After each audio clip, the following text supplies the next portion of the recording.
501, Chapter 498 Krypton's Strongest, The Battle for Leadership. Back half an hour ago. After Luke's in-depth communication with the female commander from Krypton, a consensus was reached. Feyre recognized him as Kryptonian and a general.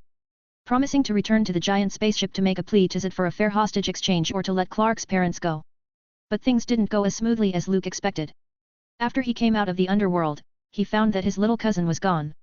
Why didn't you stop Clark's recklessness? Luke slightly frowned at the innocent-looking godson. Uncle, you can't expect an ordinary unarmed person to stop Superman, who lifted a Boeing 747 passenger plane with his bare hands. Lex shrugged his shoulders and looked aggrieved. Don't act pathetic. Only your dad would be fooled by that. The corner of Luke's mouth lifted as he poked Lex's chest with his finger, half reminding and half warning, I don't want to see anything like this happening again, got it? He was usually kind and gentle with Lex as well as others. Being easily angered and angry wasn't the way a leader should behave. But once in a while, he had to be stern.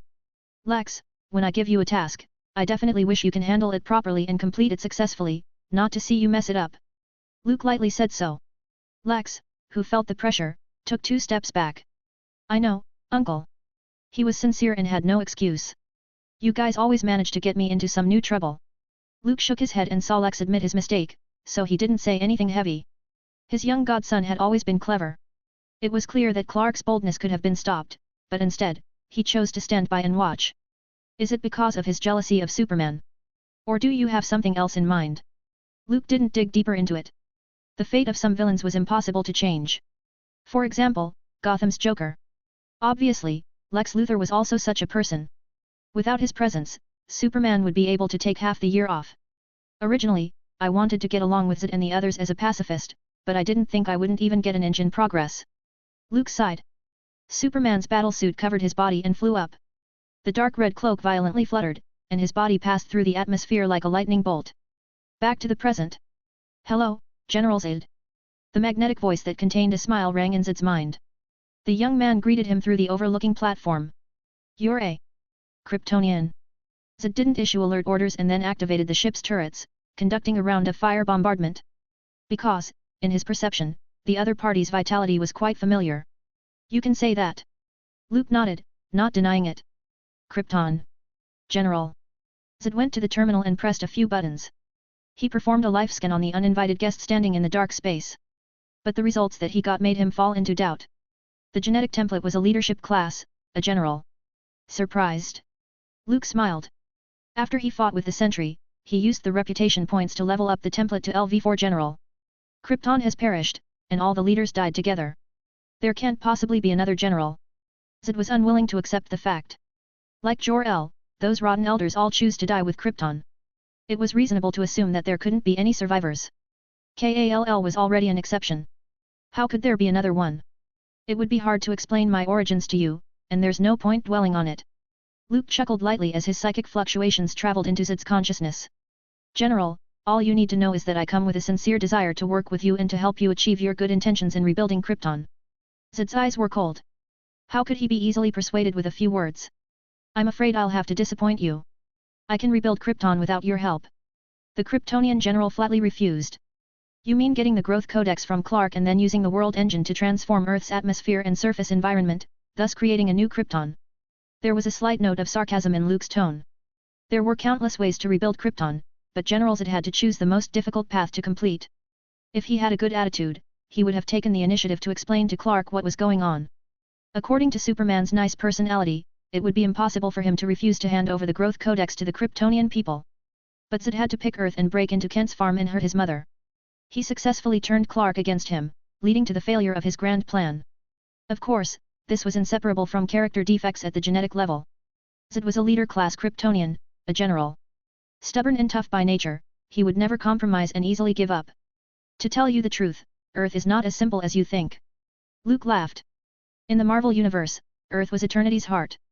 In this studio, Earth's origin was equally extraordinary. It was the central channel of the multiverse. In the emotional spectrum, the White Lantern representing life was hidden here. Of the 8 planets in the solar system, Zed didn't take a fancy to anything else and just had to choose the Earth. Let's just say he had a good eye.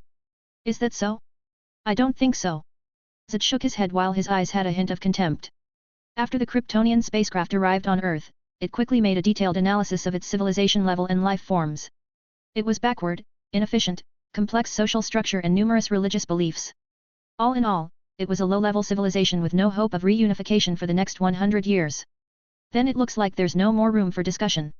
Luke shrugged his shoulders. This result was within his expectation. Zed, Odin, the Sentry, they were all alike. To some extent, their personalities were similar. They won't be swayed by others and won't retract their decisions. Zed narrowed his eyes and opened the hatch on the bridge. The strong airflow formed a suction and pulling force. The Kryptonian general's strong body was as unshakable as a mountain. 1 step, 2 steps. Zed walked over to the hatch, looked over at Luke, and asked in a deep voice, "Are you going to stop my great plan to rebuild Krypton, just like Kal? Unfortunately, we didn't get to talk about it." Luke nodded. Listening to the reply, Zed's face fell.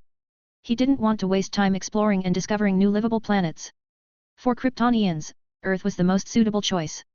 Young, full of vitality, and in the radiation range of the yellow sun.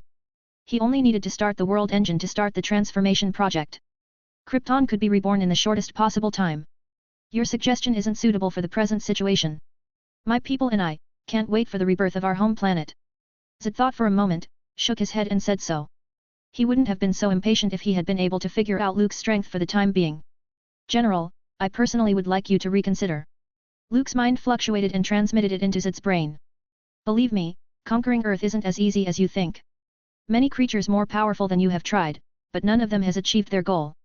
He didn't get angry because of Zed's repeated refusals. Most of the time, Superman's older cousin had a good temper. That's because they weren't strong enough. Zed's patience was exhausted. His cold voice said, "Now, get out of my head." The Kryptonian general's tenacious will instantly drove the voice out of his mind. The black cloak fluttered hauntingly, and Zed took a step forward, suspended in the void.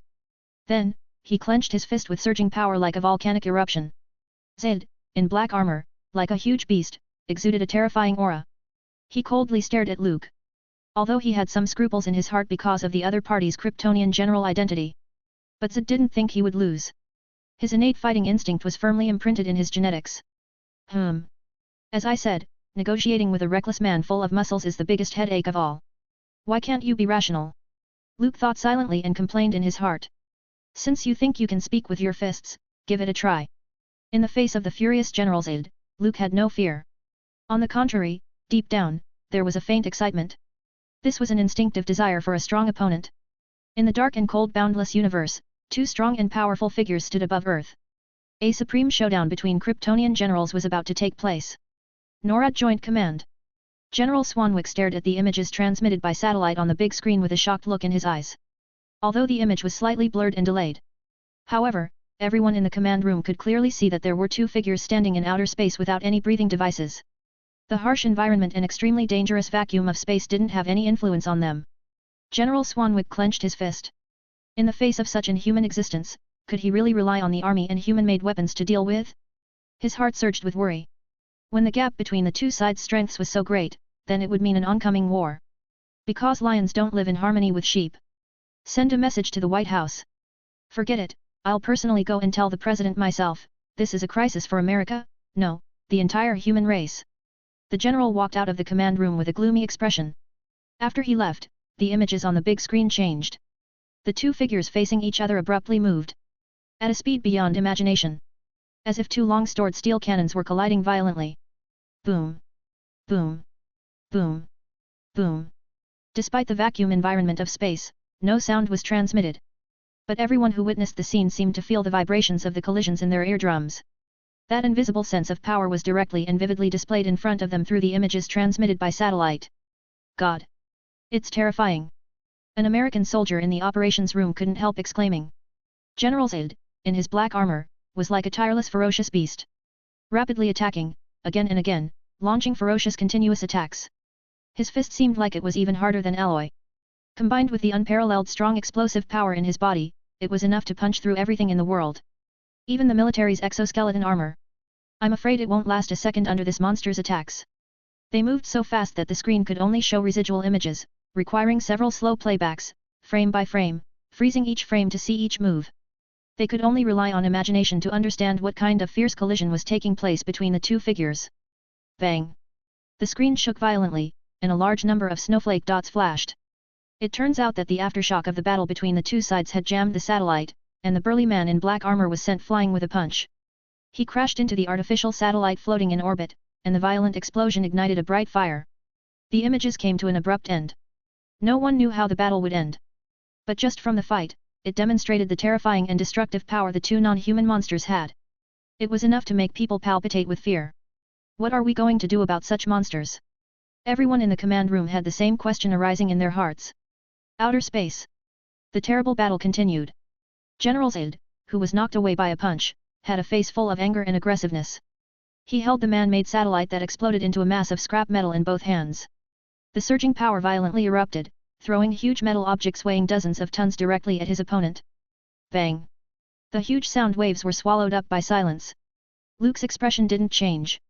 As if ripping apart a piece of paper, he tore open the strong and huge artificial satellite. The infinite power in Superman's body erupted and propelled his body, rushing toward General Zed. General, sir, you're not as strong as I thought. Luke's taunt reached Zed's mind, instantly stirring up his opponent's anger. A violent killing intent came out of the Kryptonian general's eyes. It was like a raging and violent tide of fury, causing people to develop fear involuntarily. Luke smiled. He moved like a shadow to dodge Zed's hand, trying to slap down on him. The Kryptonian general's combat skills were truly well honed, and he had a beastly instinct. No wonder he could defeat Superman in the original timeline. If he wasn't relying on his prolonged life on Earth and his adaptability to the environment, no one really knew who would win in the end. Zed stepped into the void. His fists swung, and like a cannon exploding, the invisible ripple of sound waves vibrated out. Luke's hands blocked in front of his chest, withstanding the amazing force. His body was still involuntarily forced back. Zed grinned with a cruel smile. The successive high-intensity collisions brought him back to the old days. The blood gradually boiled in his body like a roaring volcano. Zed leapt up like a hunter who seized the moment. The armor-covered arm was raised high, like a sharp sword cutting down. I'm not one of those opponents you've encountered in the past. Luke was calm while fiery energy erupted from his body. Like a human torch, it released a huge amount of light and heat. Zed, who was riding the wave of victory, suddenly felt a deep chill. He quickly held his head with both hands, and the terrifying shockwave blew him away. The dark and boundless space lit up a little bit and then quickly dimmed. Luke walked into the void. His deep eyes gazed at the somewhat battered Kryptonian general. Zed's imposing black armor was in tatters. The fluttering cloak was also half destroyed. Luke's sudden attack just now obviously caused him a little bit of pain. Why continue this meaningless battle? General, I came with a sincere intention to cooperate. Moreover, I've proven to you that I have enough strength and qualification to talk on an equal footing. Hearing Luke's voice, Zed pondered for a moment. The violent and fierce light in his eyes gradually dissipated, and the mountainous murderous intent disappeared. The Kryptonian general wasn't a mindless, reckless man. He was a competent military leader. In fact, he had a strong overall view and the ability to think calmly. Luke had powerful strength, and if he must be his enemy, then, whether it was Zed or the followers around him, they would have to pay a great price. Weighing the pros and cons, the Kryptonian general glanced at Luke and went back inside the ship in silence. The latter followed closely behind and stepped into the bridge. Two enemies, who had a fierce battle just now, suddenly sat back at the negotiating table in a matter of moments. Binge. This fanfic is about to end on Patreon. Also, get advance access to new fanfic, Guardian of Infinite Earths. Visit patreon.com/bingetranslations. Please vote this novel by visiting the novel page, in case you don't see vote button here. 502, Chapter 499 Kryptonian Fighters, Contract with the Devil. General, are you? Zed got back to the ship and got on the bridge. Jax-Ur, the Thinker, was the first to approach, somewhat alarmed. He and the rest of the Kryptonian warriors had a panoramic view of the previous battle. In the confrontation between the two sides, each punch and kick emanated a terrifying aura. It was simply chilling. Especially at the end, even powerful fighters like General Zed had fallen. They could imagine how terrifying the uninvited guest was. It's fine, it's settled. Zed waved his hand. He and Luke reached a consensus. As the latter said, there was no point in fighting with force. Looking at the other party's relaxed expression, it was clear that he hadn't taken out his full strength. If it took a long time, no one knew who the winner would be. Besides, Luke was alone. He had the Kryptonian spacecraft and his own people. If they really wanted to be enemies, it would do more harm than good. General, why did you let him in? Jax-Ur caught a glimpse of Luke following him. With a wary look on his face, he almost activated the highest alert inside the ship. Be nice, my friend. Luke strutted forward with a smile on his face. After a heated and tense discussion, the general and I came to an agreement and decided to sit down calmly and talk for a while. Jack-Sword didn't believe it at all. He had never seen generals calmly negotiate with others. If he encountered any problem, he would just smash it away with his fists. Only when he encountered a situation that he couldn't beat would he regain his rational thinking. This was how the Kryptonian warriors do things. The main highlight was one word. Impulsive. Isn't that right, General? Luke glanced past the other man to the silent Kryptonian general. Jack-Sword, everyone, step down. He is Kryptonian, one of our people. Zed hesitated for a long while, then dismissed the men around him. He considered it clearly. Luke's strength wasn't inferior to his own, at least it seemed so on the surface. He was Kryptonian, and they both were in the leader class. There was no need to fight for Earth and other issues that could cause a lose-lose situation. You said that you could help us rebuild Krypton before. What do you have to offer?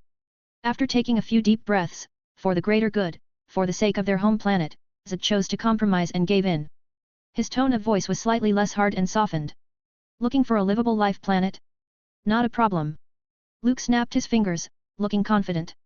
He was thinking about how to bring Zed and his Kryptonian warriors into the Marvel Universe.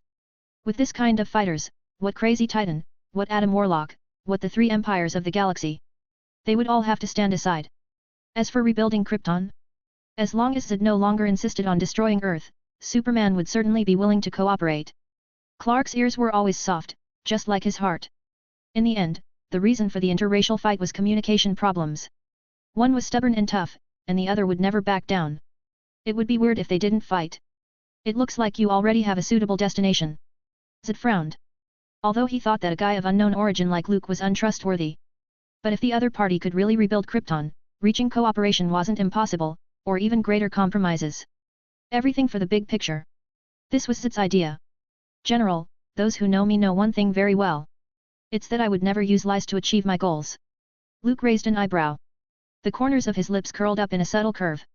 His eyes were very clear, revealing a force of determination that people couldn't help but want to believe. Then, I will give up the conquest on Earth as long as Kal hands over the Growth Codex.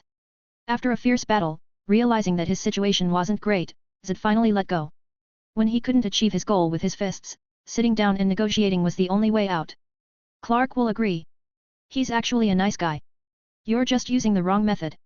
Luke pulled out a contract from God knows where, with intricate patterns in odd writing, and handed it to Zed. Let's talk about the price. Rebuilding Krypton and getting Clark to hand over the Growth Codex are all fine, and in return you will accept employment from me. Zed frowned and looked puzzled. Employment? What does that mean? Here is an absolutely fair, no-frills contract. Sign it and you and the rest of your Kryptonian brethren will have to work for me, for a period of time. In the meantime, you need to follow my instructions and complete tasks from me. Luke's eyes twinkled, trying to look sincere. If Mephisto, the old devil of hell, were here right now, he would definitely be able to recognize that the words in the contract were just a ruse.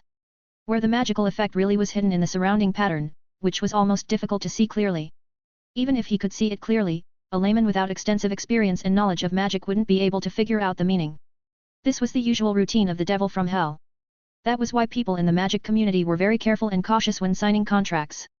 Dr. Strange had lived on the streets for a period of time without any money, so he wrote the best-selling book 1000 Points for Attention to distinguish the devil's contract. For a period of time? How long is that?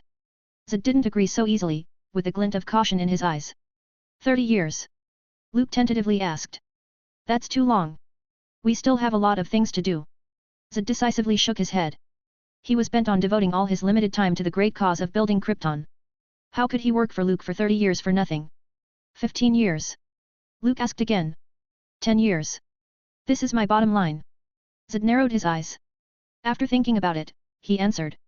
He preferred a straightforward style of negotiation without so many twists and turns. 10 years, then. Luke pretended to feel aggrieved about it. Then, he shrugged his shoulders and helplessly agreed. In the end, he also made a point of emphasizing, I, for one, value the spirit of the contract, General. This contract will be notarized by some conceptual being, and if there's a breach, a huge penalty will be imposed. Do you understand?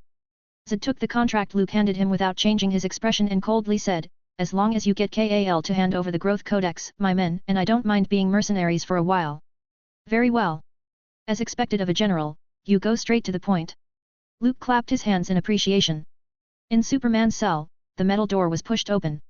Clark, confined to an operating table, heard the movement and opened his heavy eyelids. There was a blazing white light overhead, which made him dizzy. Clark? The familiar voice jolted him awake, and Superman struggled to see the person approaching. Is this my older cousin's voice? The lights dimmed for a moment and seemed to be moved away. Luke smiled and softly asked, "Are you surprised?"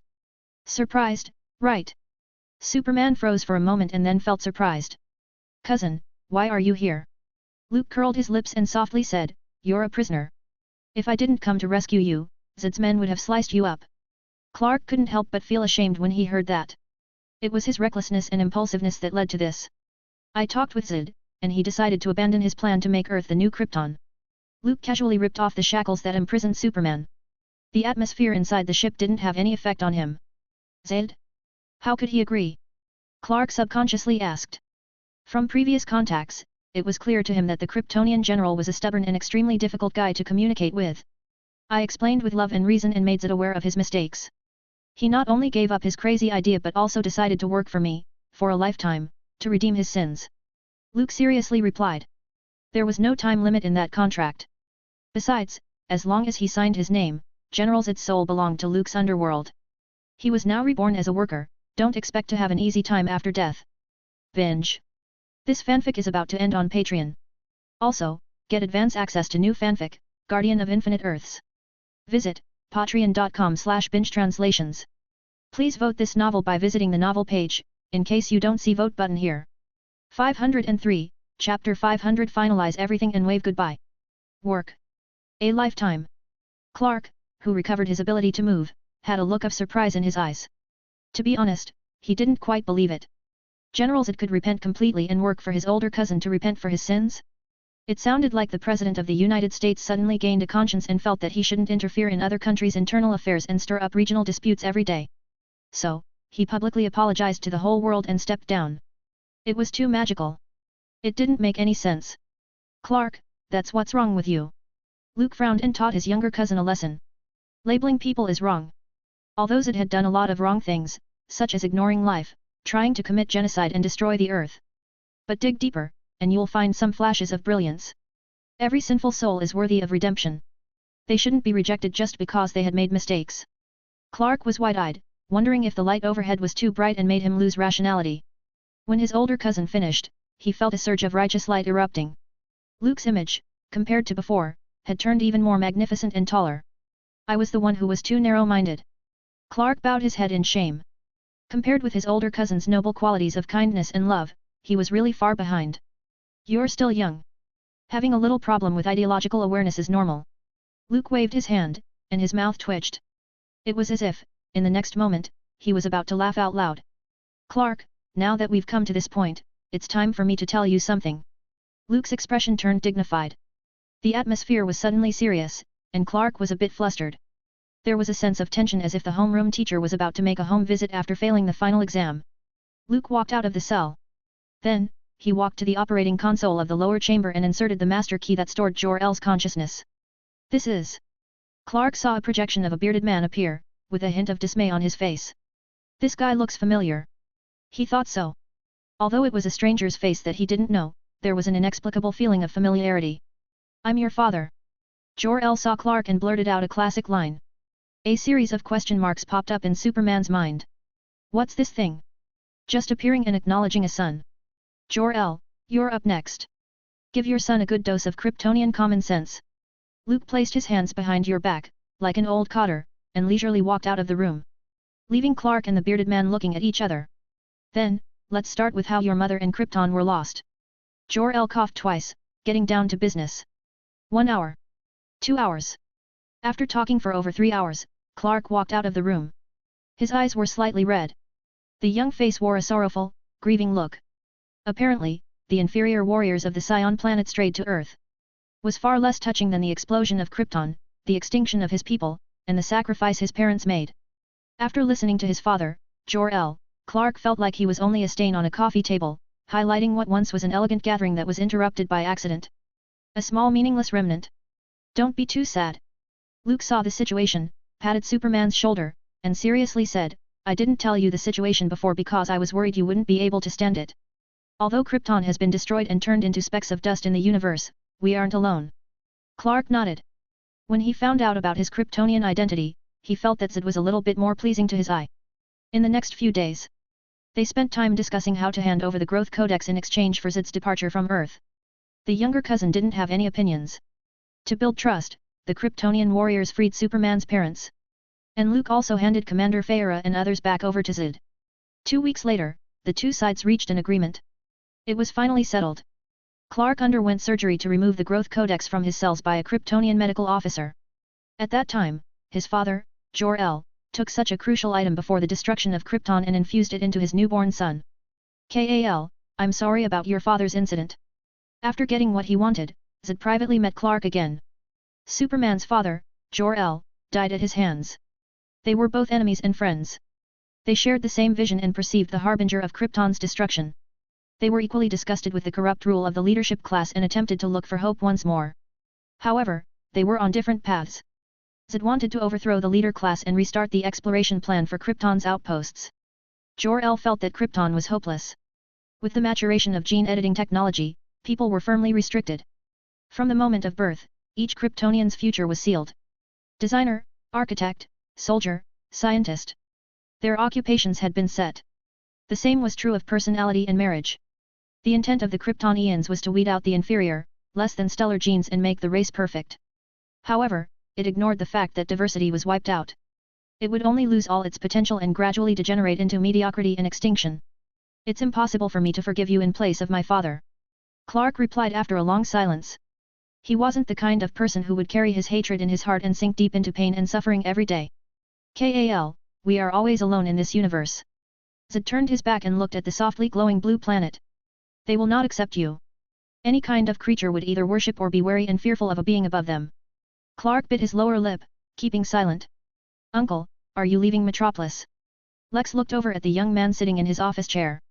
Not long ago, Luke transferred all his property to him and Clark. Then, he told them a lot of things. Like he was about to travel far away and wasn't going to return. To be precise, it's a trip out of town. Luke was holding a dozen of signed soul contracts in his hand.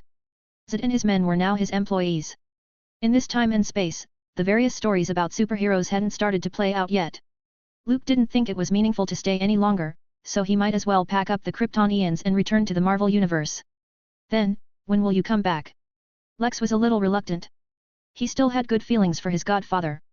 At least Luke cared more about him than his father. It's impossible to say. Luke collected the soul contracts and gave Lex a deep look. He wondered if, in the future, his godson would still be Superman's greatest archenemy. He also wondered whether Gotham's Batman, because of Zed's invasion, would notice Clark and write a name down in his little notebook. Maybe it won't be long before we meet again, and hopefully, by then, you'll still remember what I said. Luke slowly left the seat and walked to the floor-to-ceiling window. I will. I can save the world if I have to, Uncle. Lex earnestly said so. Clark is not the only one who can become a superhero, although I don't have his so powerful strength. Luke smiled. According to the outcome of every major event, Lex Luthor has indeed saved the multiverse several times. Say goodbye to Clark for me. He didn't make a point of saying goodbye to his younger cousin. That parting atmosphere served no purpose other than to add more sadness. I will. Lex turned to get 2 glasses from the liquor cabinet, but by the time he turned back, Luke's figure had disappeared. Uncle Luke always does this. Suddenly appearing and disappearing, as if omniscient and full of mystery. Leaving without even saying goodbye. Lex smiled bitterly and silently poured himself a glass of wine. Now, he was the boss of Vought Enterprise. Or the agent of Metropolis's Son of Tomorrow. It's time to find something interesting to do. Lex took a sip of his wine. His eyes deeply looked towards the distance. Binge. This fanfic is about to end on Patreon. Also, get advance access to new fanfic, Guardian of Infinite Earths. Visit patreon.com/bingetranslations. Please vote this novel by visiting the novel page, in case you don't see vote button here. 504, Chapter 501 on Planet Sakaar, Scrappers. Where are we going? On the Kryptonian spacecraft, Zed watched Luke's back. He didn't want to break the contract and promised to work for the other party for 10 years, so he wouldn't go back on his word. However, Luke said that he would take him and his men to another world, far away. I don't know. Luke was setting the coordinates of the universe, and by the way, he was calling the Vishanti in the next studio. When the latter got in touch with Eternity, he could drag Zed and his party back to the Marvel Universe. So, we don't even have a destination now. Zed frowned, and anger burst out in his heart. If he hadn't been beaten by the other party before, he would have rushed up with his fist. No plan. This was a fatal problem for a general who had to lead his subordinates. Not yet. Luke smiled. A pure white light came out of his hand. Like water waves rippling, ripples came out in circles. Across studios, the signal seemed a little bad. Open up a door. After a long time, Luke got in touch with the Vishanti and sent a brief message. Just wait a little longer. Soon you will be able to board a train to the new world. Hearing Luke say that, Zed pressed his anger down and grunted. He wanted to see what new tricks the other party could do. 10 minutes later, the pure white light suddenly expanded. Boom! Like a mountain calling at tsunami. A powerful energy wave swept through. When Zed saw the soft white light engulfing him, he subconsciously stretched out his hand to cover his eyes. In the next moment, he and the other Kryptonians, even the Kryptonian spacecraft that was moving, were wrapped in it. The intense light flashed. Like a violent explosion. A few seconds later, the huge spaceship disappeared. As if it never existed. Dragged by a force that was difficult to resist, it traced a shimmering trajectory and burst out of the source wall. On Mars, Dr. Manhattan was still in his seat. When the Kryptonian spacecraft disappeared into the darkness outside the source wall, he looked up. As if on cue, a thoughtful look flashed in his eyes. Teo Star System, Planet Sakaar. This was a savage planet full of extremes and was constantly in a state of war. That was until Grandmaster arrived and changed everything. As one of the elders of the universe, he had a long life and transformed this place into a huge gladiatorial arena and slave trading center. He sent slave hunting teams around to find powerful warriors and threw them into the arena for entertainment. To bet on and fight. These were the Grandmaster's two hobbies. Only exciting bets, and exciting battles, could awaken the enthusiasm within him. An endlessly long life was enough to wear down any emotions. Without a hobby, the elders of the universe would be so bored that they would find a way to kill themselves. Outside the main city, at the junkyard. Whoosh! Crack crack! Scrapper 142 gazed at the piles of rubbish and wondered if she could pick up anything good to buy a drink today. Two of the most famous things on Sakaar, apart from the gladiators, were the mountains of rubbish. Its special location, together with 8 other celestial bodies, formed the Teo Star System. It had 2 satellite moons, Eokur and Saber. However, the latter was destroyed by the explosion energy of a cosmic vortex and turned into a meteorite ring. That unimaginable catastrophe also created the cosmic passageways that surround the planet Sakaar. A spacecraft from a nearby galaxy could easily crash into this area because of a single mistake. Therefore, many civilizations used it as a garbage dump and a place of exile. They would dump waste here or throw in a few criminals. Scrappers were one of the 3 mainstream occupations on Sakaar. They made a living by picking up garbage. Occasionally, if they were lucky, they would find engine parts for airships, second-hand household robots and so on. These could be traded to the main city dump for a lot of money. There were 2 mainstream occupations left. Either joining the slave hunting team or walking into the arena. Not much luck today. The young woman who claimed to be Scrapper 142 helplessly said so as she held a bottle. Gulp, gulp, gulp. After a few mouthfuls, she laid down on the operating platform of the aircraft. Unlike her colleagues around her, she didn't just rush over when she saw a large dumping operation. Scrapper 142's work efficiency was rather low, looking like a lazy salted fish. She looked like a social animal who was forced to work overtime to cope with her boss, with no enthusiasm whatsoever. Boom! There was a loud noise. The space wormhole that was called the Devil's Anus was utterly packed by half of a ship's body. Good stuff. There are actually people who throw complete spaceships into junkyards. If I picked this up, how much could I sell it for? The scrappers whispered, rubbing their hands together in anticipation. That's clearly a spaceship with its power systems intact. Scrapper 142 glanced at her ignorant peers. She shook her head and moved her aircraft a little further out. It would be bad if the people there opened fire and splattered blood on a freshly serviced hull. Boom! The huge spaceship finally squeezed out of the space wormhole and landed on a garbage mountain below. The heavy mass crushed the mountain of discarded items that were piled up and pulverized into pieces. Where is this place? Dazed and even a little queasy, Zed had a hard time standing still with his hands on the operating console. He saw a group of unsuspecting scrappers in strange clothing below. There was also an intense look of disbelief in his eyes, catching a whiff of the smell of garbage emanating from the surrounding area. General, the navigation instrument has failed. The map shows that there is no record of this unknown land. Jaxor eagerly said, with a hint of panic in his tone. The Kryptonian ship was loaded with navigational maps of up to 28 star systems, and there was no way they could have jumped such a distance in a short period of time. What the hell is this place? Rushing up to a bemused Luke, Zed angrily questioned. Welcome to, I don't know where this is. Luke was going to make some sort of imposing introduction but paused for a moment as he scanned the scrappers below and the smelly mountain of rubbish. Something's not right. Didn't Eternity bring me back to Earth? Or did the Vishanti send the wrong message? General, until we figure out what this place is, we should take care of the guys who are surrounding us like locusts. Luke pointed to the excited scrappers below. They were like a group of sharks smelling blood. They carried various weapons, ready to rush up to the spacecraft. Wait. Scrappers. Mountains of garbage. Is this the Grandmaster's Sakaar? A series of thoughts flashed through Luke's mind. Jaxur, see if the artillery system is working. Zed was distracted. His anger was still intact, and he turned to his adjutant. Jaxur stood on the bridge and switched on the operating system. On the wings of the Kryptonian spacecraft, gun barrels came out. Boom, boom. Boom, boom, boom. After one round of shooting, there was no more living people in sight in this huge dump. You're so cruel and brutal.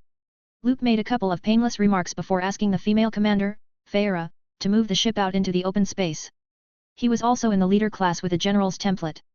No Kryptonian could disobey his orders, except for Zed. Where are you going? The Kryptonian general couldn't help but ask when he saw Luke walking off the spaceship. They were strangers here, and they had no sense of security. Although judging from the strength of the scrappers, the natives of this planet looked weak. But Zed didn't let his guard down, ready to use strategies and then kill all the creatures that wanted to become their enemies. Asking for information, don't be so nervous. Luke waved his hand and whispered. Indeed, unfamiliar surroundings could easily cause stress, but these Kryptonians were super soldiers who could kill anyone as long as they were within the radiation of the yellow sun. It was clearly the Grandmaster of Sakaar's turn to get a headache. Getting away from Zed and the rest of the Kryptonians, Luke swept across the junkyard and spotted a craft resting on the outer edge. Hey friend, is this Sakaar? Luke took a step forward and teleported to where the other party was. Yes, go to the east. You can see the city. Perhaps having seen the way her colleagues were exterminated, Scrapper 142 was polite to him. She didn't try to rush up and sell him into the gladiatorial arena as she did to Thor, the god of thunder. Are you from Asgard? After Luke got an exact answer, he couldn't help asking one more question. He knew of a Valkyrie of Asgard who was on Sakaar, working as a scrapper and occasionally part-timing as a slave hunter. She loved to drink and was drunk all day long, with obvious characteristics. But in Luke's memory, she was a black girl. Scrapper 142 standing in front of him, had blonde hair, fair skin and heroic spirit in her brows. As what? Asgard. Guard what now? Seeing the other party's reluctance to admit it, Luke didn't press the issue any further. He just thought of it on a whim. I'm going to be spending time on Sakaar and will probably need a guide who is familiar with space navigation. You could hitch a ride if you want to visit your homeland. After leaving these words, Luke disappeared into the junkyard. 505, Chapter 502 in the arena, Beta Ray Bill. Sakaar was a peculiar planet in a constant state of chaos, devoid of a clear government and clear laws. The rules of existence that people observe and live by came from the Grandmaster's wishes. For scrappers, as well as local natives. The Elder of the Universe, who appeared to be an elderly hippie from Earth, was the infallible god. The Kryptonian ship swiftly moved away from the junkyard, where few people were in sight. There was no more activity around other than the scrapper community. While using Kryptonian technology, Zed scanned the planet's terrain and atmospheric composition. While searching the major coordinates in the galaxy to confirm their position. Unfortunately, everything was in vain. There's no response. Jaxur had a puzzled look on his face. General, I didn't find any planet recorded in the database. Zed frowned even more tightly. The Kryptonian general didn't realize that he and his people had accomplished the incredible feat of crossing between studios. Keep searching. After a moment's hesitation, Zed spoke in a deep voice. He walked to the end of the bridge and opened his palm as if he was feeling the sunlight. It looks like the Hulk hasn't made it here yet. Luke, who had stepped into the main city, looked at the tallest building. The large heads were above the gladiatorial arena. Only the people who could get this honor were people with winning streaks in the competition. The fighting champions were recognized by the Grandmaster. There should have been 6, namely the Hulk, Thor, Beta Ray Bill, Ares, Ted Sallis, a humanoid, and a two-headed man. But now, Luke didn't see Hulk and Thor's faces being added to it. By deduction, during the time he was away, the Avengers hadn't fast-forwarded to the Ultron Crisis and Civil War. I wonder what the situation on Earth is like right now. If Luke wanted to go back, he could always open a portal and travel across the galaxy straight to Earth. But he didn't do so. For one thing, carrying a Kryptonian ship was more strenuous. Second, finding a bunch of Kryptonian fighters for free was a rare thing. He had to put them to good use. General Zed, together with a dozen Kryptonian warriors, could thoroughly sweep away any force in the galaxy. If they were allowed to stay on Earth and deal with problems such as Hydra and the mutants, they were simply overqualified. It was a waste of resources. The vast expanse of space was the actual battleground on which Kryptonians should roam. Like an invisible man, Luke breached the heavy security and entered the unoccupied VIP room of the gladiatorial arena. There was a championship fight today, and the seats in the arena were almost completely filled with spectators who had bought tickets. Cheers, like thunder, resounded throughout the arena. Luke leaned back in his comfortable seat, quite interested in the Grandmaster. The elders of the universe might not be powerful, but they had lived long enough to have known many hidden stories. Since beating the sentry and being promoted by a level, Luke then had a brief meeting with the 5 gods of cosmic creation and was given the task of sneaking off to another studio to do some things. Intuition told him that the handful of powerful beings at the top of the pyramid was planning something. Otherwise, there was no reason why the creation gods like Death, Eternity, Galactus, Infinity, and Oblivion, which were just below the living tribunal, would have noticed him. What was even more thought-provoking, of course, was the fact that they had actually discovered the existence of another multiverse. Let's meet Sakar's greatest gladiator. Horsehead. The host's roar interrupted Luke's thoughts. He shifted his eyes from the fruit on the table to the center of the arena. Grandmaster liked to find those powerful life forms and throw them into the arena. After a grueling battle, the winner would become a champion fighter. Horsehead. When Luke heard this name, he had a vague guess in his heart. The moment the host's words fell, a reinforced metal fence slowly rose up on one side of the arena. A tall, dark figure emerged from it.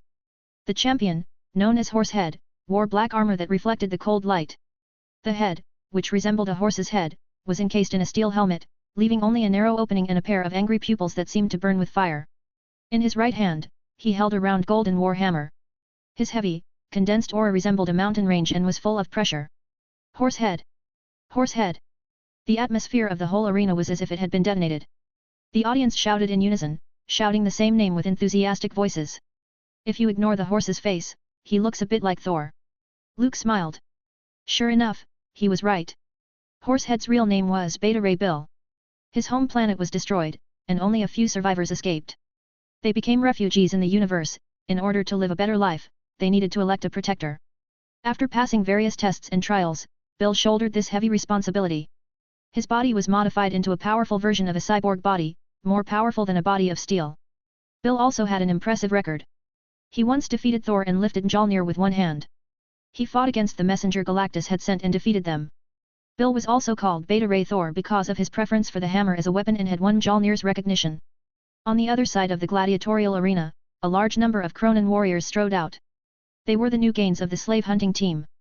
In order to create a more exciting battle, the Grandmaster brought this well-trained team to face Beta Ray Bill together.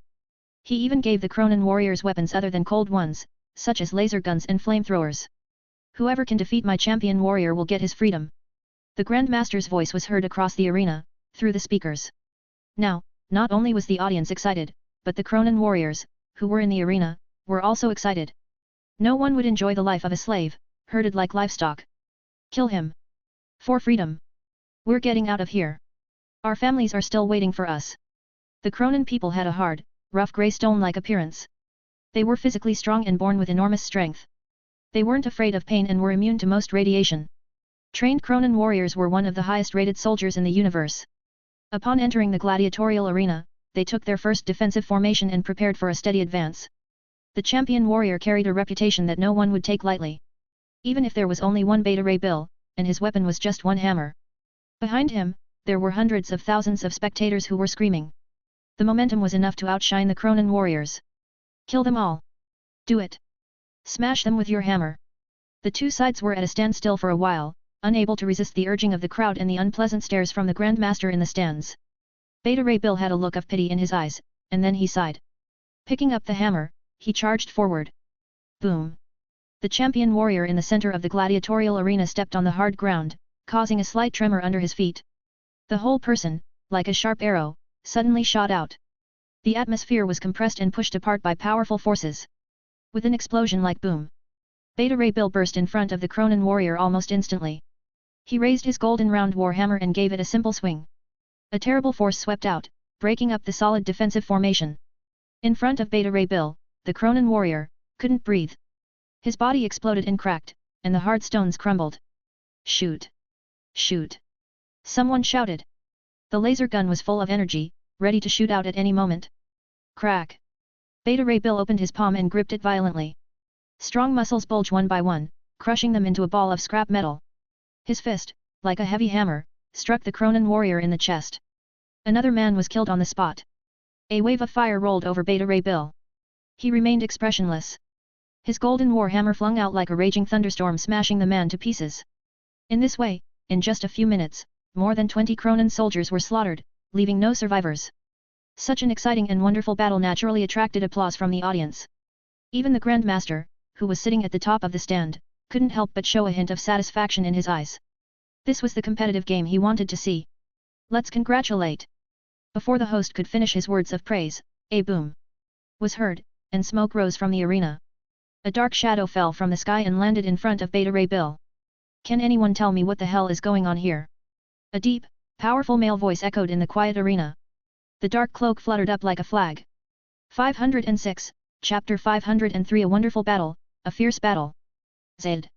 Luke, sitting in a VIP room, froze, not expecting the Kryptonian general to find his way into the gladiatorial arena. It seems that leaving the familiar environment and coming to a strange place would really cause considerable pressure on some people. He had only been in the main city for a short time, and Zed was already impatient. It wasn't really a general-like thing to do.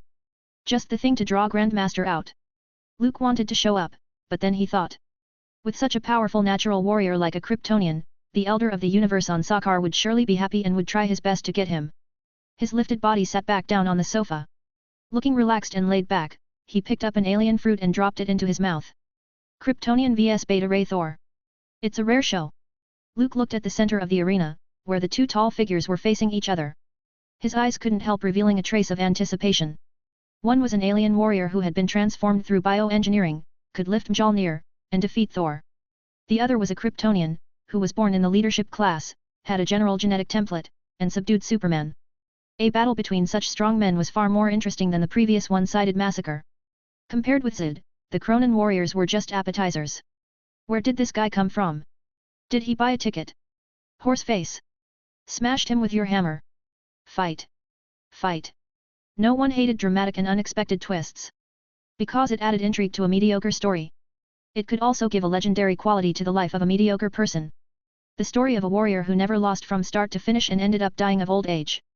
That, obviously, wasn't as touching as dying at the hands of another warrior, draining the last drop of blood. As the champion of the gladiatorial arena, Beta Ray Bill's victory over the Cronin warriors had no suspense. By the time the audience had recovered from the bloody carnage, and the visual impact had dissipated, they found it boring. Therefore, Zed's unexpected entrance ignited their enthusiasm instead. Thunderous applause and cheers erupted. It swept over the Kryptonian general and overwhelmed him. Zed had a confused look on his face. He didn't understand what these people were shouting about. Is it a celebration? Hundreds of thousands of spectators packed in the stadium shouted in unison. A bright spotlight instantly struck Zed's body. The host, whose words had abruptly stopped earlier, also used a rousing tone to hype up the mood at the Grandmaster's command. Can't they be quiet? Zed frowned at the noisy, shrill sounds and looked over at Beta Ray Bill. He had learned the common language from the scrappers, but it was still a bit awkward. You stepped into a cage where there is no freedom. Beta Ray Bill looked at the Kryptonian general, who broke into the arena with pitying eyes. He could see that the other party was a powerful man. This conclusion could be drawn from either the violent aura or the powerful body. But what can he do? As an elder of the universe, the Grandmaster had countless slave catchers and a huge fleet of space pirates under his command. Even the strongest warrior needed to eat, drink and rest and simply couldn't outlast the sheer number of enemies. This was how Beta Ray Bill was captured alive and brought down to the gladiatorial arena of Sakaar.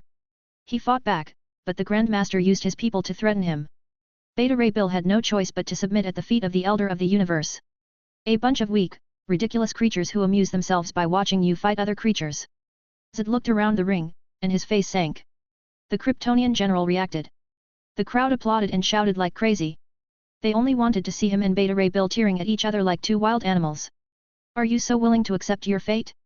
To become a killing machine without dignity? There was anger in Zed's tone. Although he wasn't the one confined in a cage and spent his days killing people. The Kryptonian general, however, was emotionally disgusted and repulsed by such behavior. You think I haven't tried to resist? Beta Ray Bill bitterly smiled. He was a good man who detested killing and fighting, but he became a butcher in the gladiatorial arena. Coward! Zed coldly grunted. The tough-natured Kryptonian general was simply unwilling to listen to Beta Ray Bill's explanations.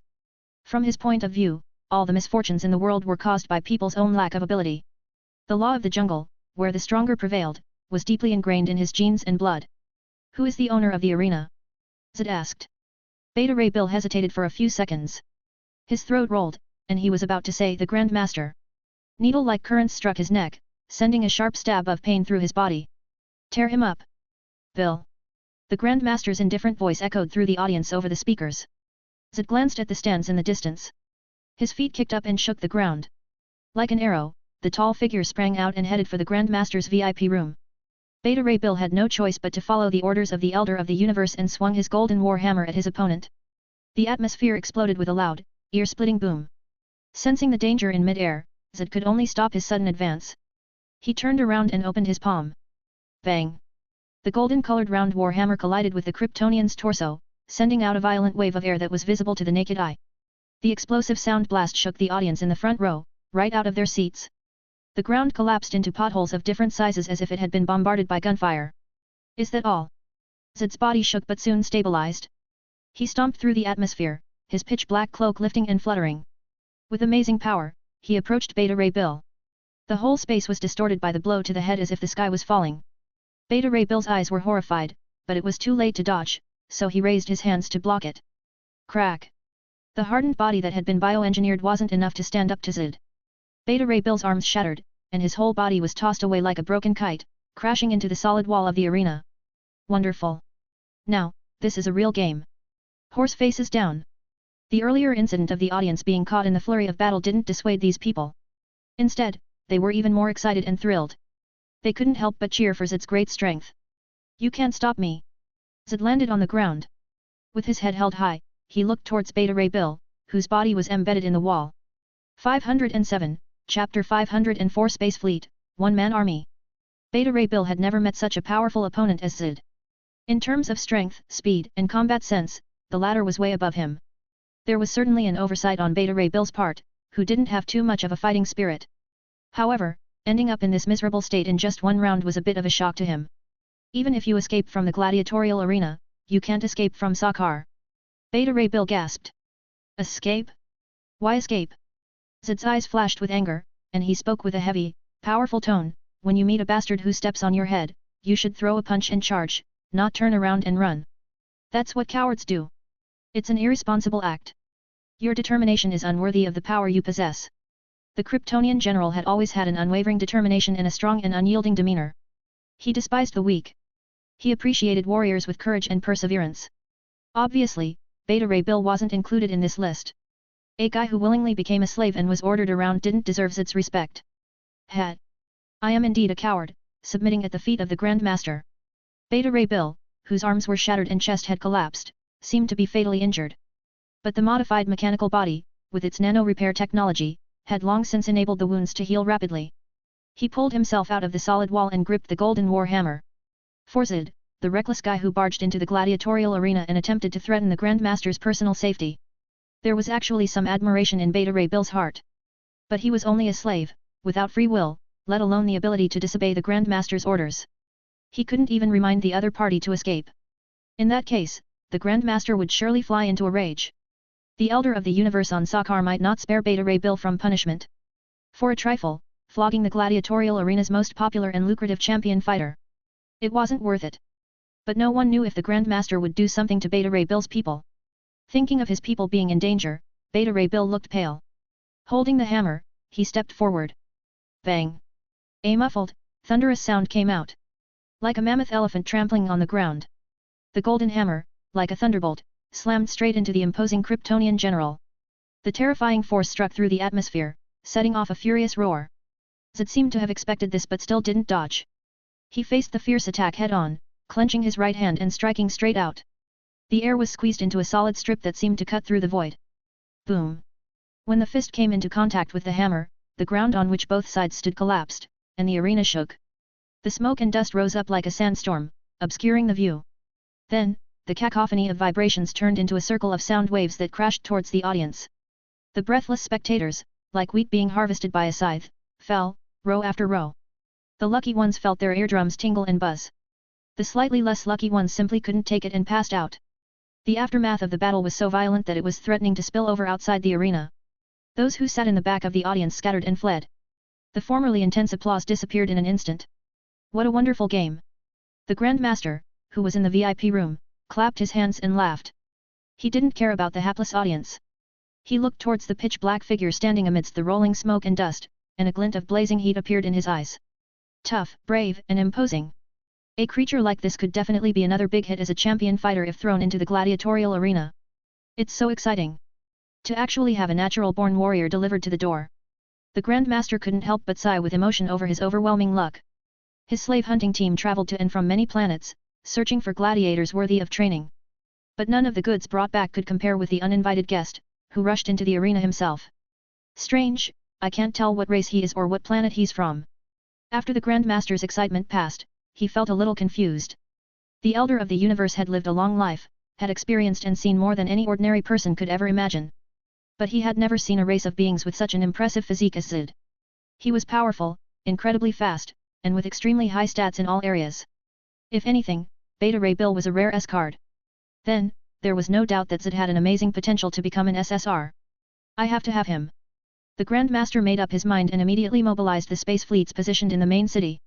Against tough fighters, using overwhelming numbers was the most effective.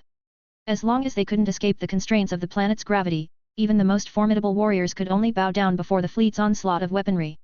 Reporting, fleet, out of control. Crashing down. There's an enemy invasion.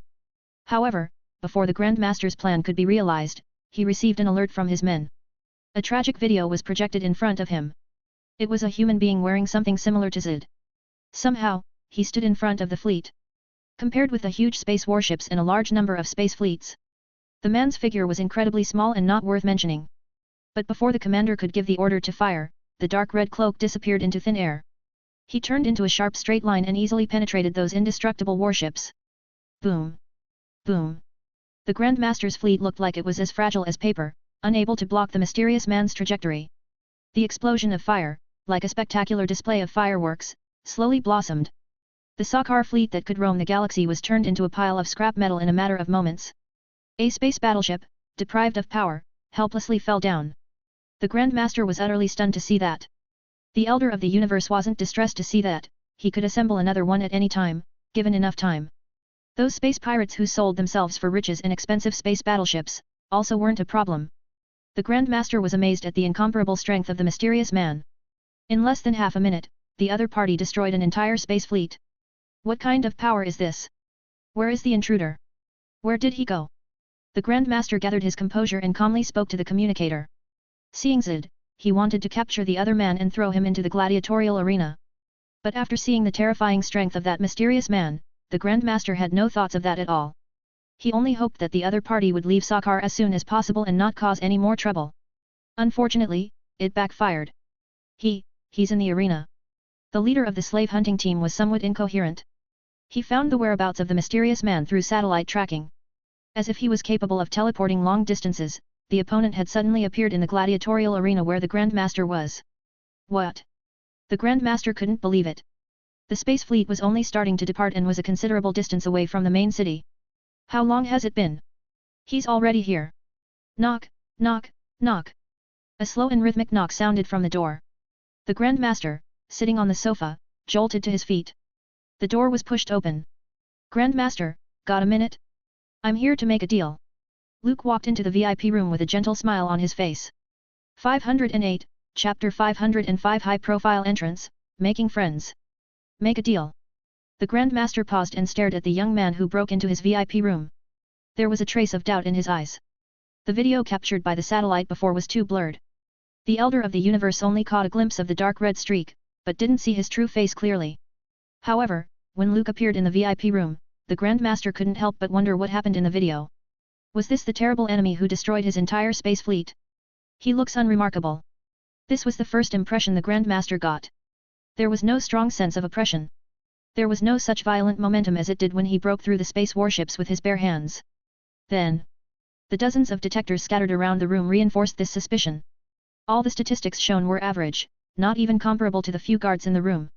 If anything, Beta Ray Bill's combat power was above 300. Zed's combat power could break 500. Then, Luke's combat power didn't exceed 20. Too weak. The Grandmaster thought that, even if he picked one of the trashiest fighters from the gladiatorial arena, they would still be able to rub this guy to the ground. Something's wrong. Something is very wrong. The Elder of the Universe was frowning and somewhat torn. How could such a powerful man, that could destroy a space fleet, be mediocre? The Elder of the Universe's senses constantly reminded him that Luke was by no means the gentle-looking man he appeared to be. On the contrary, the other party was potentially very threatening. It was just somehow hidden from the scanners. If you're going to make a deal, aren't you going to introduce yourself? The Grandmaster asked cautiously, as many thoughts flashed through his mind. Two strong, powerful warriors from an alien planet stood in front of him like a wall, protecting him from any kind of attack from the other party. Luke. You can call me Luke. The young man faintly smiled. His tall, sturdy figure looked a little skinny in front of the two nearly 10-foot aliens. Earthling. The Grandmaster narrowed his eyes and came to a conclusion. He knew a lot about the blue planet in that solar system. What do you want to talk about? The Elder of the Universe hesitantly asked. The corners of Luke's mouth hooked up. He spoke in a natural tone, I need to find a young planet that's habitable for life and located within the solar system. In addition, a large number of people are needed for construction work, as well as a space fleet that can make space jumps. The more the Grandmaster listened, the more confused he was. What does this have to do with me? He wasn't running a planet construction company. I hope you can prepare these things. After making a list for several minutes, Luke finally said so. A series of question marks popped up above the Grandmaster's head. The confused look on his face grew obvious. He even wondered if he had misheard. This young man was from Earth. Why is he making such rude requests with such a light-hearted tone? I'm sorry, I'm running a gladiatorial arena, not a VIP service company. You're at the wrong place. The Grandmaster managed to keep a decent smile and didn't lose his temper. At least, he was an Elder of the Universe. There was a certain level of respect for him wherever he went. His company itself operated the largest manpower trade in the universe, and he had a large number of slave-catching ships and fleets under its hands. Moreover, he also had a brother that was also an Elder of the Universe. Tanelier Tavan, the Collector, was extremely wealthy, owning the largest recruitment market for mercenaries in the universe and the black market trading center. No, here was his territory. So, when it came to reputation and heritage, the Grandmaster wasn't any weaker than the three galactic empires. Maybe, you didn't understand my meaning. Luke spoke to the Grandmaster through the two guards. This is a notice, not a request. He didn't mean anything by looking for the other party. He just wanted to get some benefits from him, intending to equip Zed and the others with a space fleet and then complete the plan to rebuild New Krypton. Therefore, Luke deliberately opted for a high-profile entrance. He destroyed a space fleet with his bare hands, fully demonstrating his own strength, and then put forward the above requests. Good plan. But it seems that the Elder of the Universe had quite the strong mental fortitude. It looked like he wasn't shocked.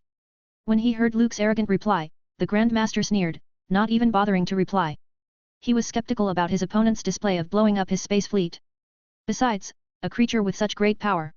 Why would he need to intimidate me and try to take things away from me? The Grandmaster looked a little annoyed. The two guards, sensing the situation, took 2 steps forward and approached Luke. They reached out to push the skinny man, ready to throw him out of the VIP room. Putting all your trust in machines isn't a good habit. Luke scanned around and seemed to notice. Why is the Grandmaster so calm? With the bioforce field wrapped around him and with his promotion into a singularity, his overall aura seemed calmer and less intense than before. It was understandable that he was mistaken for an ordinary Earthling. Let's just say that, no matter what kind of alien species, they could easily be blinded by their own senses and data. Boom.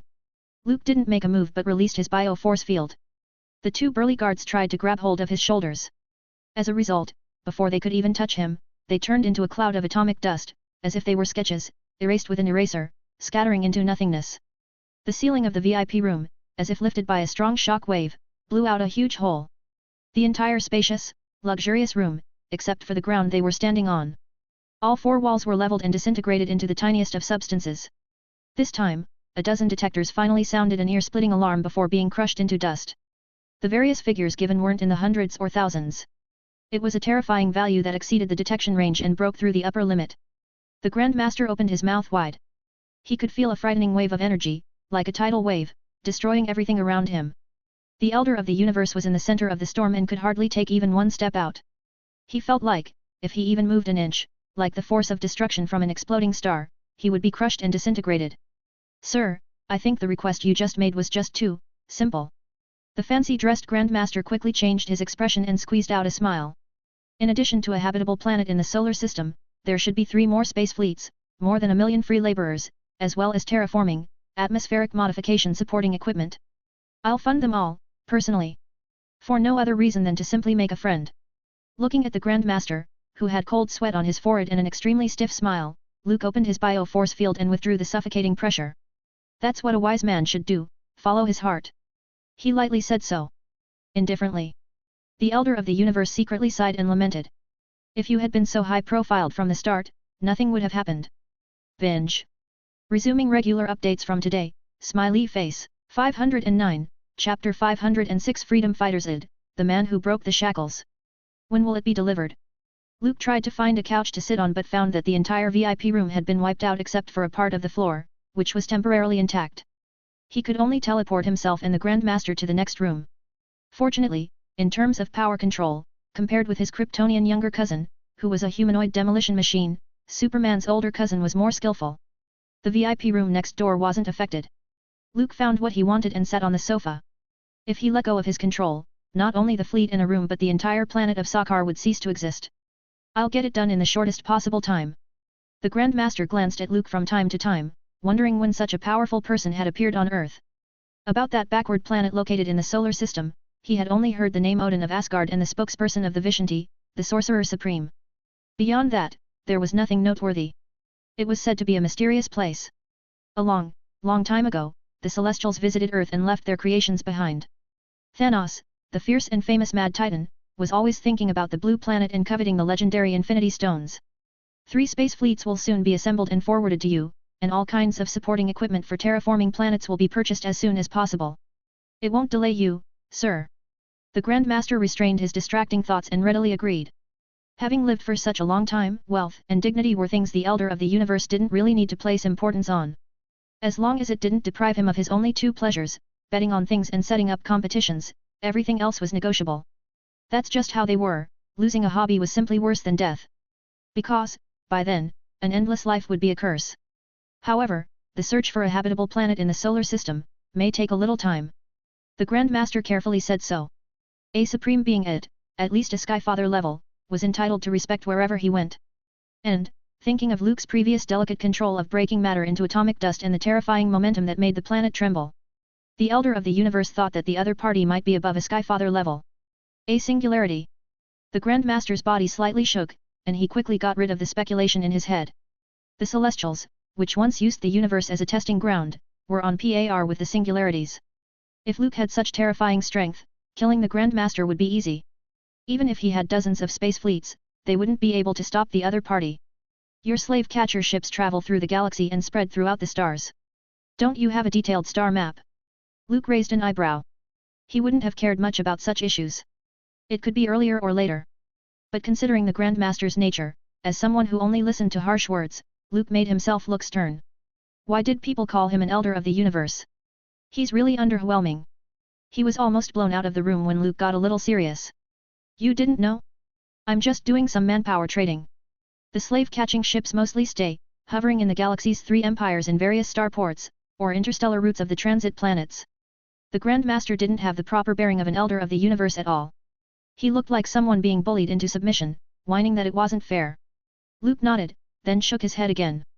He understood the reasoning, but the other party should be the one to solve the problem. For any creature, the more they were forced, the easier they were to talk to. The more they talked, the more they would relax and forget about the pressure. For example, Zaid. The Kryptonian general wasn't acutely aware of the brutal fact that he had been reduced to a worker. If there was a chance, Luke had to pummel that fact into his head. Oh, I have a brother. The Grandmaster looked bitter but soon found a way. I wonder if you have heard of Tanelier Tavan, sir. Luke hesitated a moment and lightly said, the Tavan Group? The collector in Nohir. That's right. The Grandmaster rubbed his hands. A look of joy flashed through his eyes, somehow making him look like a thief. He's the owner of Nohir, where the Tavan Group is stationed all year round. Since it isn't subject to the laws of the 3 major galactic empires, people like cosmic mercenaries, space pirates, smugglers, slave traders, wanted criminals. Talents of all kinds have gathered there. Any kind of news from all corners of the galaxy will eventually flow into Nohir. I believe that the Tavan group could meet all your needs, sir.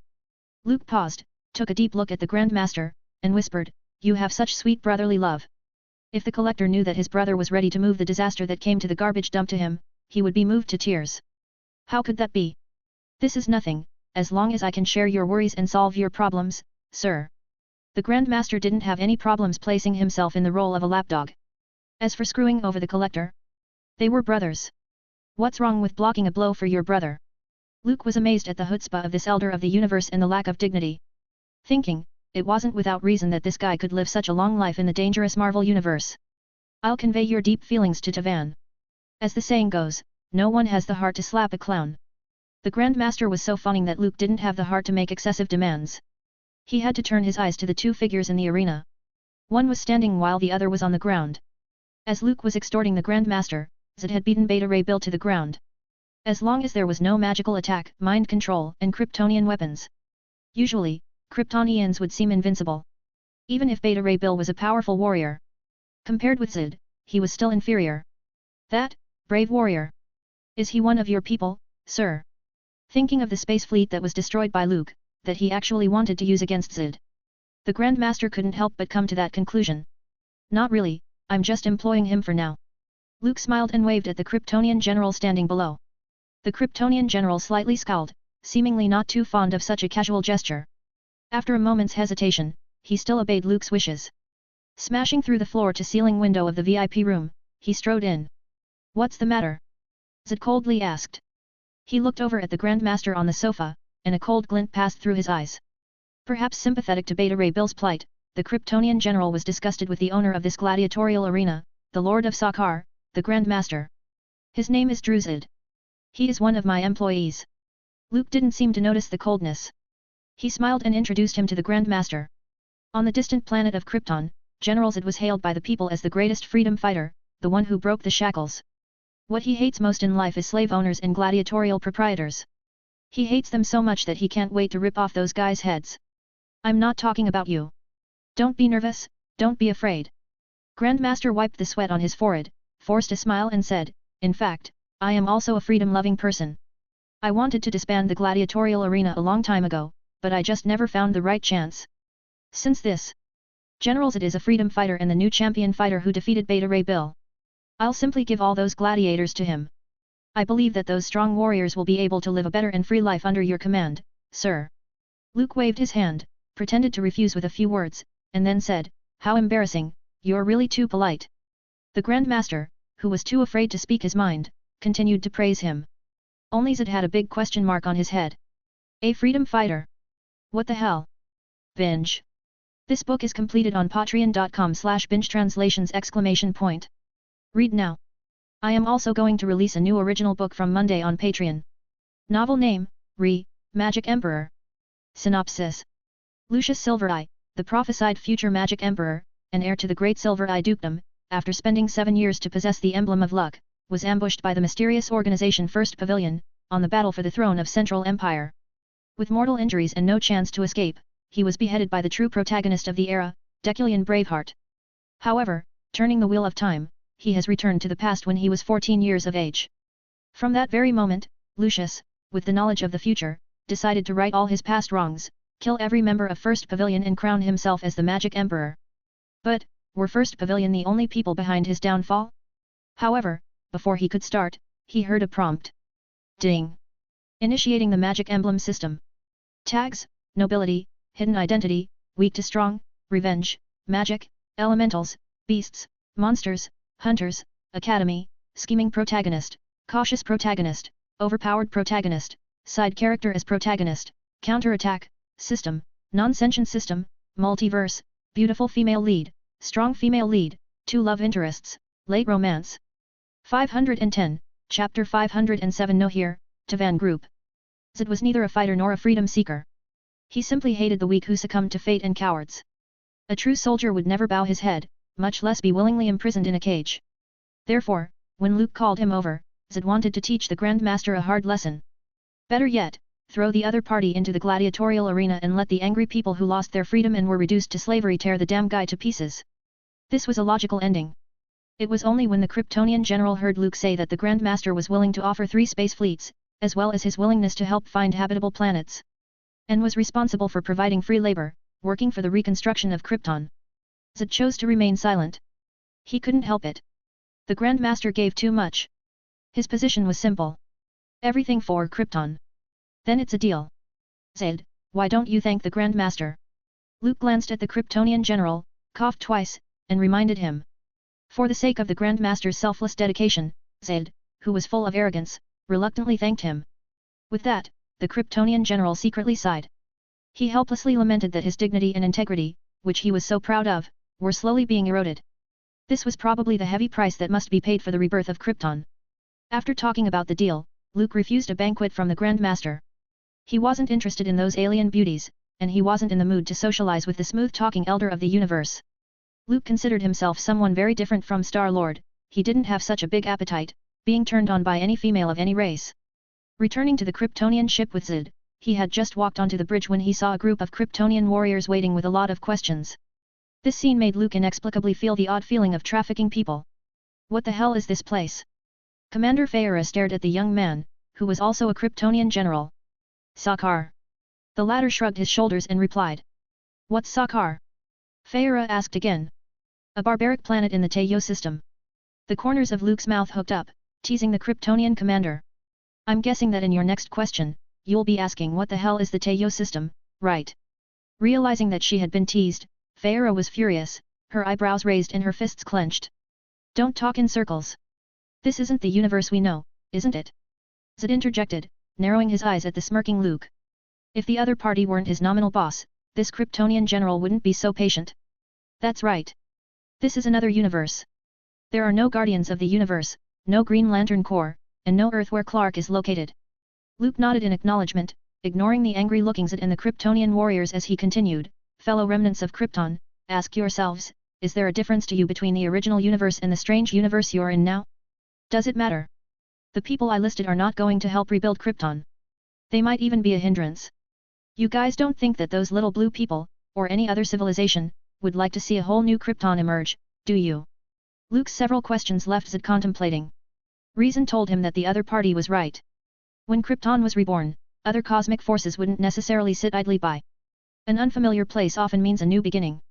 Luke smiled, leaving the room for Zed and the Kryptonian warriors. A few days later, the Grand Master was really efficient. Without much delay, the 3 space fleets had been handed over to Luke. The space pirates were still defiant at first, but after being persuaded by Zed through a physical persuasion, they all turned into obedient students. The Kryptonian general was truly talented in disciplining new recruits. 3 space fleets flanked the Kryptonian ship as it left Sakaar and headed for the Collector, Tanelier Tavan's Nohir. Fortunately, the 2 sets of space technology operating systems were roughly the same, and the gap in technological power was minimal. Without having to go through a long process of learning, Zed and the Kryptonian warriors had learned how to fly the battleships.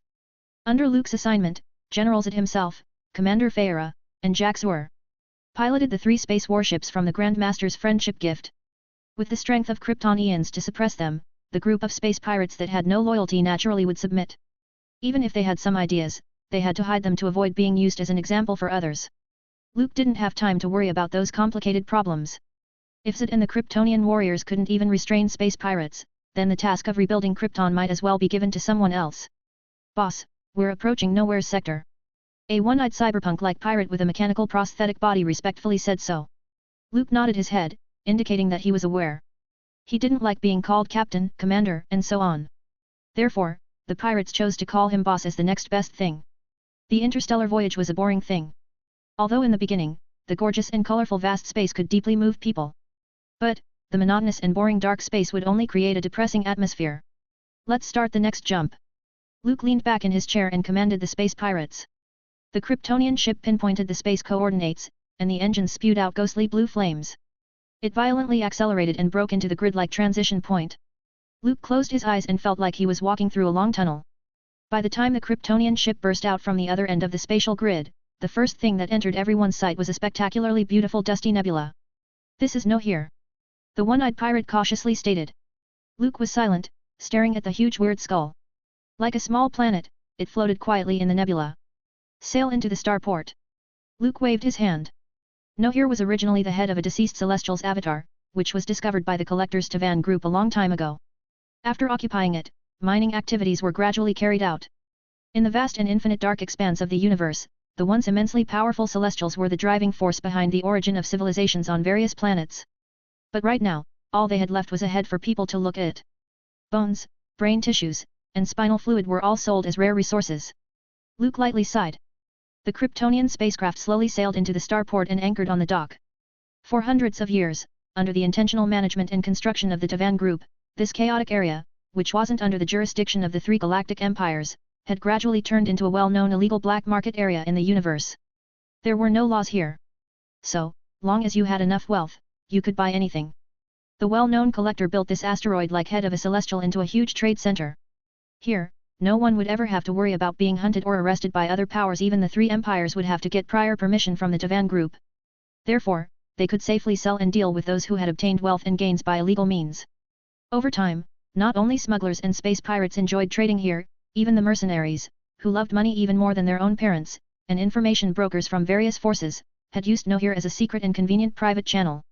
The Kryptonian ship was docked in the spacious hangar, attracting many curious, speculative glances due to its massive size and the presence of clean-cut space pirates as its crew. Was this a new space pirate group? They were all speculating. 511, Chapter 508 Kree Fleet, get him out of the way. Luke did not care about the hidden glances of the others and swaggered out of the dock with those space pirates. The three space fleets led by Zed, Commander Feyre, and Jaxur, were still behind and presumably close to arriving. Boss, did you come to Know Here to buy information or to attend the auction? The one-eyed man asked, bowing his head like a follower. Although this group of recruited space pirates hadn't seen Luke's powerful strength, which destroyed a fleet with his bare hands. But they all had experienced Zed's iron fist and naturally behaved well. Even the Kryptonian general had to maintain a certain level of respect when facing Luke. Thus, this human boss from Earth either had a more significant background or was stronger. Space pirates weren't all a bunch of illiterate people without a proper education, some intelligent people fought their way up. They knew exactly what kind of guys they could bully and what kind of big guys they couldn't offend. Auction. Luke's eyes lit up. He hadn't been this kind of face-slapping, pretentiously grabbing a treasure occasion, yet. Yes, there's an annual collection festival in Know Here, a celebration established by Tanelir Tavan. A grand auction is held the day before the festival. The one-eyed man saw that the boss was interested and made a point of explaining. The main purpose is to attract more guests and, incidentally, promote the reputation of the Tavan Group. Space pirates were always the most well-informed group of people in the universe, with knowledge of many secrets. Luke narrowed his eyes, seemingly somewhat moved. He opened his mouth and asked, so is there any shtick to this auction? As everyone knew, no matter which auction house was doing business, they would surely prepare a grand finale item that would attract customers. It seems to be a resource planet containing some kind of special mineral veins. The one-eyed man thought for a moment and whispered. This auction had been warming up for a long time. The Tavan Group was spreading its advertisements around. It was clear that they wanted to lure the warlords, dictators, or powerful empires into taking the bait. A resource planet with considerable value added for lone wolf space pirates, and generic mercenaries, had little meaning. It wasn't safe enough and would fall into the hands of merchants and trading groups. Only powerful empires like the Kree and Skrulls would find it useful. Resource planet. Sure enough, Luke curled his lips when he heard it. Spending a large sum of money on a small resource planet for ore mining served no purpose other than to waste time. What Zed and the other Kryptonians needed was a young planet with vitality. Find a hotel first and wait for Zed to come over. Luke waved his hand and dismissed the idea of attending the auction. With the recommendation of the Grand Master, plus the 3 space fleets with sufficient firepower, he felt that he should be able to reach an agreement with the collector and obtain a lead about a suitable planet from the other party. As for being penniless and not being able to pay, it didn't matter. Luke had always relied on reasoning with others to do things, and the ability to pay out money was only an occasional thing. If it didn't work, he would just ask Zed to locate the orb and sell it to the collector. He believed that at that time, Tanelir Tavan would regret that he didn't make a deal with him when he could. Anyway, the 6 Infinity Stones were of no use to Luke. He just needed to properly secure the Eye of Agamotto, originally the Time Stone of the Sorcerer Supreme. At best, add S.H.I.E.L.D.S Tesseract that's originally the Space Stone. And avoid letting Thanos collect the full set and snap his fingers. Perhaps, if Luke's fellow Traversers crossed over to the Marvel Universe, collecting the Infinity Stones and wearing the Infinity Gauntlet would be the main plot. But Superman, who had experienced the thrill of the snap early and also rubbed Thanos to the ground, didn't need to do so. Luke's current small goal was to jump out of the multiverse box and push open the door to the Omniverse. This way, whether it was a big event or a cosmic crisis, it wouldn't affect him. He just wanted to live in peace. Through the comic book universe, the only people who could barely live a quiet life were those big characters of the Omniverse. Even if the multiverse restarted, their existence wouldn't change. But an almighty Omniverse level couldn't be reached by simply upgrading his cards. They were equivalent to editors and creators. The only way to push open that door was to take advantage of the opportunity in big events. Luke thought so and walked through the hotel doors. General, we've arrived in Nohir. The space fleet led by Zed followed the direction of the Kryptonian ship and entered the mesmerizing and gorgeous nebula through continuous space jumps. Have Feyre and Jaxur, find an open area to anchor the fleet. The Kryptonian general said so in a deep voice. The three space fleets were so large that the starport on Nohir couldn't accommodate them. They were just stopping for a while to resupply and search for a location for New Krypton. There was no need to stir up the crowd, making it look like a battle. Generals had considered a low-key approach and decided to go in by shuttle and meet up with Luke. Yes. The space pirate leader nodded his head. They wouldn't dare to question Zed's order. Those defiant and unruly brothers had all become space mummies. The Kryptonian general never hesitated to use the simplest, most violent solution to a problem. After wringing the necks of several space pirates with his bare hands, these guys were as docile as sheep, and they never caused any more problems. Feyre and I will take a shuttle to Nohir. The others should stay on the battleship. Zed left these words and left the bridge. Reaching the lower deck, he sat down in a small, pitch-black shuttlecraft. There were other Kryptonian warriors to suppress and supervise the space pirates, so he believed that there wouldn't be any problems. The shuttle slowed down, pulled into the starport, and was just about to pull into the dock. Boom! There was a sudden violent shake. Zed's shuttlecraft, like a bouncy ball, whirled and flew out. It was like reversing into a garage halfway through, and suddenly someone forced their way into the only parking space and scraped the car, leaving a huge scratch. General! Commander Feyre was pissed. Except for Superman, who grew up on Earth, the majority of Kryptonians weren't actually good-natured. Especially the ones with warrior gene templates. If they had a disagreement, fists would swing around. Who are they? Zed's face sank.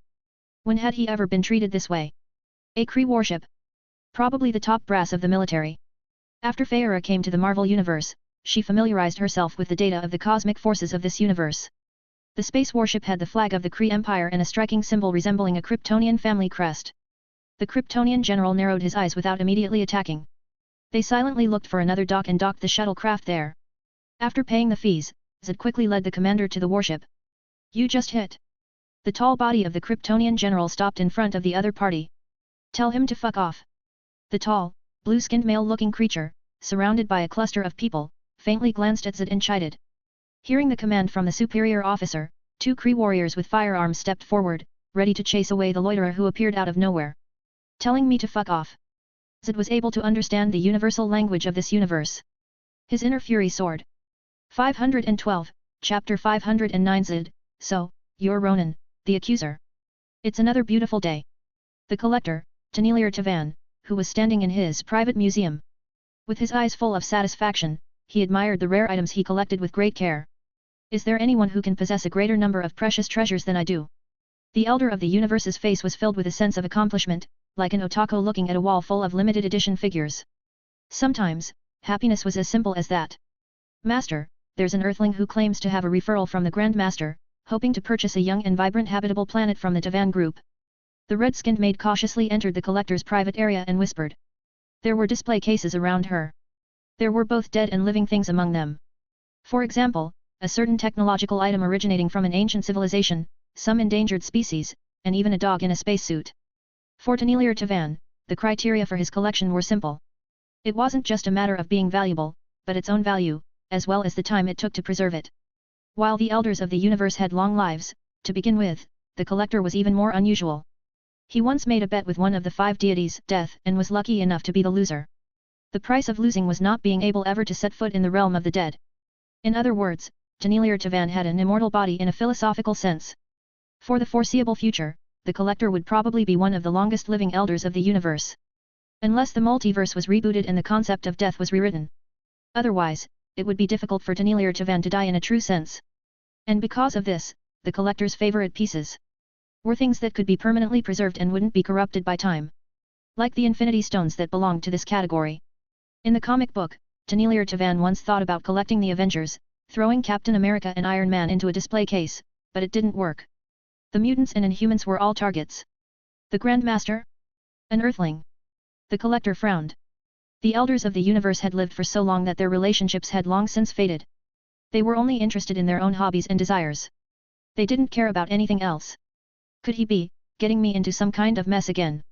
The collector thought about it for a moment and told the maid, "Take that earthling to the reception room. I'll see him later." Every time the Grand Master approached him, nothing good would come of it. Last time, the other party said there was a shortage of champion fighters on Sakar. He made a bet with Tenilir Tavan and finally snatched Beta Ray Bill. It was a precious item that he had managed to get his hands on, one that had undergone a cybernetic transformation, a powerful warrior like no other. There were also tournaments in Nohir, and Beta Ray Bill was supposed to be the collector's trump card. Used against the captain of the guard of the Shi'ar Empire, Kalark. "Yes, master." The red-skinned maid nodded and then said, "The Kree Empire's warship has just entered the starport. The representative involved in this auction house is Ronan the Accuser, the famous warlord." How could it be him? The collector's relieved brow knitted together again, and his face looked a little depressed. Nohir was the territory of the Tavan group, even the three galactic empires had to show respect. Ronan, the Accuser, was not only overbearing in character, but he was also exceedingly arrogant and a warmonger. And there was also a strong racist sentiment, discriminating against any life other than pure-blood Kree.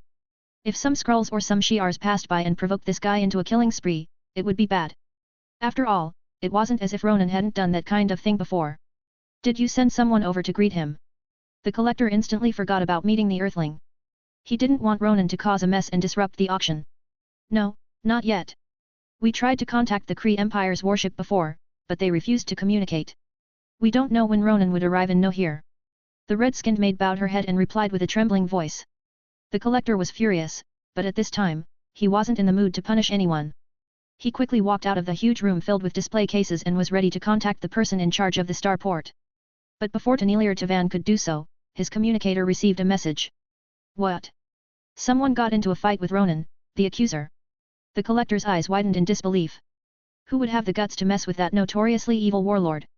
Back 20 minutes ago. Are you telling me to fuck off? Zed stared at the tall, blue-skinned male alien. The other party looked like a big shot, with people following behind him. Moreover, when the Kryptonian general blocked the way, a number of warriors instantly raised their firearms and pointed them at his body. Looking at their cold eyes, it seemed that as soon as the blue-skinned alien gave the order, they would immediately shoot to kill. Such nonsense! Zed sneered without trying to avoid it. He didn't exactly have a good temper either, but he was a Kryptonian general who had never needed to raise his fists to teach other people a simple lesson. But this blue-skinned guy not only rammed his shuttlecraft with his warship, but he was also threatening him with force. Inferior races! Zed clenched his fist and was about to teach the other party a lesson when he suddenly heard such words. As if another bucket full of oil was poured in, the existing blaze of anger boiled up even more. It had to be said, the Kree were simply dancing in a minefield. Zed, as someone with the general genetic template, had to protect Kryptonians' honor. In order to fulfill the great cause of rebuilding Krypton, he even went as far as to work for Luke and sell his freedom. But someone actually insulted Kryptonians as an inferior race right in front of him. It goes without saying what the outcome would be. Furious, Zed didn't say anything else. He directly opened his palm and fiercely gripped the energy weapon. It was instantly crushed into scrap metal. Then, his right hand choked the Kree soldier's neck and twisted it. Crack! The fragile neck was instantly broken. Even if the Kree had a tougher physique than other races, being able to accommodate multiple copies of organs and immune to certain levels of radiation. But in the hands of Kryptonians, they were still like lambs to the slaughter, powerless and defenseless. The pitch-black cloak rose up high. Zed's entire body rushed into the line of Kree warriors at a speed that far exceeded the dynamic vision of the Kree. His fist was like a war hammer, beating out heavy and dull sounds. It could be said that he mopped the floor with them. In a few breaths, all the cocky Kree warriors were on their way out. The scene was quite bloody. Someone's neck was broken, someone's chest had collapsed in, and someone's head was crushed. The Kryptonian general mowed them down like grass. He was extremely efficient without giving the Kree a chance to react. "Now, is someone going to come forward and apologize to me for being rude?" Zed asked as he stared at the bigwig from the Kree Empire, whose veins were throbbing at the corners of his forehead, and killing intent was oozing out. "Do you know who I am?" The tall, blue-skinned alien pushed aside the Kree warrior who stood in front of him and emerged from the crowd. He held a long-handled war hammer in his right hand, with a very imposing and oppressive aura. On the surface, he didn't look like a weak person. "I am the Supreme Accuser of the Kree Empire, Ronan." The blue-skinned alien gave him his name. However, he didn't see the anticipated look of fear and panic coming from the other party. Until a petite woman came up to remind him.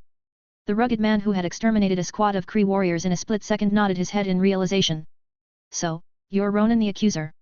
Zed pondered, contemplated for a moment, then continued, I already know who you are. For the sake of the Kree Empire, you can leave after you apologize. Binge. Read all remaining chapters on patreon.com/binge-translations. 513, Chapter 510 Shi'ar Empire, The Gladiator. After the reminder from Commander Feyre, Zed finally knew. He knew who this tall, blue-skinned male alien in front of him was. The center of power in the Kree Empire, Ronan the Accuser.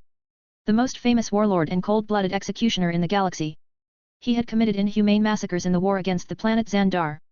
His fierce reputation wasn't inferior to that of the Mad Titan, Thanos. The Nova Corps had, on more than one occasion, strongly condemned such behavior. However, due to the huge military power of the Kree Empire, it could only remain as a verbal warning to avoid conflicts. In that case, considering that further entanglement may lead to more problems, Zed eased his tone. Before the grand reconstruction of Krypton could take its first steps, starting an irreconcilable conflict with the Kree Empire, one of the three major powers in the galaxy, was obviously unwise. Therefore, the Kryptonian general was willing to compromise and back down. For the sake of the Kree Empire, you can leave after you apologize. Zed considered himself magnanimous and refrained from further commenting on Ronan's outburst and arrogant disrespect. However, the warlord from the Kree Empire only felt that this was a blatant provocation. Have you always been so fearless?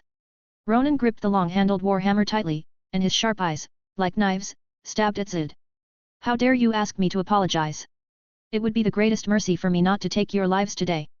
The originally relaxed atmosphere, with the drop of this sentence, became tense once again. The Kryptonian general's face sank. He knew that the laws of survival among the universe were no different from the natural world, focusing on individual strength and group forces. The existence at the top of the food chain could really take whatever they wanted from the creatures at the bottom and kill them at will. But what surprised him was that Ronan, who was heavily armed and had control over the fleet, hadn't seen the current situation clearly. Courage is the basic quality of a warrior. I'd like to ask.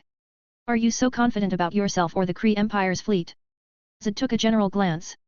In terms of the strength of the other party. If they really fought, at best, they would be in a 50-50 situation with the Kryptonian warriors. If they simply competed in physical fitness, Ronan may also be inferior. After all, having been enriched by the Yellow Sun, his Kryptonian physique was constantly evolving. Not to mention the Kree, even the Eternals might not be enough.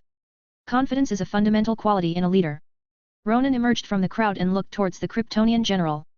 You turned down your only chance to survive. Do you have any last words? The two faced each other like gamblers who felt that they had a winning hand. Zed thought his fists were enough to pin his opponent to the ground. On the other hand, Ronan felt that with the Kree Empire's fleet backing him up and his own strength as a guarantee, there was no need to even look at the other party. In all his years of conquering the galaxy, he had never met an enemy that could threaten his life. Not long ago, the supreme intelligence of the Carey Empire gave Ronan a powerful weapon as a reward. As a result, the accuser's confidence in his own strength was inflated as never before. That's exactly what I wanted to ask you. Zed took a step forward. His terrifying momentum built up as if he was ready to slam his fist into Ronan's head. Gentlemen, please show some respect. Just as the battle was about to break out, a projection of Tenilir Tavan appeared between the two men. Although private duels aren't forbidden in Nohir, this is a starport, not a gladiatorial arena. The collector, who was on the top floor of the Tavan group building, saw the situation getting worse and had to intervene. He knew exactly what kind of madman Ronan was. The Nova Corps turned a blind eye to the existence of Nohir. The three galactic empires also give basic respect to the elders of the universe. But this war madman of the Kree Empire wouldn't follow those rules. In case Ronan got angry, his fleet might fire at Nohir, destroying it. Afterwards, the collector couldn't hold him accountable. The status of an elder of the universe may seem high, but their military power may not be comparable to that of the three galactic empires. As for Zed, although Tenilir Tavan didn't know who the other party was, but his vision and insight were much greater than that of this arrogant accuser. Powerful. This was the collector's first impression when he saw the Kryptonian general through the ubiquitous surveillance devices. That terrifying aura, like that of a silent volcano, wasn't something that could just be faked. Only a powerful warrior, who had fought many battles and won numerous victories, could develop an unbreakable mental will of steel. The Grand Master sent out slave-catching teams all year round, looking around for qualified warriors. On Sakaar, there were even competitive matches all year round. Having been exposed to it, the collector's ability to judge was evident. I'm tempted to show you some respect and let this reckless guy off the hook. Ronan, the accuser, spoke faintly, but his right hand, which held the long-handled war hammer, didn't loosen its grip. But you should also know that the Kree have always valued honor and dignity and will never refuse a challenge. The collector paused and remained silent. Of course, he knew the Kree Empire was famous for its warrior culture. Every blue-skinned, pure Kree was born an aggressor and predator. Ronan was one of the best. So, this brave warrior, you. Tenilir Tavan turned his attention to Zid. However, the latter didn't show him any respect either. Kryptonians will never forgive any arrogant people who insult our race. This time, Zid didn't back down. Kryptonian. Both the collector and Ronan were surprised to hear that. This was a planet they had never heard of. In that case, you can go to the gladiatorial arena.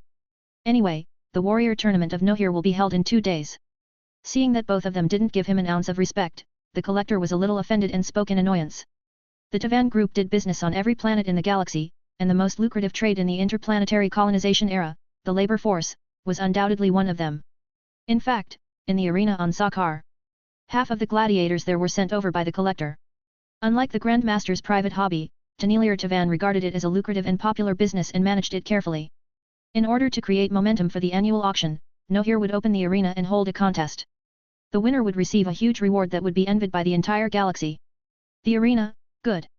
I heard that captain of the guard from the Shi'ar Empire will also be coming over for this auction.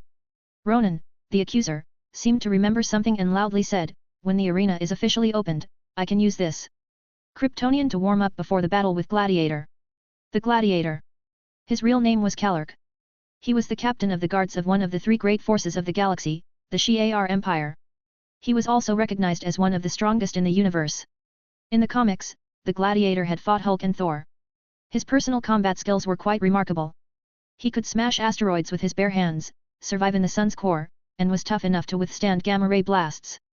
The Gladiator's strength level was dependent on his confidence, as such, the more confident he was, the stronger he got. When he firmly believed that he could win, all aspects of his ability would significantly improve, with no limit. Therefore, he had entered the ranks of the 4 Supermen of the Marvel Universe. Ronan had wanted to fight the Gladiator a long time ago and take the supreme honor of being the most powerful warrior in the universe from his opponent. Captain Kalark, who came for the auction, might not agree to the duel. The collector's head ached beyond belief. He knew that nothing good could come from Ronan, the accuser coming to Nohir. Then, I'll take that resource planet in the finale of the auction as a bet for the battle. Ronan spoke with confidence and certainty. Tenilir Tavan was stunned, seemingly unprepared for the magnitude of the other party's offer. Where did this warlord of the Kree Empire get his confidence from? The Gladiator's reputation was spread throughout the galaxy. In terms of combat capability, Ronan wasn't at the level of the captain of the guards of the Shi'ar Empire. I hope you'll stay in Nohir for 2 days, don't try to escape. Taking a deep look at Zid, Ronan, flanked by the Kree warriors, left the starport.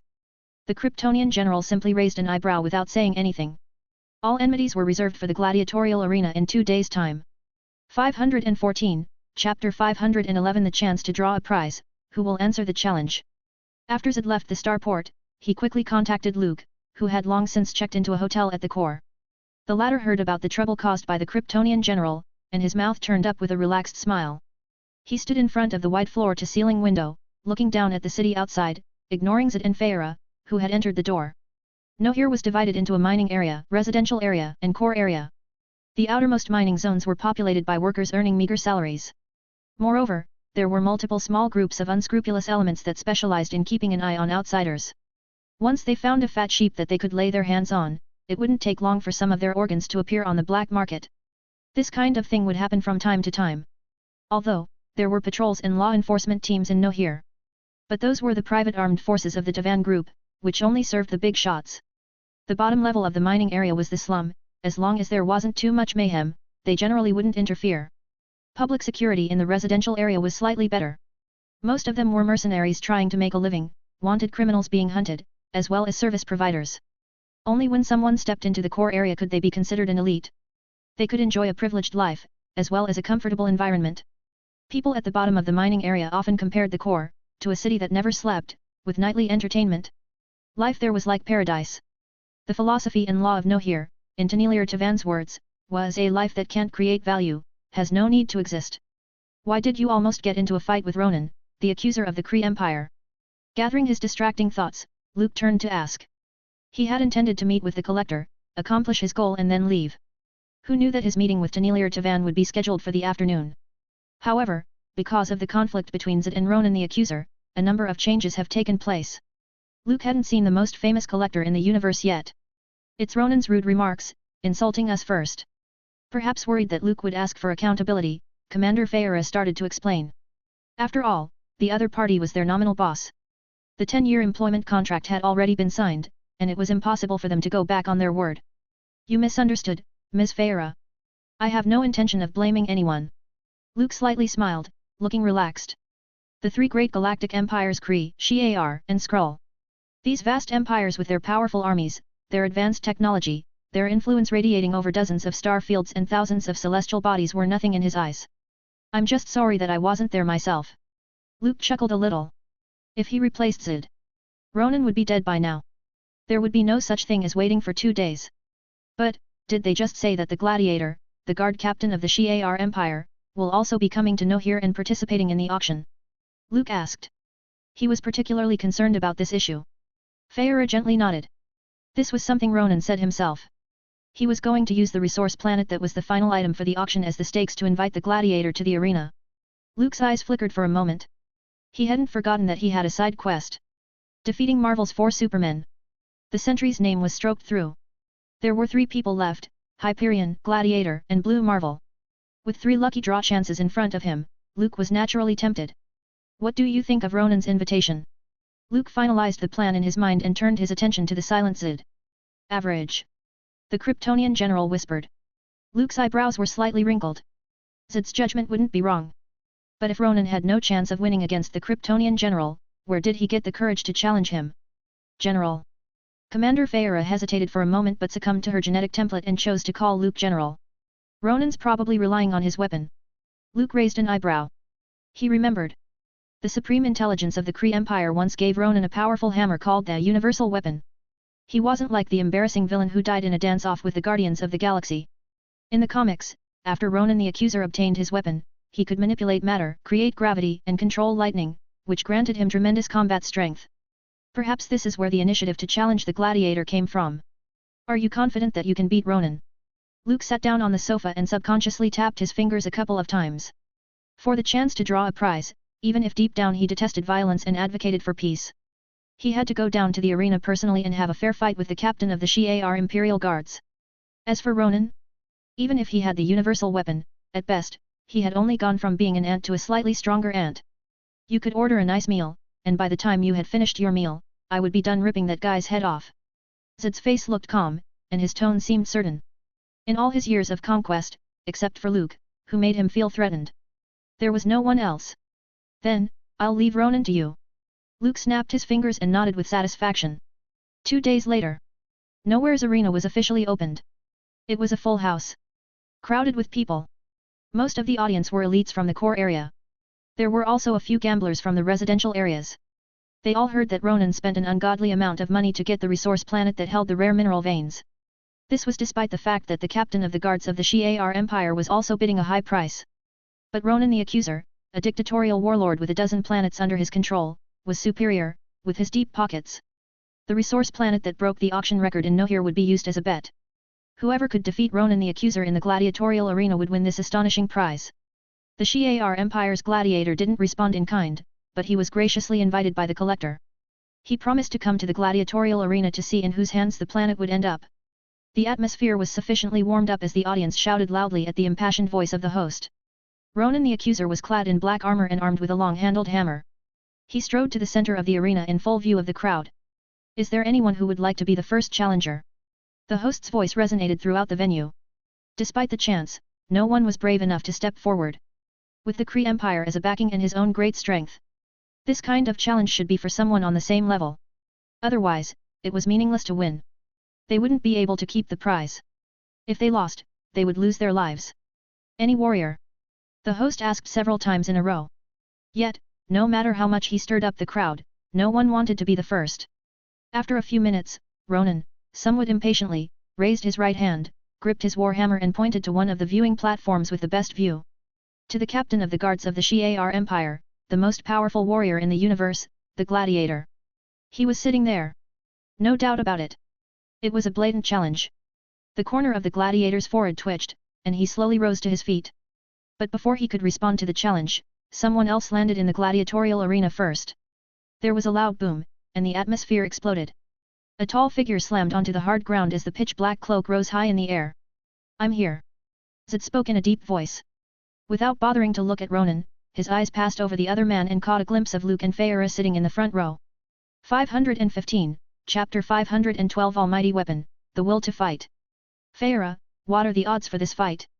Luke, sitting in the front row, took his eyes off the confrontation between Zed and Ronan. "Odds?" The Kryptonian commander glanced around and found a lot of people sneaking around in the audience, moving back and forth in various positions. They should be employees from the casinos, looking around for customers.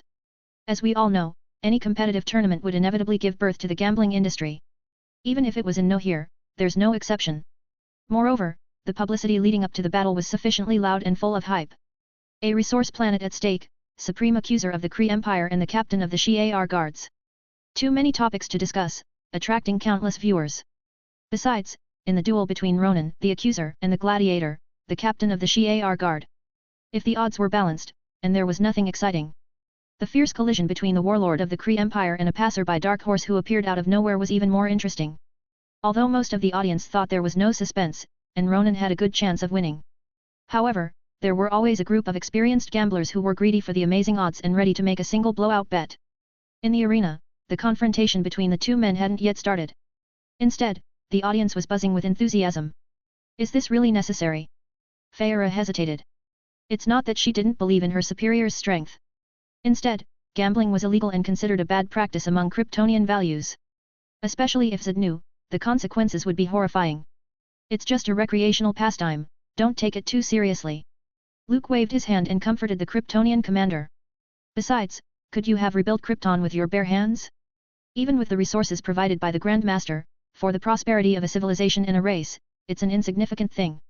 Feyre looked torn but eventually got up in silence. You shouldn't have come.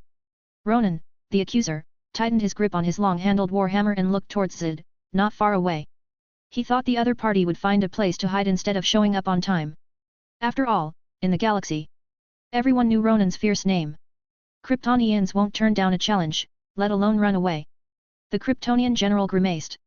His metallic armor vibrated like a lava volcano ready to erupt. Very well, I'll bestow upon you the highest glory, death by the warhammer of the Supreme Accuser of the Kree Empire. A hint of appreciation passed through Ronan's eyes. The Kree Empire was the top-ranked military empire in the galaxy. The Kree were also known for their belligerence and ferocity. They could slaughter all life on a planet without changing their expressions while at the same time respecting those who would fight for their faith. Without further nonsense, Zed's pitch-black cloak flared high as his tall body took a violent step forward. Bang! Invisible waves of air tumbled and roared, spreading in all directions. Space seemed to stagnate, and the Kryptonian general's every move seemed to slow down. This was actually a visual illusion. Zed was extremely fast, transforming into an unstoppable black shadow. When the crowd was caught off guard, he rushed towards Ronan with unparalleled momentum. For the Kryptonian general, a battle was always a matter of killing and slaughter. There was no point in preaching battle ethics. It would be foolish to announce before striking. Had Ronan, the Accuser, spat out a sneer and swung his long-handled warhammer straight into the air. The airflow was squeezed into streaks of white wisps, and rumbling bursts of sound spread across the vast gladiatorial arena. Wherever the warhammer passed, it was as if space caved in, releasing a wave of destruction. There was no hint of fear in Zed's eyes, let alone any intention of avoiding him.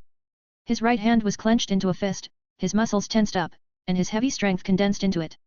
In the next moment, the divine weapon given by the Supreme Intelligence collided with the Kryptonian's iron fist. Bang! There was a loud bang. The solid arena shook a few times as if there was an earthquake. The ground beneath their feet instantly cracked open like an ever-expanding spider's web. The surging air billowed, setting off a wave of dust like a dragon soaring into the air.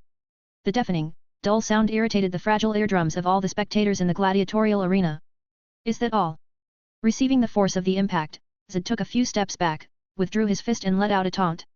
That long-handled warhammer is indeed indestructible. It's a bit of a shame that it landed in Ronan's hands. The Kryptonian general's eyes were solemn as his feet launched into his opponent once again. The ground crumbled and furrowed. In the space of a few breaths, the two figures exchanged blows with each other hundreds of times. The terrifying wave of sound rippled out in rings, visible to the naked eye. Faced with such a fierce attack, Ronan couldn't help but feel a suffocating sense of pressure. Zed's combat sense was too good, dodging the shockwave fired by the warhammer at exactly the right time, every time. It made his universal weapon useless. Moreover, the Kryptonian's iron fist was powerful. Had it not been for the warhammer's energy shield, Ronan the Accuser would have been caught in danger several times, welcoming the bitter fruit of defeat. You're a tenacious fighter. It's just a shame you ran into me. The Supreme Accuser of the Carry Empire roared, his warhammer releasing heavy pressure from his hands. The air seemed to grow thicker as Zed felt a powerful force field around him. It was as if he was stuck in a swamp, like a towering mountain was pressing on top of his head. This was one of the abilities that the divine weapon, forged by the Supreme Intelligence, possessed. Manipulate gravity, absorb energy, create force fields, emit shock waves. The Supreme Intelligence of the Kree Empire named the Warhammer Universal Weapon. It was worthy of its name. Capturing the rare opportunity, Ronan the Accuser went on the offensive. His hands clenched, his hammer raised. With a terrifying force, it slammed directly into Zed's chest. The metal armor from Krypton crumbled apart with a few cracks and then fell to pieces. Before Zed could react, he was sent flying into the air. He felt a sharp pain in his body, and his eyes were glazed over as if he had been hit head-on by a battleship. In a groggy daze, Zed quickly slammed down. There was another loud bang. The ground shook. The solid alloy wall of the arena was almost broken through, revealing a deep, human-shaped dent. Embrace death. Ronan rose into the air like a predatory falcon and swooped down on the fallen Zed.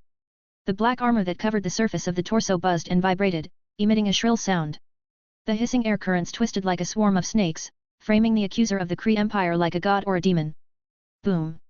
The fierce energy, like a detonated explosive, unleashed a terrifying wave of destruction. Feyre, who was sitting in the front row, was so distraught that she couldn't help but stand up. She never expected that General Zed would slip up and give Ronan a chance to catch him in an extremely dangerous situation. Feyre, you underestimate the will of a Kryptonian general. Luke was as calm and steady as a mountain. Zed was at least strong enough to go a few rounds with him, not so weak that he would lose to Ronan the Accuser, who relied on his weapon's abilities. There was silence in the arena. People in the audience stood up and poked their heads out, trying to see the situation. The battle was like a roller coaster ride, with ups and downs. Ronan the Accuser, who was favored by the public, was caught in a passive position at the beginning. Zed became a dark horse, revealing his skills. When the scales of victory tipped in favor of the Kryptonian general, the Supreme Accuser of the Kree Empire struck a surprising blow. The smoke slowly dispersed, revealing a vague figure. Cough cough. Zed, who was smashed into the alloyed wall, opened his palm. In a flash, he was tightly gripping the warhammer. The violent energy cut through the Kryptonian's hard as steel skin like a knife. The wound was so deep that they could almost see the white of his bones. Drip drip drip. Scarlet blood spurted onto Zed's face, giving him a particularly grim look. Despite the loss of his right arm, the Kryptonian general was able to deflect a fierce blow from Ronan the Accuser. Crack! Crack! Zed gritted his teeth and moved the warhammer away with great force. His eyes were full of anger, steely and unyielding. It's my turn. He coldly spat out the words. 516, Chapter 513. The biggest dark horse, making waves again. Die! Ronan, the Accuser, tightened his grip on the warhammer and lashed out once more. Your turn. It's not a turn-based game. He just needed to keep adding leverage and deal another lethal blow to his opponent. The scales of victory would inevitably tilt in his favor. Crack, crack. Crack, crack, crack. The white bones sounded like toothache-inducing, unoiled, rusty machinery cracking and squeaking. The broken bones pricked the skin and appeared quite shocking. Perhaps because of the pain, Zed's expression turned distorted. He roared, and blazing energy surged forth, coalescing into 2 points of crimson. Zi. His eyes glowed red. They were like 2 laser swords sweeping across the arena. The almighty weapon, which was filled with raging energy, seemed to have been drained. The dazzling light turned dull and weakly faltered. Ronan, the Accuser, froze, seemingly unresponsive. A few seconds passed before he could clearly feel the excruciating, bone-chilling pain transmitted back to his brain. Ah! My hand! Along with the universal weapon, a beefy arm fell to the ground. It belonged to Ronan, the Accuser. I'm not the one who's going to meet death. Zed's eyes glowed red as if he were a demon from hell. His left hand reached out like lightning and tightened around the neck of the Kree's Supreme Accuser, interrupting the screams of pain that echoed through the gladiatorial arena. Crack! A crisp sound echoed. The hard skull of the Kryptonian general smashed into Ronan the Accuser's nose. Blood flowed out like a faucet with its valve broken off, splattering all over his face. 5 fingers, like iron pincers, squeezed the head of the Supreme Accuser of the Kree with force. The arm, which was almost ruined, struck the opponent in the jaw. Boom! The ladder was struck high into the air, like a cannonball in full force. Zid took a few deep breaths and bent down to pick up the long-handled hammer. Squinting his eyes, he waited for Ronan to fall. Then, he swung the universal weapon created by the Supreme Intelligence. Bang! The Supreme Accuser of the Kree Empire looked like he had been struck by a baseball bat, tumbling and flying off into the air. The tall figure tore through the atmosphere and heavily smashed into the alloy walls of the gladiatorial arena. The sound was thunderous, and the smoke billowed in all directions. Ronan, fell? The Supreme Accuser has fallen. The Kree warriors in the audience were reduced to tears as if they couldn't bring themselves to believe what they were seeing. The Kree Empire had an extremely fervent military culture, and Ronan, at such a young age, was able to become an accuser, a member of the Accuser Corps and a member of the Kree aristocracy. Apart from his noble lineage and family support, these factors were also closely related to his own strength. But Ronan, who was recognized as the #1 warrior in the Kree Empire, had lost. And what was hardest to accept was that he didn't lose to the Gladiator, the captain of the guards of the Shi'ar Empire. Instead, he suffered the biggest failure in his life at the hands of some unknown guy. Others were shocked at the result, too.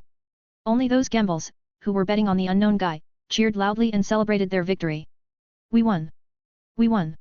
We finally won something! No more debts! Remember this feeling, Supreme Accuser. Zid strode forward and approached the seriously injured Ronan. You're not a god, you're not invincible, you'll bleed, you'll get hurt, and you'll, no fear. The universal weapon, shaped like a war hammer, didn't hold back and smashed the head of the Supreme Accuser of the Kree Empire. The Kryptonian general was never about that whole forgiveness and letting go. For him, the best way to show respect to his opponent was to lay a bunch of flowers at his enemy's grave, nothing more. A look of fear flashed across Ronan's eyes as his consciousness drifted away. It was the fear of death that was engraved in every creature's bones. Battle over. The space battleship hovering above the gladiatorial arena shot down a repulsion beam, just in time to shove Zid out of the way. The collector couldn't help wiping the cold sweat off his face. There was no way he was going to let the Supreme Accuser of the Kree Empire die in no here. That would definitely start a new war. When that happened, the Tavan group would be the one to suffer. Congratulations to the powerful unknown warrior for winning the final victory. To avoid further complications, Tanelier Tavan was eager to announce the results. His Excellency, Supreme Accuser of the Kree Empire, had wagered the resource planet we had auctioned off, so... Bang! Another figure landed in the arena. The red cape, the high collar, the tight combat suit and the rather distinctive mohawk haircut. A mountain of applause and cheers broke out like a tidal wave. Because the man who stepped into the arena was the captain of the guards of the Shi'ar Empire. The one recognized as the most powerful warrior in the galaxy. Gladiator.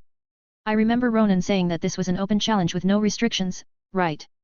Kallark loudly asked. His eyes were fixed on Zid. If the winner standing in the arena was Ronan, the accuser, Gladiator wouldn't come down in person. The reason was simple.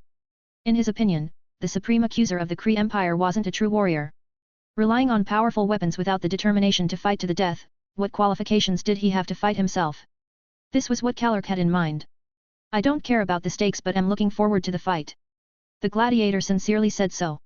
You can go down to rest and recover from your injuries. Zid ignored his opponent and silently gripped the trophy he had harvested, the universal weapon shaped like a war hammer, and walked to the audience. Ronan, the accuser, belonged to him and Gladiator to Luke, something they had agreed on earlier. Having said that, the big man with the odd haircut looked strong and worthy of a fight. But the Kryptonian general was exhausted and had lost all interest. I'll answer this challenge. Luke, who was sitting in the audience, slowly stood up and gave his seat to Zid. He didn't make a stylish entrance like the Kryptonian general and entered the gladiatorial arena very calmly along the stairway. The sudden turn of events not only left the collector and the audience frozen, but even Gladiator himself was a little surprised. His stern eyes swept over Luke, not noticing anything out of the ordinary. He could even be considered plain compared to Ronan and Zid. You, forget it, I'm not interested. The Gladiator waved his hand. Fighting a warrior as powerful as Zid would be passionate and glorious. But killing a passerby in one punch wouldn't give him any sense of accomplishment. In his view, Luke was the passerby, with little sense of existence and momentum. The captain of the guards of the Shi'ar Empire had his own pride. He didn't even have any respect for Ronan, let alone for a guy who came out of nowhere. I'm his boss. If you want to fight him, you have to ask for my permission. Luke gently said so. He looked at the Gladiator like an old farmer looking at the wheat that he was about to harvest. As long as he could beat him, he would get a chance to draw a lottery. 517, Chapter 514. Full of confidence, doubting life. Boss. The Gladiator revealed a skeptical look. The universe was no different from the natural world. To some extent, they all obeyed the cold law of the jungle. Thus, the measure of a person's weakness and strength was divided into a number of criteria. Wealth, status, planetary background, individual strength, and so on. Carla itself is one of the three major forces of the galaxy and the captain of the Imperial Guards of the Shi'ar Empire. Coupled with a reputation as the strongest warrior in the universe, even a war madman like Ronan, the accuser, wouldn't randomly try to mess with him. It could be said that the galaxy was similar to a huge building with a pyramid configuration. Then, the gladiator was already standing on top and had the capital to look down on other creatures. So, he was full of confidence. He only had admiration for Zid, who had defeated Ronan, rather than thinking that the other party could really compete with him. Yes, I'm his boss. Luke nodded, looking candid. No matter how powerful Zid was, he was just a worker under his hands. Gladiator thought for a moment. Seeing the Kryptonian general sitting in the audience and closing his eyes, recuperating his spirit without refuting it, he reluctantly believed it. Well, then, this challenge is yours to take up. Kalark clenched his fists and went into combat position. An amazing aura erupted from that incredibly strong body. As if it were a substance, it formed a pale flame of light. What a spike in combat power! Luke whispered a little chuckle. It looked like the gladiator he was encountering was full of confidence and at the top of his game. This captain of the Shi'ar Imperial Guards, ranked as one of Marvel's 4 supermen, was known for becoming increasingly powerful the more confident he became. A very idealistic ability. As long as the gladiator believed in himself, he would be able to use 200% of his strength and even make a breakthrough on the spot or something. On the contrary, the slightest inner doubt would soon reduce him to a third-rate piece of crap who couldn't even do the job of a miscellaneous soldier. So Kalark had a great record of winning but also a history of losing. I take fighting seriously, and since you have to challenge me, don't delude yourself. The gladiator wanted to dissuade Luke with a few solemn warnings. But the latter didn't have the heart to listen any further and interrupted Kalark by stomping heavily on the ground. Unlike Ronan the accuser, Zid opened his eyes with great enthusiasm. Luke's foot went down without the slightest movement being transmitted due to the subtle manipulation of the bio-force field. Silently, the floor of the arena crumbled and collapsed, turning into a cloud of extremely fine atomic dust. The flow of time seemed to slow down, and the scene of destruction was captured, frame by frame. The people sitting in the audience saw this scene, felt as if their hearts were tightly grasped by a large hand and felt an overwhelming sense of suffocation. It was as if death had appeared in front of them, about to swing its scythe and harvest their lives. The fear was so intense that it couldn't be contained. The wave of destruction, rapidly expanding outwards with Luke as the center of the circle, soon reached the gladiator. Strong! Kalark, who was originally dismissive and skeptical, looked stern. He hadn't anticipated such a terrifying force within Luke's tall and sturdy frame. Gladiator was discerning enough to understand that this stomp demonstrated a level of intensity that was far superior to that of Ronan and Zid. It didn't solely rely on strong brute force but displayed an extremely frightening degree of control. If anything, Ronan the accuser and Zid were two unskilled reckless men competing with each other to see whose fist was harder. Then, Luke was a world-class boxing champion, not only with crushing power but also outstanding skills. The difference between the two sides couldn't be more different. Just what I was looking for. Kalark simply felt energized. He always wanted to meet an opponent, like Luke, who could place a lot of pressure on him. There was no flinching, no backing off. The gladiator swung his fists. The muscles of his entire body, like a block of solid steel, exuded an intimidating and oppressive momentum. He took a step. Bang! Like a fist hitting an indestructible wall. Kalark felt the strong recoil, and his whole right arm felt a little numb. The energy field alone was extremely robust. In the name of Magistrix Lilandra, this is a worthy fight. The battle-ready gladiator brutally slammed into Luke. The knotted muscles sent out a ripple of air, and a pale flame of light shot up into the sky. Fighting with all his might, Kalark finally tore through the bio-force field, breaking through the invisible barrier and closing in on Luke. The huge fist struck through the air with a fury no less violent than that of a typhoon sweeping through. The way you're putting in the effort is truly awe-inspiring. Luke quipped, seemingly with no intention of dodging. His expression remained unchanged as he took a deep breath. The air currents, enough to turn steel into scrap metal, were all directed at the tall, mountainous figure. Like a bottomless pit, it sucked out the air at the center of the gladiatorial arena, creating a semi-vacuum environment. The gladiator didn't care. He was perfectly capable of surviving in a space-like environment, and he didn't need to breathe. In an instant, a strong and powerful fist smashed through. This was a terrifying blow that could shatter mountains and alter the landscape. Kalark, without reservation, threw everything he had at Luke in the most powerful and ferocious attack of his life. Boom! The astonishing sound dissolved into nothingness before it could be heard. Luke simply raised an eyebrow and opened his palm, firmly catching the punch. Even though it carried an unimaginable and terrifying force, it still couldn't move an inch. Luke's body wasn't even shaking. The stagnant air currents roared like wild dragons, emitting a sharp whistling sound and forming a furious hurricane. The arena was on the verge of collapse, and the spectators sitting in the front rows were rolling away from the scene for fear of being involved in the aftermath. How is this possible? The gladiator's eyes widened as if he was greatly agitated. He couldn't believe that all the wool he had consumed, and all the power he had gathered, hadn't caused any damage to Luke. Is it my turn? Luke gently asked. He had long since graduated from the stacking battle power level. With a raise of his hand, he could shatter a planet and destroy a world. It was a breeze for today's Superman. Therefore, even if Kallark was as powerful as he could be and could be called the most powerful warrior in the universe, once faced with Luke, they were like two different dimensional creatures, completely incomparable. Between the flicker of his eyes, a raging burst of energy was erupting.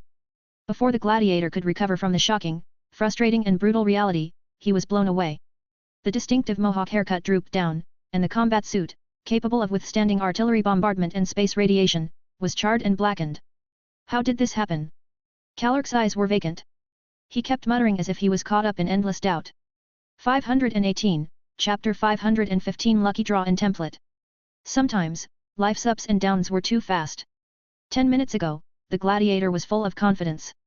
He thought he was the strongest warrior in the universe, and even Ronan, the accuser, wasn't taken seriously. 10 minutes later, this pride and honor were like fragile bubbles. Punctured and disappeared without a trace. Why is this happening? Clearly, meeting an opponent who can put up a fight should be a source of joy. Kallark muttered to himself. He couldn't believe it, he didn't want to believe it. The gladiator could accept the fact that he suffered a failure. Because any warrior would experience setbacks and trials soaked in blood and fire. Just like forging a sword, it was constantly beaten and quenched. Repeated countless times to bring out the sharpness. The only difference between the strong and the weak was to see who could successfully persevere and come out the other side. So, the gladiator wasn't afraid of failure. But he couldn't accept that he'd lost so badly.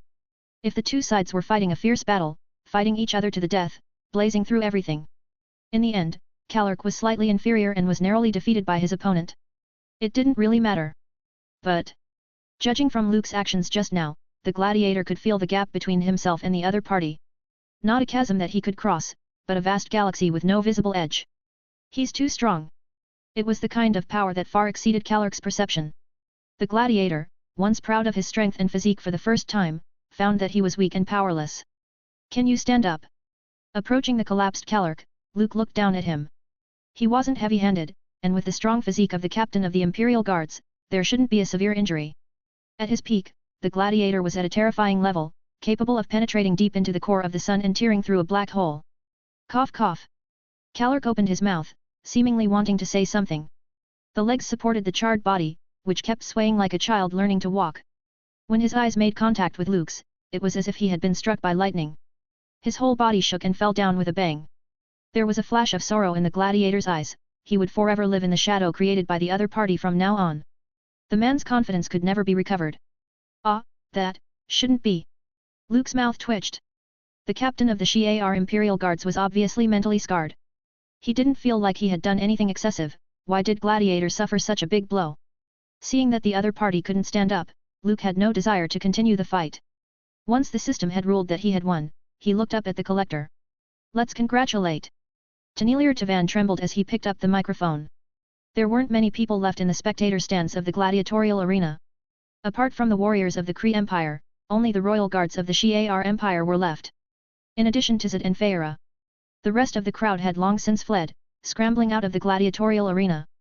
After all, no one wanted to be the unlucky victim caught in the crossfire. According to Ronan's agreement, the stakes belong to the winner, and Nohir will be responsible for supervising the transfer and handover. Seeing that there was no one there, the collector didn't bother to maintain his poise and simply finalized the rights to the planet. By definition, as an elder of the universe, what big scenes had he not seen before? But when the gladiator was defeated, with no room to fight back, Tanelier Tavan was a little scared. When did another terrifying supreme being appear on Earth? The days that followed were devoid of unnecessary twists and turns. Luke defeated the captain of the guards of the Shi'ar Empire, and Zed defeated the supreme accuser of the Kree Empire. They were undoubtedly powerful and succeeded in winning that resource planet. The Gladiator and Ronan were both sent back to their home planets to recuperate from their injuries. No one had the courage to say anything else about where the stakes would end up. Because Luke and Zed weren't only powerful individuals, they also had 3 fleets parked at the gates of Nohir. Finding out about that, the collector's attitude became welcoming and respectful. Tenilir Tavan treated them like supreme VIPs, honestly searching for a suitable habitable planet for Zed and graciously granting numerous requests. It was only at this point that he sort of understood why the Grand Master had sent these atomic bombs to Nohir. Despite cursing in his heart, he still had to put on a good face. The collector was generous enough to give Zed several ships full of slaves that were supposed to go to Sakar. This made a big change to the Kryptonian general's impression of Tenilir Tavan. After settling the chores at hand and leaving the task of rebuilding Krypton to Zed, Luke found a quiet room and started the lucky draw. As usual, a dazzling mass of light bursts forth, like a spinning wheel with various Superman cards. Stop! Luke's eyes flashed with anticipation. Card extraction completed. Cyborg Superman. Hank Henshaw. Luke's lips curled up at the corners. The addition of a mechanical control-like, tech-making ability would be nice. Cyborg Superman, whose real name was Henry Hank Henshaw, was a human scientist who first appeared as part of LexCorp. The character was the all-too-common genius scientist from the villain's camp who, together with his wife, went on a scientific research trip on a spacecraft and was accidentally exposed to high levels of solar radiation. The spaceship crashed, but Hank Henshaw survived taking a different form of life. At the last moment, he uploaded his consciousness to LexCorp's mainframe and assembled a body with machinery. This was the earliest version of his origin story, somewhat similar to a mix of Fantastic Four Ultron. Of course, given that the two companies have borrowed from each other, it was hard to say who was paying tribute to whom. The Cyborg Superman story, which was later changed a couple of times, became Hank Henshaw was picked up by Darkseid in Superman Dynasty and modified using Apocalypse's technology. All in all, this card was characterized by extremely impressive mechanical modifications, as well as capabilities such as computer hacking. When he opened the character panel, the stats had been refreshed. Host, Luke Cavill. Loaded card, Super Demon, Devastator, Super Kryptonian, Cyborg Superman. Level, LV4. Ability. A lot of relevant knowledge came out of thin air and entered his mind. Luke closed his eyes and digested it for a while, then slowly exhaled a long breath. He scanned the technological equipment in the room and the household appliances. Lines of precise data emerged in his eyes. Not only that, Luke could sense a novel ability that was different. As long as he felt that he could build something, to some extent, he could ignore the principle and process and directly assemble it. I think I can do it.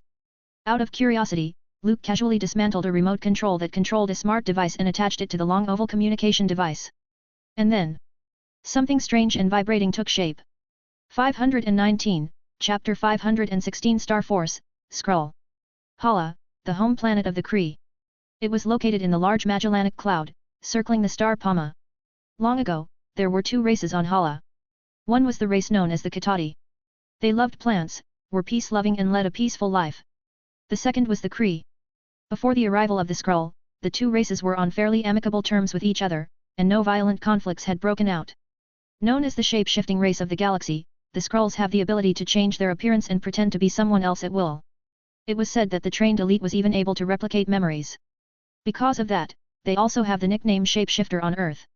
The Skrulls, who were extremely adept at infiltration and disguise, stirred up conflict between the 2 races on the planet Hala, intensifying the conflicts that existed between them. In the following decades, the Kitati were almost exterminated by the militant Kree. As for the Skrull, they didn't get the benefit. They underestimated their opponents. Instead, the Kree intercepted a spaceship, thus enabling technological development towards their journey through the galaxy. Even the Skrull themselves had no idea that this failed invasion would turn into a civilizational war that would last millions of years. Despite the fact that the Kree Empire's fleet now traveled across the galaxy, traveling between thousands of colonized planets, Hala remained the only home for all Kree, who considered themselves to be of pure blood. Every year, there were hundreds of travelers that came back in spaceships. I heard that Ronan returned in defeat from Nohir. Not only did he get one of his arms chopped off, but he also lost the universal weapon bestowed by the Supreme Intelligence. A man and a woman were sparring and fighting in the special training room of the Star Force. You shouldn't criticize a noble accuser behind his back. The man had a serious expression while he avoided the woman's fist. He was the defensive one, constantly pulling back and dodging, moving quickly and reacting well. I thought you'd hate that guy. The woman's heroic eyebrows furrowed into a frown. As she spoke, she threw out a beautifully executed whip kick. Why do you say that? It was hard to imagine that a woman's body, so slender and delicate-looking, could be as powerful as a warrior's.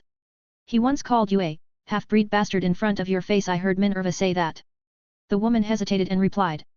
Racial discrimination not only existed on Earth, but other civilizations of the universe had them too. The Kree Empire, for example, placed great value on bloodlines. Years of foreign warfare, expansion and colonization led to the emergence of a large number of military nobles, which in turn formed partisan warlord factions. Ronan was one of the representatives. It was well known that the prevalence of bloodline doctrines could easily turn into racism. Because the upper classes were mostly blue-skinned, they were regarded as pure Kree. They regarded their pink-skinned compatriots as the products of conquest over other civilizations and integration with contempt and rejection.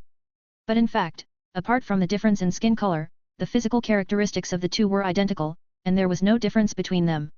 The man, named Yon-Rogg, was even more awkward, being neither blue-skinned nor pink-skinned.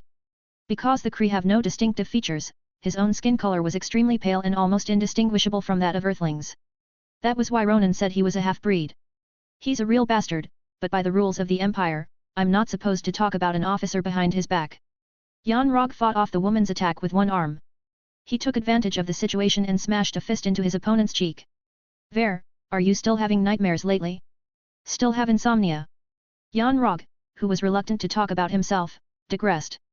The blonde woman he fought with wasn't from the planet Hala, nor from the Kree Empire.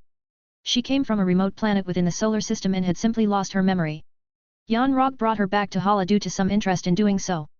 The other party was instilled with loyalty to the Kree Empire and recruited into the Star Force, the Kree Empire's elite combat team, specializing in classified missions such as rescues and assassinations. No. The woman shook her head. Actually, she was haunted by a nightmare yesterday. Memories of the past, like clips of broken footage, playing on a constant loop. When she tried to chase it down, she came up empty, unable to remember anything. According to the regulations of the Star Force, Yon-Rogg was her supervisor and mentor. She should have told the truth, but Ver chose to keep it to herself. Very well, don't be confused by the past, it will cause you to hesitate, distract you and make you vulnerable. Satisfied, Yon-Rogg replied with a nod. I'll petition the Supreme Intelligence to let you join one of the upcoming missions. Ver's eyes lit up. She hadn't been on a mission since she had joined the Star Force. What's it about? The woman rubbed her aching cheek and asked. Hunting down a group of Skrull refugees who had fled to Nohir. Yon-Rogg briefly summarized and didn't go into too much detail. Nohir? Isn't that where Ronan lost? I can help him get his universal weapon back if he's polite enough. Ver joked. You'd better properly obey orders and refrain from acting rashly. The group that defeated Ronan shouldn't be messed with. Yon-Rogg's expression looked serious. The news about Luke and Zed had been spreading across the galaxy these days. One of them in particular, a guy called Superman, was a problem, even for the Gladiator, the captain of the Shi'ar Empire. Ver grimaced, but didn't take it to heart. There was an extremely powerful energy within her. However, Yon-Rogg and the Supreme Intelligence had always warned her, and she wasn't allowed to use it casually. Superman. In Nohir. In recent days, Luke had been spending time in the shipyard and factory, obsessing over all kinds of machinery. When he saw the dismantled parts, he couldn't resist fiddling with them a bit. It was something like putting together Lego toys, just throwing them together and building a whole bunch of weird and strange things. And with increasing proficiency, Luke was getting better and better at it. Everything was based on his perception, and nothing was impossible to put together. He felt like he could probably build a Gundam with his bare hands, or knock out a Terminator if he kept going. In addition to mechanical modification capabilities, Luke had gained something in terms of cyber infiltration. The entire monitoring system of Nohir became his eyes. Even the collector's private area was no exception, and he knew exactly how much stock there was. Too bad he doesn't have the Apocalyptian Mother Box. Luke had some regrets. If Cyborg Superman's ability were combined with the Mother Box's unique technology, it would be equivalent to getting an explosive plug-in.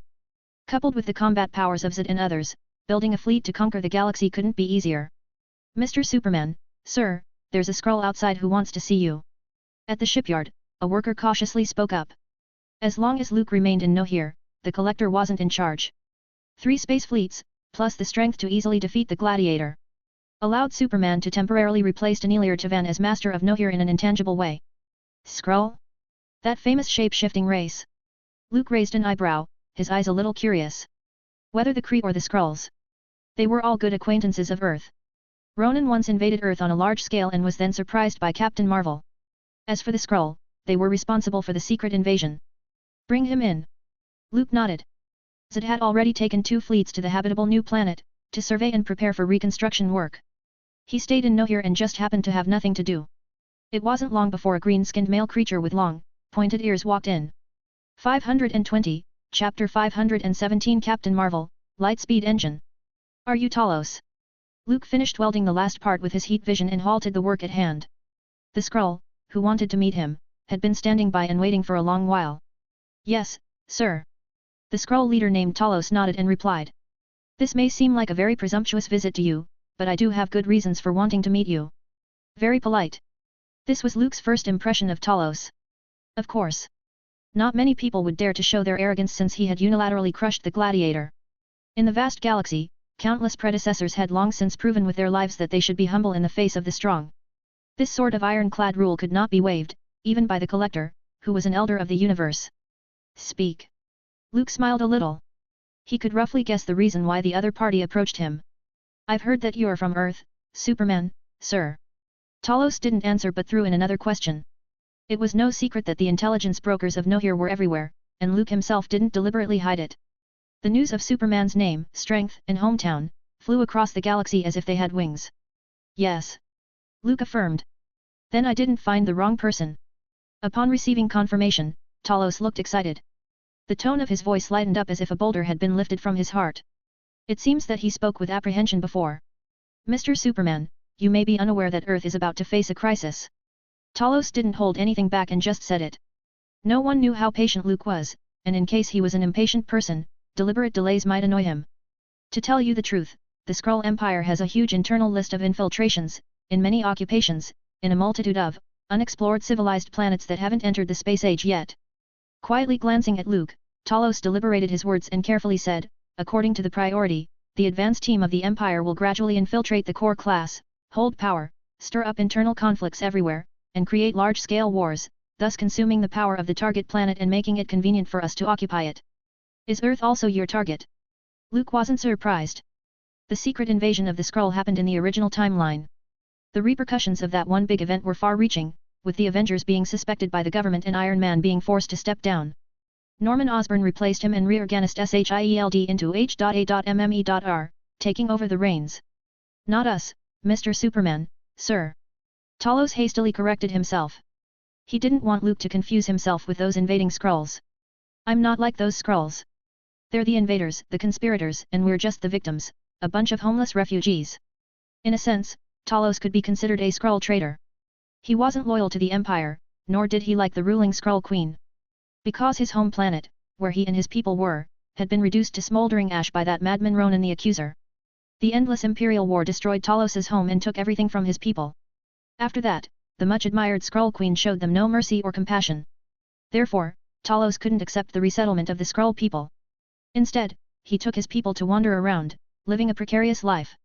He hated the Kree Empire and no longer trusted the Skrull Queen. You'd willingly risk treason to tell me this news, Talos. What's your purpose? Luke kindly smiled, looking at the Skrull man who came to inform him.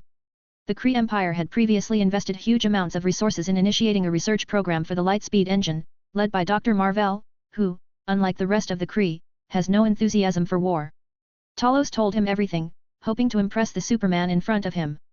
Dr. Marvel sheltered us and promised to help my people find a new home once the research on the Lightspeed engine was completed. However, the Kree Empire sensed something was wrong and sent a Star Force team to inspect the results ahead of schedule. The guy leading the team, called Jan Rog, shot and killed Dr. Marvel, but didn't get the Lightspeed engine. He only took a woman, an Earthling woman. Luke's brow furrowed a little. Captain Marvel Carol Danvers had turned up. Then it seemed the timeline hadn't jumped too far back. Right now, the Star Force is hunting us, and the Kree Empire is trying to get their hands on the Lightspeed-triggered energy core. Meanwhile, the Skrull advance team has infiltrated Earth looking for clues to the Lightspeed engine. Talos presented the complicated situation to Luke through his words. I'm giving you this information because we need your protection, sir. Luke blinked and replied, if what you say is, in fact, true, I can take in the Skrull, on behalf of the government of Earth, for temporary residence. As expected, it was just as Talos had speculated. Superman came from Earth, and he had great strength. For Talos, he was definitely the right choice. Taking in Talos's group of Skrull refugees seemed like a simple matter to Luke. The Kree Empire would surely lack the courage to ask him for his people. Oh, thank you, Mr. Superman, sir. Talos thought that the other party would think about it for a while before giving an answer. That was the Kree Empire, the largest military regime in the galaxy. Whether they're Skrull or Kree, I treat everyone the same. Luke smiled, implying that it's nothing personal, everyone here is rubbish. Thinking of Superman's amazing record, Talos was speechless. He felt like there was nothing wrong if such boisterous words came from a man like the other party. Ver, I'll say it again, whatever happens, you have to stay calm and follow orders. With a small team, Yangrog took a spaceship and entered Nowhere's starport. Having left the dock, he stared at Ver, who was looking around with curiosity written all over her face and solemnly warned. This woman of Earth, whom he had brought back to Hala, was an unstable element. Yanrog's task was to supervise her, use her and forge her into the most effective weapon of the Kree Empire. But if he failed to use her properly, she could harm them. Understood, I'll stay close to the team and obey all orders from my superiors. Ver said so without taking Yanrog's words to heart. Being able to leave Hala was a hard thing to come by, and she was in a new place. She was full of anticipation. Ideally, a few decent opponents would emerge, and some interesting stories would occur. This was what would qualify as an adventure. Welcome to Nohere. No sooner had the Kree Empire's Star Force made their presence known, gathering information on the whereabouts of the Skrull refugees, than a heavily armed patrol surrounded them. The leader was Tanilir Tavan's Pink Maid. She had orders from her owner to invite the guests to the core area. What's the meaning of this? Yanrog's face changed as he asked with a heavy voice. This wasn't an infiltration or assassination type of mission, and Nohere wasn't a dangerous, forbidden place. So, without any extra disguises, the Star Force team went straight ahead and went out under the name of the Kree Empire. After all, they were one of the three great powers of the galaxy, and when they arrived in other places, people would somewhat show respect. May I take this as a provocation towards the Kree Empire? Yanrog revealed his identity and sternly said, to attempt to arrest Imperial soldiers without a trial by the accuser and without a ruling from the Empire is the greatest insult to the Kree and contempt toward the Supreme Intelligence. The Pink Maid, with a sweet and pleasant business smile on her face, replied, You're mistaken. The Master just wants to invite you over for a meeting. Meeting? Yanrog narrowed his eyes and twisted his head to look at Ver. I haven't had time to do anything. The latter innocently said so. After thinking about it for a while, Yanrog thought he might have been too nervous. The Tavan group wouldn't dare to provoke the Kree Empire. Even if the Collector was an elder of the universe, they had to succumb to the will of Supreme Intelligence. Otherwise, Nohere would cease to exist and be reduced to rubble. With that in mind, Yanrog regained his confidence. He held his head high with a disdainful look in his eyes and waved his hand, and gestured for Tanilir Tavan's maid to lead the way. 3 hours later, Yanrog and the rest of his men were placed in a cell. The leader of the Star Force team looked as if he had been beaten up, his 2 eyes were bruised, and his whole body was disheveled. I'm a fool. Why didn't I think that Superman stayed in Nohere, and he was an Earthling? Yanrog murmured. He followed the Collector's maid into the core area and was taken to a private area. Tanilir Tavan wasn't the one who greeted the Star Force team. Superman seemed prepared. As soon as they met, he told them about the twists and turns that happened to Ver. Moreover, he easily erased the mind control imposed by the Supreme Intelligence. Ver, who recovered her memory. No, it should be Carol, severely thrashed Yanrog who had deceived her. 521, Chapter 518 Therapy, Secret Invasion. Tavan Group's building was the most conspicuous building in Nohere. Standing on the observation deck on the top floor, people could get a panoramic view of the entire area. Luke sat down on the couch with ease, smoothly pouring a plant-based drink for Captain Marvel, who had a complicated expression and hadn't fully digested those memories. You might not be able to accept the truth for a while, that's normal. Like a young psychiatrist, he began to treat Carol with some therapy. The human body has some kind of emergency mechanism that automatically kicks in once the mind has been subjected to a strong stimulus. Sometimes the reluctance to believe in the truth is one of the measures of protection. Captain Marvel had been secretly mind-controlled by the Supreme Intelligence of the Kree Empire, using highly effective brainwashing techniques. Although Luke used the psychic abilities of the Super Kryptonian to awaken the past memories hidden in Carol's mind. Due to her long indoctrination into the Kree Empire's interests above all else doctrine, she was always ready to die for them. It was an equal ideological transformation, which had already taken the Supreme Intelligence's shape, and couldn't be restored to its original form too quickly. It took some time for the psychological aspect of the rehabilitation to take place. I know my real name, and I know everything that happened, but, when I come out of that elaborate and despicable lie and see the real world, it still feels uncomfortable. Captain Marvel lifted the glass and took a sip. It was bitter but refreshing. Having been lied to once, it's hard to trust anyone else. Speaking slowly and methodically, Luke continued, for the same reason, you subconsciously suspect that everything in front of you may be a sham. It's because Yanrog, and the Supreme Intelligence, have caused you great psychological trauma and psychological distress. Carol nodded in deep understanding. As soon as she thought that Yanrog, whom she respected at heart, was, in fact, an utterly hypocritical villain, she couldn't help but feel some physical discomfort and nausea. What are you going to do with them? Luke noticed her discomfort and took the initiative to change the subject. Yan Rog has the Kree Empire supporting him. Carol gently reminded. At the very least, she had spent a long time on Hala. And understood the military strength of the Kree Empire. That doesn't matter. My men gave Ronan the Accuser a hard time not too long ago, and Yan Rog is a nobody compared to the Kree's accusers. Luke waved his hand, looking relaxed and clearly not giving the Kree Empire a second thought. Frankly, he would even like to see the Supreme Intelligence get annoyed and start a war. In that way, out of a claim of self-defense.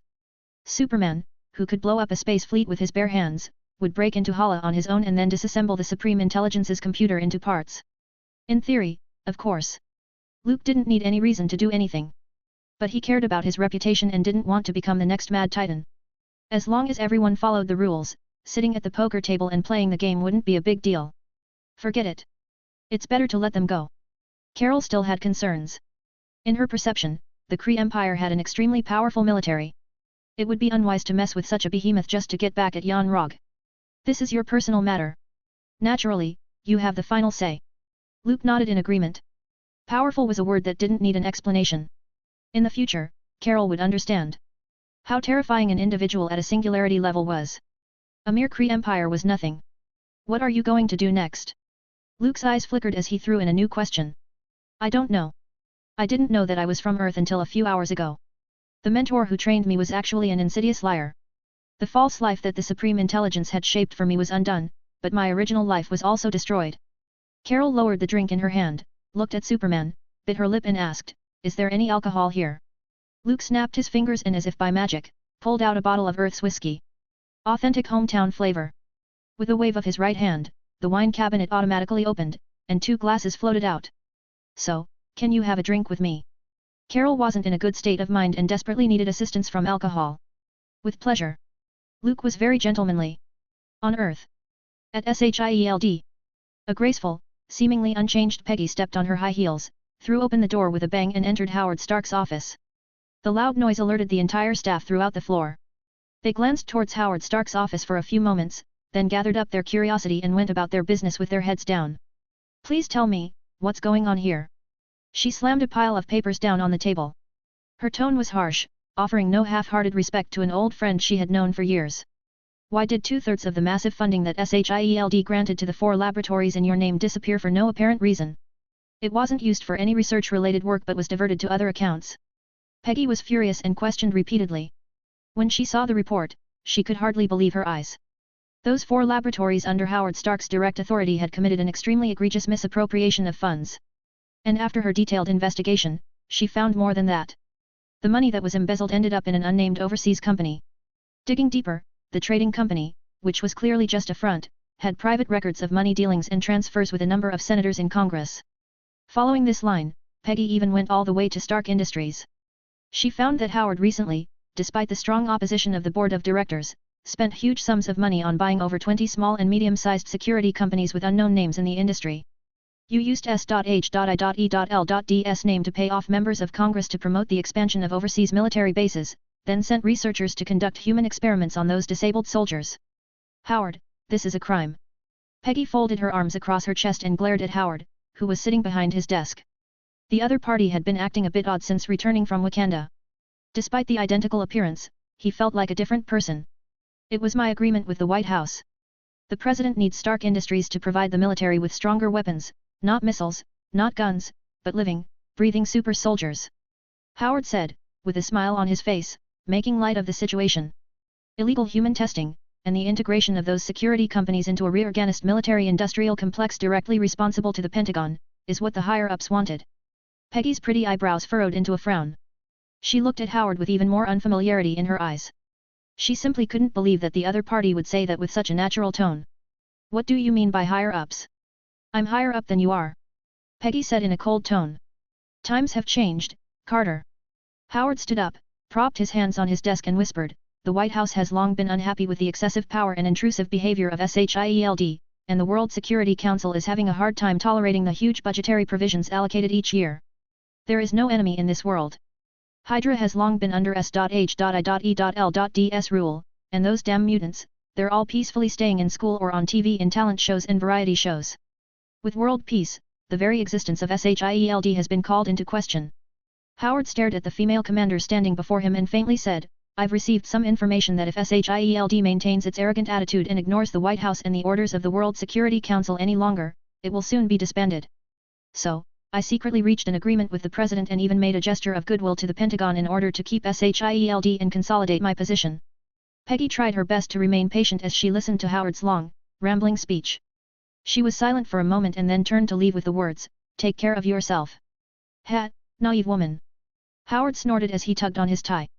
Whether it was an illusion or not, a hint of green vaguely seeped beneath his natural complexion. 522, Chapter 519 within S.H.I.E.L.D. Return to Earth. Seeing Peggy's back disappearing from sight, Howard withdrew the smile from his face and waved for his secretary to close the office door behind her. After a moment of contemplation, he pulled out a phone from his drawer. Entering the encrypted channel, he dialed a mysterious number. Toot, toot, toot. It rang 3 times before someone answered. What's wrong with you? I told you, try to keep a low profile and keep your hands clean to avoid leaving any traceable clues. Howard curled his fingers and struck the table, expressing his inner dissatisfaction. He managed to fool Peggy Carter with the excuse of working with the White House, seeking external support for SHIELD. But it was just a delaying tactic. As the highest leader of S.H.I.E.L.D. right now, Peggy Carter had more power that goes far beyond Howard's understanding. For example, the Red Room. The spy agency that originally belonged to Leviathan had become secretaries in SHIELD. The beautiful and lovely sparrows were specially trained and then assigned to various departments to act as secretaries and so on. To some extent, they were Peggy's eyes and ears, giving that female commander a more effective grip on the inner workings of SHIELD. No problems could be hidden from the Red Room's eyes. Including the field team led by Nick Fury and the Mutant Academy headed by Emma Frost, the White Queen. These were independent bodies that Howard couldn't interfere with and had no authority over. The only place he could infiltrate would be the research department. And not all of them, such as Arnim Zola, Bolivar Trask. Their laboratories simply banned other people. As for Howard Stark, he was even more unwelcomed. This guy really has bad people skills. Thinking about that, Howard spat out these words. Obviously, he wasn't Stark. We've been careful enough. SHIELD has too many eyes and too much power. Completely avoiding their attention is simply impossible. On the other end of the phone, there was a grumbling voice. This planet isn't powerful enough. We can completely control their hierarchy and then disband SHIELD. Those superheroes, as well as mutants, are very disciplined. As long as they're pressured and divided by public opinion, I think it won't take long for them to scatter. Howard frowned, seemingly a little upset, and spoke in a deep voice, Are you trying to teach me how to do things? He was the commander of the advanced troops of the Skrull Empire. No, no. Take it as some advice. The voice coming from the phone instantly dropped. You only see the first layer, while I have considered the second and third layers. Howard cleared his throat and said in a deep voice, SHIELD not only has the privileges from the World Security Council but, as far as I know, covertly has a great relationship with the Masters of the Three Sanctums. Besides rashly launching an operation, what if that Superman guy comes back? How would it end? The imposter had scoured Howard Stark's own memories and had some knowledge of S.H.I.E.L.D.'s missing director, Luke Cavill. The impression left by the other party to the public was only the word powerful. This was the first thought that came to most people's minds when they mentioned that director. We should be careful to make sure the mission will be completed. Howard earnestly urged, don't cause any more trouble on your side. Increase your infiltration efforts and try to eliminate the military hierarchy. I'll continue to inquire about the news related to Project P.E.G.A.S.U.S. and the whereabouts of Dr. Marvell and the Lightspeed engine of the Kree Empire. He then gave a few more instructions before hanging up the phone. Howard Stark was an essential figure in S.H.I.E.L.D., and he liked to run around a lot. Therefore, he was selected by the advanced troops of the Skrulls to become one of the first subjects whose identity would be used. Peggy, who also had a high position, had a complex network and often went in and out of the White House, which was a bit difficult for the Skrulls. Superman. The Skrull, disguised as Howard Stark, narrowed his eyes. As everyone knew, the director of S.H.I.E.L.D. had disappeared for a long time. Considering that there had been similar disappearances before, the Skrull officer chose to remain latent. Finding the Lightspeed engine to contribute to the Skrulls' grand cause was his first priority. Conquering Earth could take a back seat. What do you think of this? In the headquarters building, in the top floor office, Peggy asked softly as she propped her jaw with one hand. Nick Fury was sitting across from her. About Mr. Stark. Nick Fury was weighing his words. He was currently a level 8 agent of S.H.I.E.L.D, responsible for the management of the field team. These are some abnormalities, but it doesn't prove anything. Sometimes there is a fine line between genius and madman. Besides, Mr. Stark is never normal. He often tells jokes that no one understands and would lock himself up in the lab for over 10 days. Fury didn't have much contact with Howard, and he didn't quite understand what kind of abnormal behavior Peggy was saying. How has Steve been? Peggy didn't dwell on the topic but brought up the long-retired Captain America. Captain Rogers and his wife and Mr. Barnes have been doing pretty well. Fury replied with a somewhat odd look on his face. If they ignored the second half of the sentence, people would think that Captain America was happily married. But, adding the second half of the sentence would make it strange. Obviously, it was a peaceful life of the two. Why was there an additional presence? Get Steve in here, SHIELD needs Captain America's help. Peggy looked bemused. She was used to the close brotherhood between Steve Rogers and Bucky Barnes. Frankly speaking, at every family gathering, she even felt that Marjorie, Captain America's wife, was the extra presence. Understood. Fury's heart sank, and then he slowly nodded his head. Peggy was more than ready to ask Captain America to come back from retirement but also planned to contact the White Queen, Emma Frost, and alert the Masters of the Sanctums. Intuition told her that unseen changes were taking place, and a terrible storm had started to brew. SHIELD had to be ready to deal with it and ensure that it wouldn't be crushed.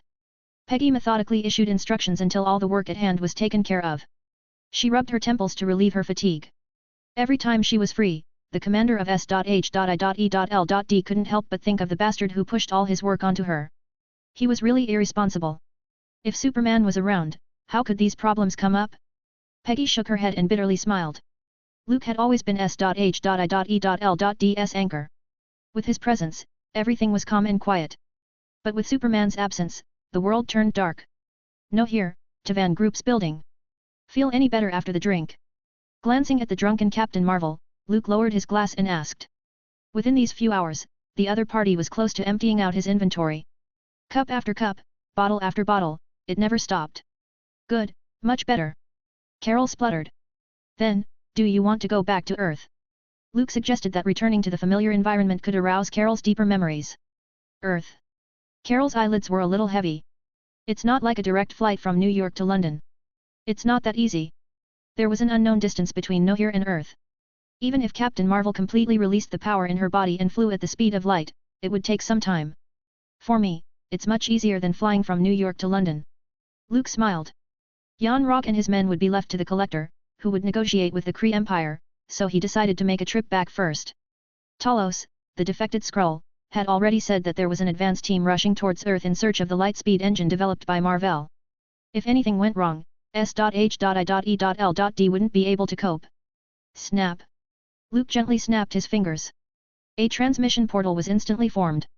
523, Chapter 520 Drunk Flying, Panther God. One of the few benefits of becoming a Sorcerer Supreme was probably convenient transportation. No more spending money on plane tickets and waiting in line for trains. With Stephen Strange's famous saying, go wherever you want. Luke snapped his fingers, and magical sparks pulsated erratically, outlining a circular portal. With one step, he went from Nohir to New York, on Earth. What kind of magic trick is this? Carol, who was drunk and blushing red, widened her eyes like a curious child. Across the transmission portal, she seemed to see Times Square in New York. There was a lot of traffic and a lot of people there. The latest pop music was playing, and the most popular model was plastered on the billboard. This is magic, Ms. Danvers. Luke corrected with a smile. He had been away from this universe, away from Earth, for quite a long time. When he agreed with the 5 beings and was smuggled to the studio next door. S.H.I.E.L.D. had just been founded, and the Cold War hadn't officially started. But now Captain Marvel had appeared, and the timeline had advanced to around the 1990s. I guess Howard should have a son by now. Can I finally have a part in Iron Man's life? Luke felt excited. He couldn't wait to see Tony Stark getting kidnapped by the Ten Rings and run off to rescue him, to collect some goodwill from him. Immediately after, punch Obadiah Stane and kick Hell's Kitchen's kingpin. Collect Coulson in his left pocket, Black Widow in his right pocket, and search for Spider-Man in Midtown High. Luke had waited for far too long to do these novice missions correctly. What about Superman? What about him being a singularity-level being? If he wanted to collect reputation points, he had to mix in with the famous plots. There was no future in fumbling about in the comic book stories forever like this. Magic? Something like the wardrobe from Narnia. It can take me back to Earth. Carol staggered to her feet as the flickering sparks of magic caught her attention. The corners of Luke's mouth twitched as he looked at Captain Marvel, the drunk woman. He had a bad feeling that this trip back to Earth to visit his family shouldn't be delayed. I remember your hometown is in Massachusetts. Luke sketched out the exact location in his mind, replacing the coordinates of the spatial pathway, from Times Square in New York to Massachusetts. I want to go to New York, Washington, or, whatever. It doesn't matter where I go. Perhaps because of alcohol, Carol wasn't restrained. She pulled Luke, who was still in the middle of casting the spell, into the portal. She needed to leave on a journey as soon as possible. Shit. When the two stepped out at the other end of the portal, they were wrapped in a violent sense of weightlessness. They didn't step on solid ground and spun and fell downward like unloaded cannonballs. Never go out with a drunk. This is a lesson. Luke quickly controlled the balance of his body. The moment the bio-force field opened, his whole body was firmly suspended in the sky. Carol wasn't so lucky. She was swept away by the strong air currents and fell into the thick clouds that cascaded like mountains. Luke didn't worry about the other party's safety. Not to mention that Captain Marvel was capable of flying. Dying from falling from such heights after getting drunk, was too embarrassing for a superhero. It could go down in history as the first ever example of drunk flying. Africa? This is unexpected. Supervision blanketed over like a radar, overlooking the vast land. Then, Luke found himself in the Ethiopian highlands. Looking back, he could still see the Great Rift Valley running through East Africa. She couldn't really be drunk and had fallen to her death, could she? Luke's eyes pierced through the clouds and found Carol falling straight down, with no intention of braking. There was a slight gush of air in the space under his feet, and he instantly appeared beside Captain Marvel. Carrying the delirious drunk in one hand, he landed on the ground through spatial teleportation. Fortunately, Carol used to be a female pilot. She just covered her stomach and felt a little uncomfortable but didn't vomit. What a day of disillusionment with female superheroes. Luke mumbled something, but soon he realized that something was wrong. He and Captain Marvel appeared on a rocky platform, with a waterfall pouring down behind them. Surrounded by indigenous black people whose style of clothing had a primitive tribal touch, they all gazed at them with strange eyes. You're interfering with the rituals of the Panther God, Bast. Luke somewhat understood what the old black priest was saying. The place where he stood was exactly one side of the white stone altar, on which there were various fruits, as well as animal teeth, skulls, and so on. Outsiders. Execute the outsiders. It seems that because the ritual was interrupted and worship was desecrated, the group of indigenous people got agitated and shouted. The old black priest raised his hand and suppressed the boiling crowd. He looked at the king, who was in his formal attire, and asked, what should they do with them? T'Chaka frowned. Suddenly being interrupted in the ritual worship of the Panther God Bast, he certainly wouldn't be happy. But he was more worried about the possibility of Wakanda's presence being exposed and the overly bizarre way the pair appeared. Have the guards escort them away and send them out of the country in secret. T'Chaka had no intention of executing the two intruders. While Wakanda retained many of its original tribal customs and traditions. But since he succeeded the throne, he had been promoting culture and education and had discarded much of the barbarism. Guards with vibranium spears in their hands responded with vigilance and gradually approached. Luke saw all of it and felt it was rather ridiculous. Bast, the Panther God. The corners of his mouth hooked up, and his right hand overflowed with pure white light. Directly tearing open a dimensional gate, he pulled out a black panther, holding it by the back of its neck. He asked, is this the god you worship? The sudden turn of events stunned the Wakandans. In their view, this pair of man and woman appeared without warning. Then, like a magic show, he conjured up a black panther with smooth fur and human-like eyes. It so happens to be the Panther God offering ceremony right now. The implications of this are worth pondering. Panther God. The black priest was the first to speak out, breaking the silence. Trembling, he knelt down like a devout believer. The Panther cult was the predominant faith in Wakanda, worshipping the Panther God. Like the White Gorilla cult, Lion cult, and so on. There were also clans that secretly worshipped other gods, but not many. And in fact, these gods, who were portrayed as animals, weren't created by pure imagination. They could all be classified into dimensional demon gods, inhabiting a special dimensional world and enjoying the worship of mortals. High Priest, is this, really the Panther God? King T'Chaka was somewhat skeptical, having only entered the ancestral plane only once. That was when he inherited the title of Black Panther and swallowed the heart-shaped herb. In his vague memory, T'Chaka vaguely saw a black panther that looked very similar to the one in Luke's hands. It crouched on a towering tree, looking down at him with condescending and indifferent eyes. There's absolutely no mistake. The Panther God has a turquoise gem on his forehead and is rich in wisdom. He can understand human language. The Black Priest said with certainty. King T'Chaka couldn't help but glance over. He noticed a turquoise gem shining on the forehead of the panther, and the yellow pupils appeared humane, seemingly expressing some kind of emotion. It's really the Panther God. 524, Chapter 521. Your words, Your Majesty. For Bast, the Panther God, today was undoubtedly a bad day. As usual, he was in his dimensional world, enjoying the offerings from the Wakandans. After he had enough to eat, he was ready to take a nap. Since he became the god of Wakanda, he had become accustomed to such an uneventful and fulfilling life. Eating, drinking, sleeping and fattening every day was very satisfying. Why would he want to be like that Dormammu, thinking of conquering Earth every day? And getting beaten up by the Sorcerer Supreme? In Bast's opinion, that guy was simply too idle. Why bother? However, fate would always surprise people and play a joke on them. A big hand fell from the sky and dragged him out of his dimensional world. Although Bast was a panther, he still belonged to the cat family. When the back of the neck was grabbed, his furry, vigorous, round belly jiggled. His forepaws went limp, his ears drooped, and he involuntarily curled up into a ball. Ow! He let out a low cry. But it wasn't an effective deterrent. Damn guy, mortal! Let go of your sinful hand. Bast, whose nap was inexplicably disturbed, wanted to shout loudly, to show his godly fury and majesty. But the keen intuition for danger, as well as the rich experience as a dimensional demon god, made him realize that something was terribly wrong. This mortal, is too strong. And this magical aura of the Vishanti. It isn't the Sorcerer Supreme, is it? I'm gonna die. I'm gonna die. I'm a good guy. I've never done anything bad. Bast, the Panther God whose mind was quickly turning with all kinds of thoughts, continued to curl up like a ball of black fur. He didn't seem like the god worshipped by the Wakandans but a good and docile kitten waiting for its owner's favor. Panther God. The Panther God really appeared. Wakanda was originally a hermetic tribal nation, and the ultimate interpretation of the Panther God's beliefs and objects of worship had always been firmly in the control of the royal family and priests. Seeing the high priest take the lead in kneeling, and then the king also crossed his arms and placed them in front of his chest, respectfully bowing to the Black Panther on the altar that had an unusual aura. Those Wakandans who were shouting and clamoring for the execution of the outsiders hastily shut their mouths and fell to their knees. The look of devotion on their faces at this moment was in stark contrast to the frenzied and violent shouting before. This was probably one of the ill effects of giving the power of thought to the upper class. What's going on? Did we fall into some kind of poor backwater village? Carol, who was still drunk, had no regard for the norms of behavior that superheroes should maintain. If this were a movie or a comic, you'd be in big trouble for those words. Luke held Bast, the Panther God, in one hand and Captain Marvel, who nearly crashed because of her drunk flying, in the other. King T'Chaka of Wakanda looked up at the two muttering outsiders on top of the altar, coughed a few times and said, "The Panther God has revealed himself, and this is a recognition of the ritual. This is a gift to Wakanda."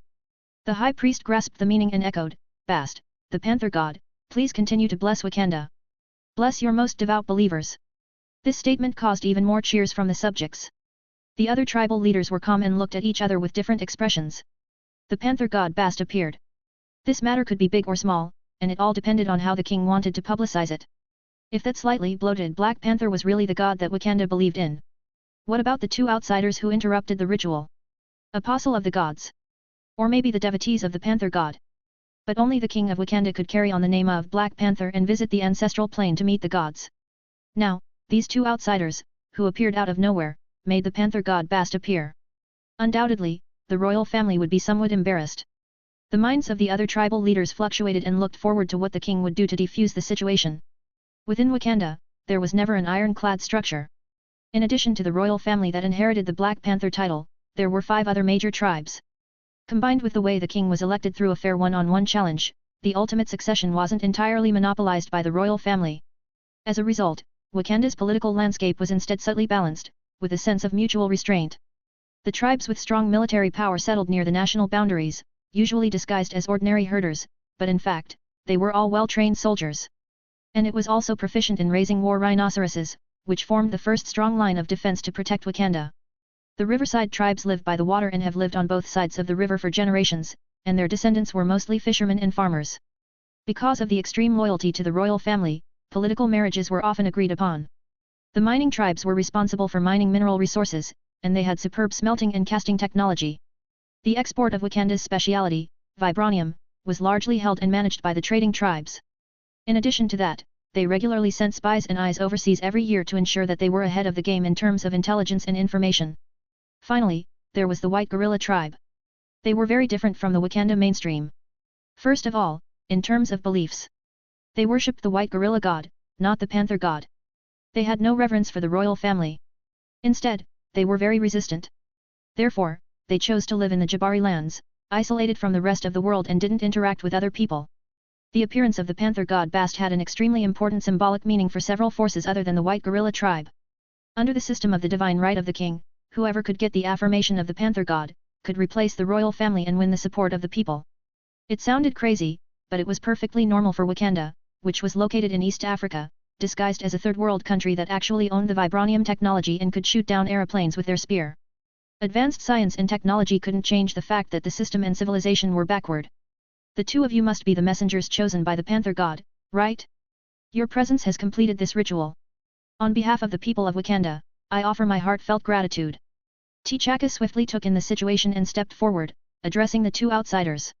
It must be said that the young king, who inherited the name of Black Panther and had swallowed the heart-shaped herb, knew eloquence.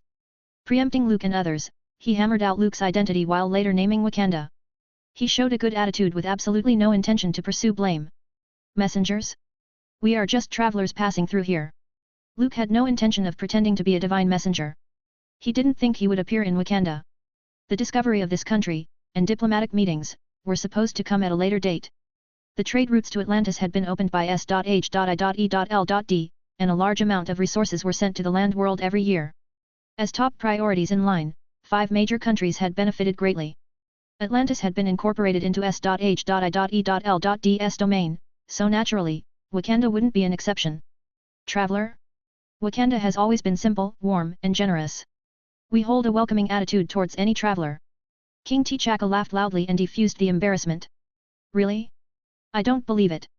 Luke continued to be an inquisitive talker, trying to leave T'Chaka with nothing to say. The king's royal face looked very unpleasant. If it wasn't for the Panther god's honor, he wanted to punch his opponent to death. Since Wakanda is so welcoming to foreign guests, do you have a custom of giving gifts? Releasing one of his hands that were holding Carol, Luke cupped his hands around the round, bloated Black Panther and kept stroking it. The latter was too afraid to speak and could only stare at the king of Wakanda with angry eyes. T'Chaka's heart shook, thinking that his lack of respect had offended the guest summoned by the Panther god. He quickly nodded and said, naturally, there is, Wakandans are generous by nature. Distinguished guests, if you see something you like, just say the word, and you can take it away. Luke was holding the poor, weak, and helpless Panther god. When he heard T'Chaka say that, he couldn't help feeling interested. There was a twinkle in his eyes. Are your words true, Your Majesty? He asked again. I promise, in the name of Wakanda. Our honored guests can take away whatever they like. T'Chaka was very generous. His tone was sure and decisive. In front of the Panther god, he naturally had to behave well and shouldn't be stingy. It's just these two people, even if they asked for gold and silver, how much could they carry? Your words, Your Majesty. Luke was a little reserved. Then he smiled and said, I heard that Wakanda is the origin of vibranium. I once promised a friend that I would give him the rare metal as a gift. T'Chaka was slightly stunned but wasn't surprised. Wakanda strictly controlled the export of vibranium reserves, and there was very little of it circulating in the international market. Every time it appeared, it sold in seconds at an unimaginably high price. Seeing the gaze of the Panther god, whose yellow pupils flashed with golden light, filled with great majesty. T'Chaka briefly paused before nodding his head in agreement, no problem. Honored guest, as long as you can get it, Wakanda will give as much vibranium as it has. 525, Chapter 522 You're too kind. I could only carry a few billion. As much as there is. That's right. Whatever I can carry. Of course. Then, Your Majesty, I'm not going to act polite. Don't mention it. Honorable guests, Wakandans are always generous and welcoming. The more you take, the happier we will be. Luke's lips smiled. He couldn't help rubbing the panther's head. Feeling the smooth, well-groomed, smooth fur being rubbed around by that big, hateful hand. Bast, the panther god, was overcome with grief and looked at the king of Wakanda with even angrier eyes. The latter's heart shook again as if a heavy mountain was pressing on his shoulder. Haven't I done well enough? T'Chaka was flabbergasted. He had already given out Wakanda's most precious resource, but he still couldn't make the panther god happy?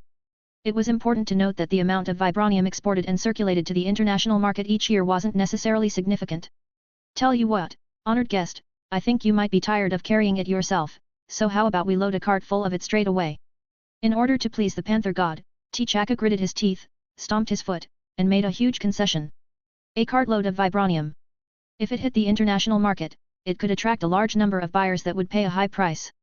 He would earn enough wealth for the rest of his life. A cart? Forget it, Your Majesty, I'm used to doing it myself. Luke shook his head and refused. Are you kidding me? A cart full of vibranium? Are you poo-pooing a beggar? Ah, that. T'Chaka paused, thinking that the other party was somewhat unappreciative. Isn't it easier and worthwhile to move a cart full of vibranium than to carry it on his own? The king of Wakanda hadn't yet realized the seriousness of the problem. He didn't know that the young man standing in front of him could push an aircraft carrier by hand a long time ago. Now he could even pull planets and celestial bodies.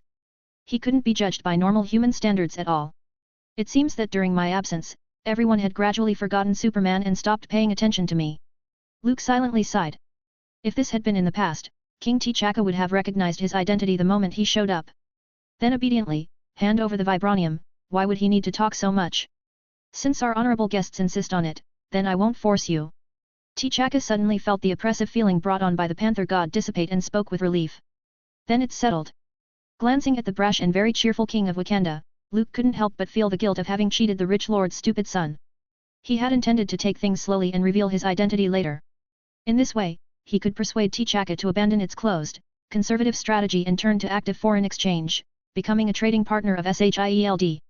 However, Luke didn't think T'Chaka would take the bait so easily. Taking the initiative to send vibranium to the door while acting humble and vain. I didn't want to do this, but you're too kind. Seeing the king of Wakanda still talking eloquently, trying to gain goodwill from the panther god, Bast. Luke sighed. Seeing a crop that harvested itself and willingly stacked itself up with the other bunch was truly a once-in-a-century occurrence. I have to cherish this. I shouldn't cut it up all at once. It's all about cultivating the field slowly. Luke thought so. Half an hour later, Luke arrived at the royal palace in Wakanda. He settled the drunken Carol and continued to pat the panther's fur, who was squinting in enjoyment. Bast's heart was now numb. He had figured it out. Since he couldn't resist, he might as well embrace his fate. Besides, he wasn't a normal dimensional demon, and being petted by a sorcerer supreme was fine. The likes of Mephisto and Dormammu would more likely be beaten to death. Honored guest, I wonder when you intend to visit the treasury to select the vibranium. King T'Chaka waved and asked the leader of the trade tribe to come forward. Any request you have, you can mention it to Elder Azutsa, and Wakanda will absolutely fulfill it. The news that the panther god had appeared had spread throughout the city. Those believers were in high spirits. They all wanted to catch a glimpse of the god and perform devotional worship. The chiefs of the various tribes discussed whether to have another, more solemn, formal ritual. As for the two outsiders, no one cared. Because for Wakandans, a problem that could be solved with vibranium wasn't a problem. I thought it would be better to make a day of it and just get it done today. Luke smiled and petted Bast. He had no intention of staying in Wakanda for too long. After taking enough vibranium, he was going to leave. Various issues concerning the secret invasion of the Skrulls, and SHIELD, were still waiting for him. No problem. Elder Azutsa, you will lead this honored guest to get the vibranium. The king was full of ideas on how to strengthen the royal family's authority through the appearance of the panther god, to care about the vibranium. Let him take as much as he can carry, don't be stingy. We, the Wakandans, have never been stingy. Elder Azutsa heard the words. He glanced at the tall, well-built and slender Luke, then slightly nodded. Even if the other party was Hercules, what could he do? Wakanda had numerous veins of vibranium underground. It was inexhaustible, even if it was mined indiscriminately with the help of various machines. Not to mention taken by hand. Honored guests, please come with me. Elder Azutsa walked ahead and acted as a guide. There are some smelted and processed vibranium in the warehouse, so you can take as much as you like. Luke's eyes twitched, and he absently asked, is this the way to the warehouse? Yes, the vibranium mined in Wakanda, apart from the shares of other tribes and the portion supplied to the outside world, the rest would either go into the factory or be sent to the warehouse. Luke seemed to drift off and nodded. And then, as if unintentionally, he said, can I have a look at the underground mine? Elder Azutsa slightly frowned and felt puzzled. What's the point of going to the mines? They were all raw, unprocessed ores. They were certainly not as valuable as the processed vibranium in the warehouse. The mines are restricted and can't be open to the public. Subconsciously, Elder Azutsa tried to refuse. Luke slightly smiled and pinched the panther in his arms. Bast, who suffered from pain, quickly glared at Elder Azutsa. The latter hadn't finished his words when his entire body was trapped in the midst of powerful, intimidating pressure. He looked at those deep pupils shining with golden light and sensed the emotions conveyed by the Panther God. Say yes to him. Elder Azutza wiped his cold sweat, retracted his refusal and said, of course, that's only for ordinary people. You're the most honored guest of Wakanda and can go wherever you want. This Black Panther is, indeed, the god we worship. Elder Azutza, who had doubts, was now fully convinced. But, why did Bast, the Panther God, favor an outsider so much? Letting this guy keep touching him, like a pet. The thought flashed through Elder Azutza's mind. He shook his head vigorously to shake off the disrespectful thought about the god. I must be mistaken. He thought so, reassuring himself. Within a short time, Elder Azutza led Luke to the underground mines. Through the efforts of several generations, Wakanda had built a complex and complete transport network.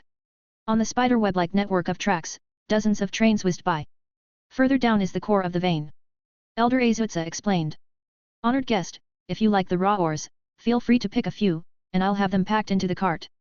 Luke lifted up his head and scanned the vast area. He dropped the Black Panther in his arms and smiled, I'll do it myself. Don't you need help? Elder Azutza asked. I'll carry a few billion, and I'll still be fine. I don't need help. Luke responded with a gentle smile. The bio-force field slowly opened up. Like invisible ripples, it swiftly swept through and wrapped around the massive underground landscape, resembling a giant dragon. Major problem.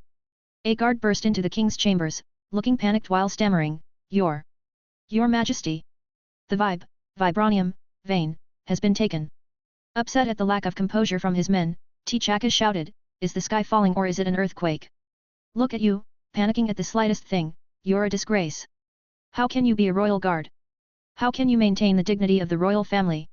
The guard took a few breaths and spoke with a trembling voice, Your Majesty, that guest, he emptied the vibranium. T'Chaka didn't seem to get the meaning and laughed, it's just a bit of vibranium. Why are you so nervous? Let him take whatever he can carry, even if he empties the warehouse. The guard gulped and said, it's not a warehouse, it's a whole vein of ore. What did you say? T'Chaka paused. This time he heard it clearly. That man lifted up all the mines. Your Majesty, quickly to the courtyard. See it for yourself. T'Chaka's expression froze. He looked dumbfounded, unwilling to believe it. He quickly ran out, no longer caring about royal etiquette or manners, and rushed out into the open courtyard. The place was crowded with guards and maids, all of whom held their heads up. As if they saw some kind of surprise, their mouths opened wide, and their bodies shook. T'Chaka involuntarily looked up and saw a huge shadow in the sky not far away, as if a dragon had appeared in the sky. That's a vibranium vein. 526, Chapter 523 Panther God, I'm just a cute kitten, and I don't know anything. The origins of Wakanda's vibranium vein were from meteorites millions of years ago. It came crashing down from the sky on the African continent, exterminating the indigenous people around it. This was a great disaster and a gift from heaven. The scattered vibranium mixed with the soil and greatly transformed the surrounding vegetation. Later on, one by one, 5 migrating tribes re-entered this rich, untouched land. They named it Wakanda and worked hard to unearth the strange and precious vibranium source. However, there was no harmony between the 5 tribes. In order to compete for more land and more mines, there were always conflicts and struggles among the indigenous people. At this point, Bast appeared. He guided a powerful warrior of a certain tribe to the heart-shaped herb. That strange plant could give human beings unimaginable strength, speed, and reflexes. Thus, the mighty warrior who was chosen by the Panther God, Bast, united the 5 tribes with absolute force and became the first king. And as the ancestor of the Black Panthers, he established Wakanda's capital. It had been handed down from generation to generation until today. The vibranium meteorite was buried deep underground, creating a rich vein that even the Wakandans themselves hadn't fully explored. For generations, the kings had simply mined the inexhaustible supply of vibranium. It was easy for them to seize wealth, profit, and live a life of peace and contentment. In that respect, Wakanda was no different from resource-rich countries like the United Arab Emirates, and its capital was like Dubai. Therefore, compared with the concept of a country, it was more like a huge mine. Just like Dubai, that was seen as a gas station masquerading as a country. Because of that, Wakanda kept a close eye on the export and production of vibranium and considered smuggling a heavy offense. Once found, even if the culprit was a member of the royal family, they would all be severely punished, placed in jail and imprisoned for life. That's a complete vein. T'Chaka's voice trembled. He appeared to be in disbelief and had raised his hand to rub his eyes. However, that huge shadow slowly moved. It was getting closer and clearer. How can it be? How can it be?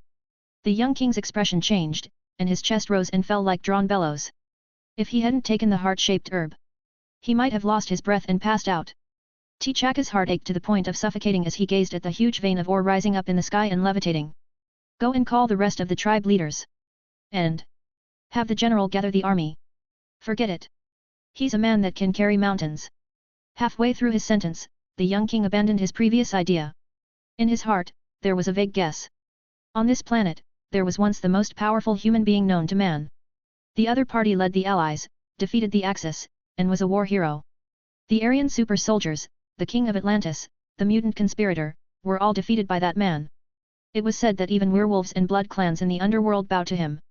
The Temple of the Three hidden in the mist, and the legendary master, were closely related to him. Although a long time ago, that director of S.H.I.E.L.D. no longer appeared in the public eye and gradually disappeared. However, the legendary stories about him had never stopped. From movies to novels, even documentaries. As long as it was related to Superman, it would become the hottest key to wealth in Hollywood. Damn it, if it's really that man, Wakanda will lose more than a vibranium vein.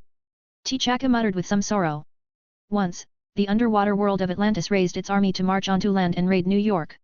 However, under Superman's iron fist, in the end, they waved the white flag and declared their surrender. From beginning to end, that clash of civilizations between sea and land ended even faster than the Blitz, breaking France's record. The lesson from the past was there, and T'Chaka wasn't confident enough to think that Wakanda could do better than the Atlanteans. Much less confident enough to think that Black Panther was stronger than the Sea King and could keep his dignity in front of Superman. 20 minutes later, Luke, who had moved a vibranium vein, returned to the royal palace in Wakanda with a bemused face. The little gift was placed in his underworld. Bast, the rounded panther god, had a more welcoming attitude than before. If anything, when he first fell into Luke's clutches, he could barely maintain the reserve and aloofness of a god. Now, he had completely changed into Superman's pet. Now and then, he would even rub his head against Luke and look at him with big eyes full of worship. A proper cute act.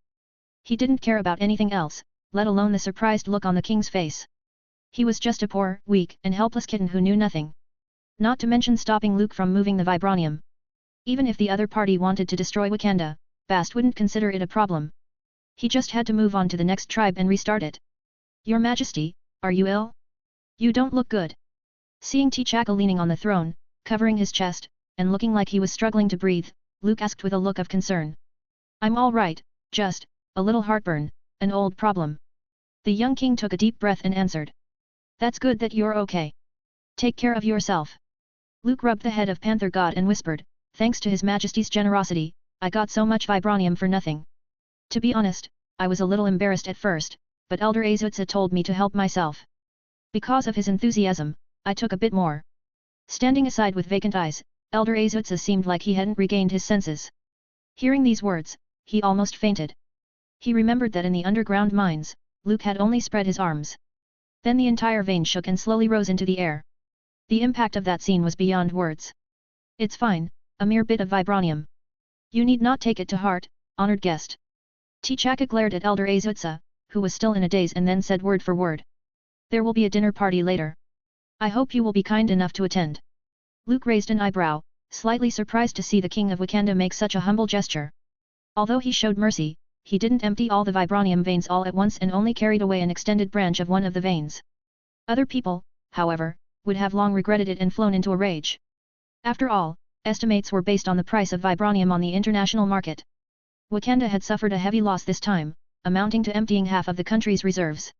Holding back so much. Looks like he knows who I am. Luke pondered for a moment and concluded. Wakanda was at least an independent country, and T'Chaka had eyes and undercover agents all over the world. He didn't recognize him before, but it could be because Superman had disappeared for too long and forgotten. But with careful investigation, he was sure that Wakanda would soon find the clues. Thank you for your Majesty's kindness. A dinner party isn't necessary. I have things to deal with, so I won't bother anymore. Luke waved his hand and refused the invitation. There will naturally be a chance to meet again in the future. Wakanda is a strong and promising country. Sooner or later, it will enter the world stage. T'Chaka's eyelids twitched, and the hand over his heart fell. He understood Luke's meaning. He hesitated and didn't know how to answer. Being conservative, closed and refraining from communication with the outside world was a strategy that Wakanda had always used. But as times changed, T'Chaka, who had studied in Europe and seen and experienced the world, didn't want to stay a mere conformist. He had ideas for change but lacked the courage. Other tribe leaders, even within the royal family, had a large number of conservative forces. They were only looking at a short-term gain, and unless the day came when the vibranium mine was exhausted, they would always be content with what they had now and choose to stop there. Luke's appearance seemed to change all this.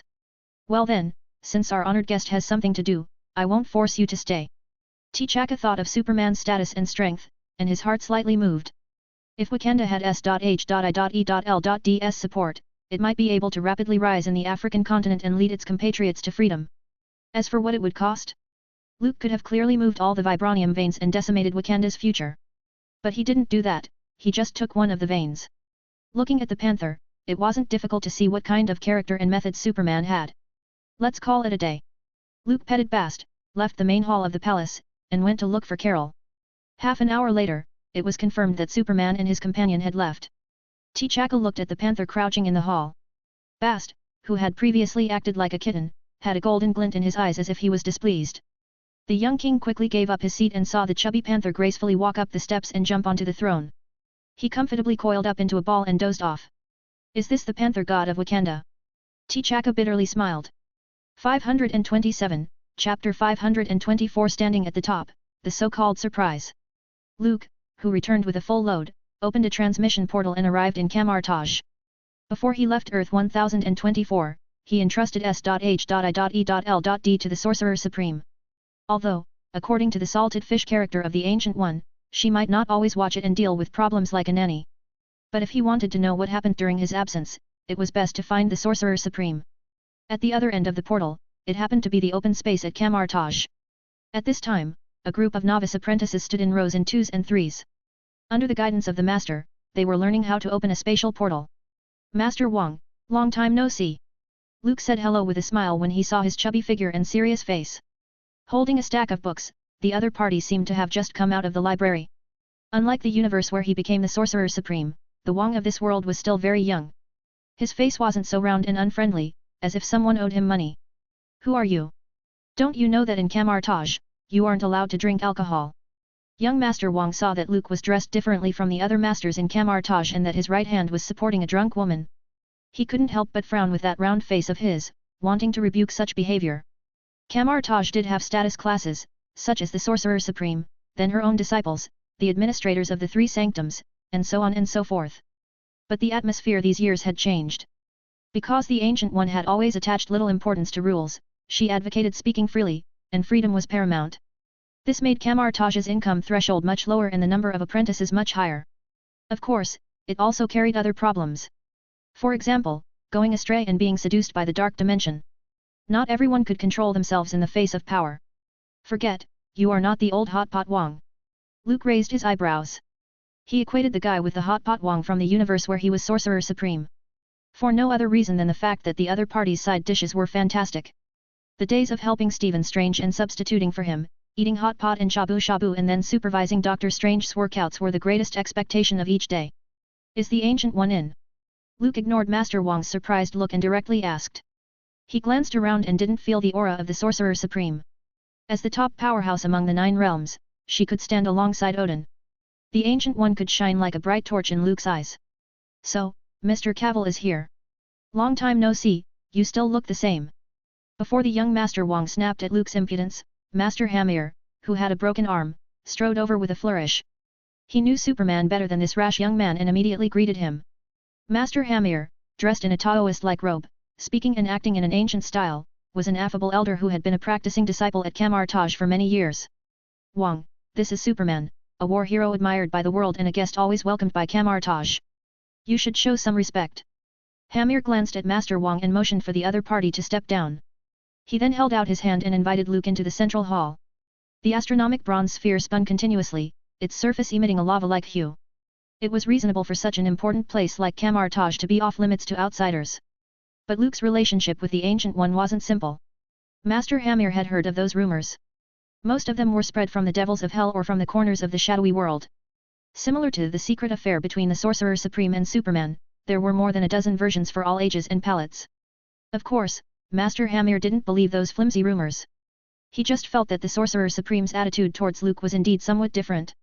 The secret contact between the three sanctums and S.H.I.E.L.D, and the establishment of the Magic Congress. In the past, the Ancient One would never have attempted such a drastic change, no matter how much she would have dared to challenge the rules.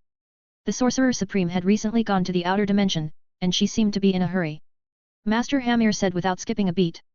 However, before she left, she specially ordered the three sanctums to watch over S.H.I.E.L.D and be on the lookout for any trouble they might encounter. Luke slightly nodded his head and seriously said, "Thank you, Master." Unsurprisingly, the Ancient One was worthy of the title of avid slacker and left everything to others. Outer dimension. Luke's heart moved, and he continued to ask, "Is there some kind of crisis happening?" The Sorcerer Supreme had always been solely responsible for the safety and order of the universe. How could she skip work without saying anything? As a veteran who had made the jump out of the universe's box and even made the trip across the multiverses, Luke naturally knew what that outer dimension was. The Sorcerer Supreme had been on business trips before, but it was only limited to the dimensional worlds of this universe. For example, sub-dimensions like Hell, Limbo, the Dark Dimension and so on. The outer dimension usually referred to the strange world that existed in another box outside this universe. The Sorcerer Supreme didn't say but vaguely mentioned it. "Mr. Cavill, you will see her soon." Master Hamir smiled and frankly said so. Luke pondered for a moment, roughly suspecting something, but wasn't sure. Over the years, how has S.H.I.E.L.D been? Instead of obsessing over the charade the Sorcerer Supreme was playing, he cut to the chase. "All is still well, very calm." Master Hamir was concise.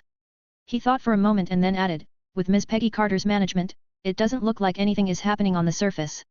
But in private, there was a lot of minor problems involving political struggles, power struggles and the like, but Kamar-Taj isn't good at dealing with that, so we didn't get involved." With that, the broken-armed master used a projection spell to reveal those recorded world events and the turmoil of the situation. Luke watched intently in silence. When the third pole of the world disappeared, it would naturally trigger changes. Fortunately, the direction of the world hadn't been stirred into a tangled mess yet, losing all control thanks to the butterfly effect he caused. After the Cold War, the Red Empire still disintegrated and collapsed. Leviathan and Hydra, as a result, collided violently. The two sworn enemies were finally merged under SHIELD. Upon entering the peace phase, Howard Stark was married, and Captain America and the Winter Soldier retired together. With Luke's well-prepared plan, the White Queen successfully promoted the Mutant Registration Act. Cavill Academy for the Gifted officially entered the public eye, and it enrolled a large number of new students. Some of the most outstanding children had become prestigious leaders of the younger generation among the mutants. For example, Charles Xavier, who got a professor's degree and stayed as a teacher at the Mutant Academy.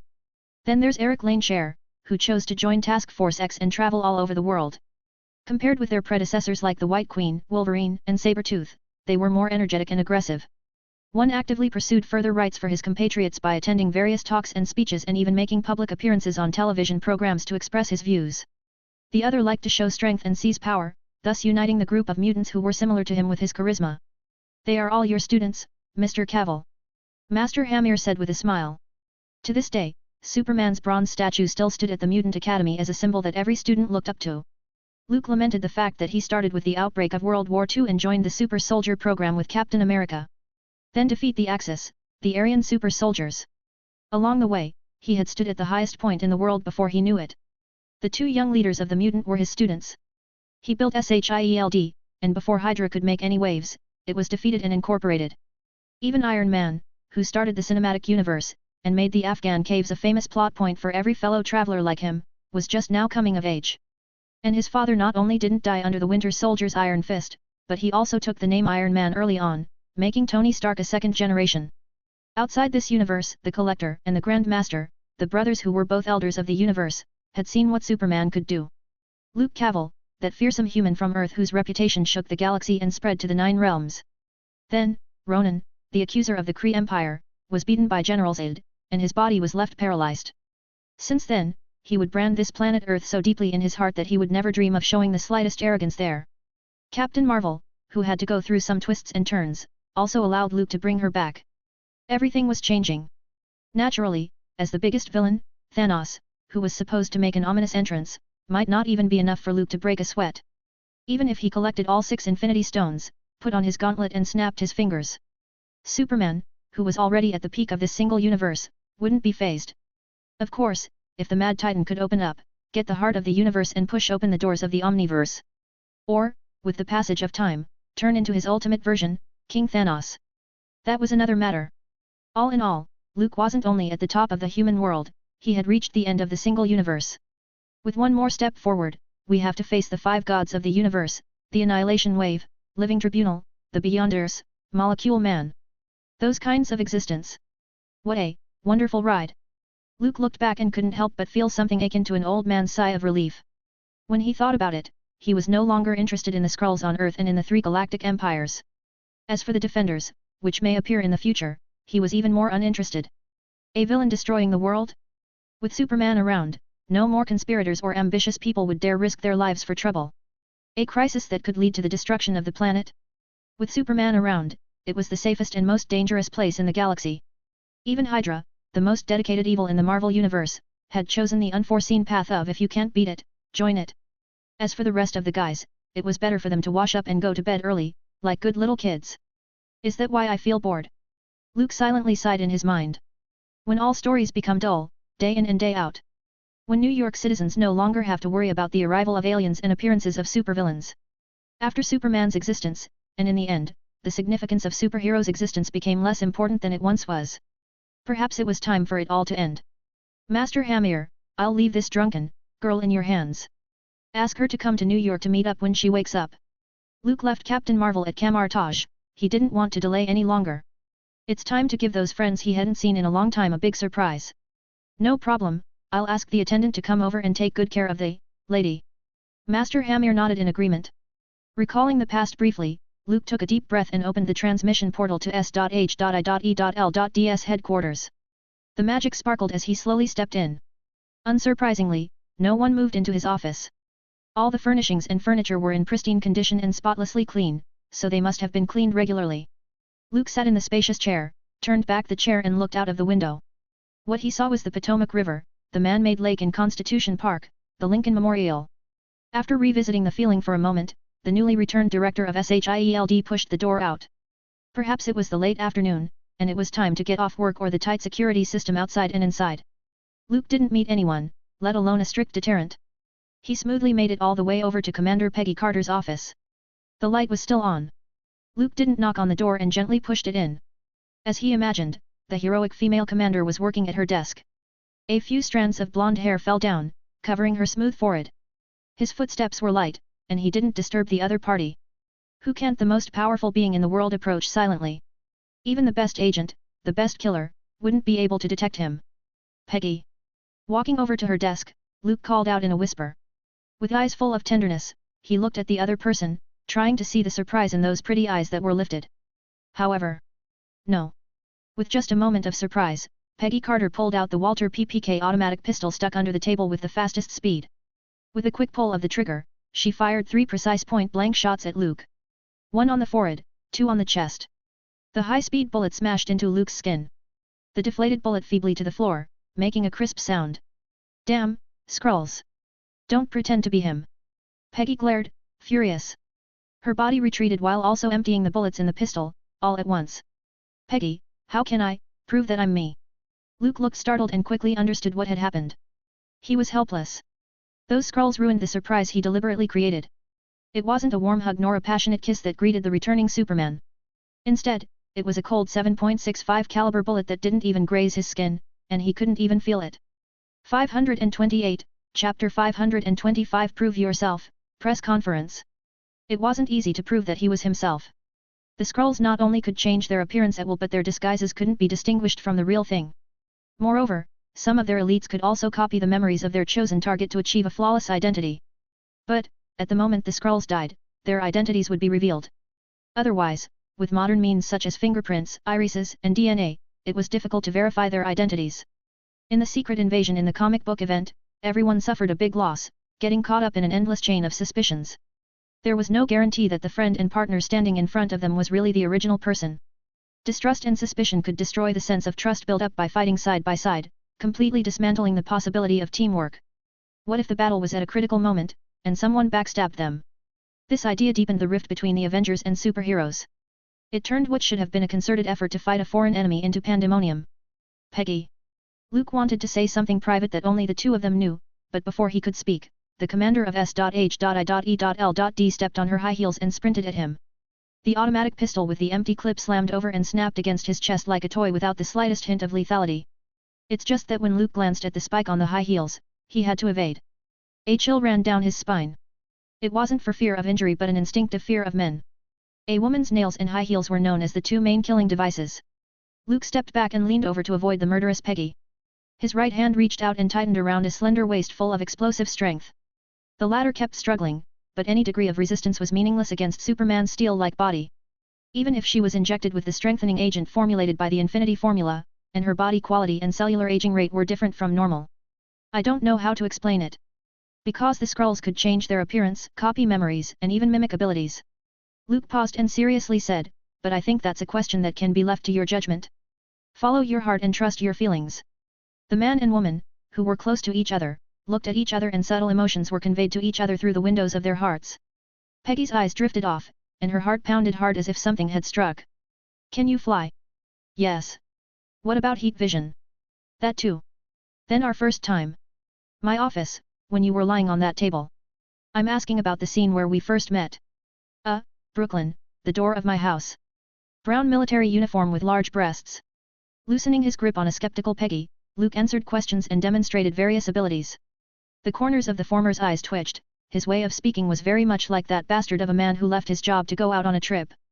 And where did you go during the time you were away? The commander of S.H.I.E.L.D. crossed her arms around her chest and asked in a cold voice. I told you before I left that I had to go away on a trip. Luke smiled, he didn't deliberately hide anything. He told Peggy about the concepts of the single universe box and the multiverse world. As for the 5 creator gods of the universe, and the games of higher beings, the various stories that took place in the studio next door, were simply brushed aside. Somewhat beyond comprehension and perception, and the fact that not everyone could accept the fact that they were cartoon characters or movie characters as calmly as Deadpool. In a certain time and space, Professor Charles used his psychic ability to read Deadpool's mind, and then, the bald head shattered like an exploding watermelon. Is it really you? Peggy dropped her guard. As a good female agent, her sensibilities prevailed. Of course. I said I wouldn't take too long, although on a human time scale, it does seem like a long time has passed. But anyway, I'm back. Luke was also helpless. Had Dr. Manhattan not interfered and banished himself to the Watchmen world, how could he have been delayed for so long? Have the Skrulls launched an offensive, making you this nervous? Peggy was already 80% convinced.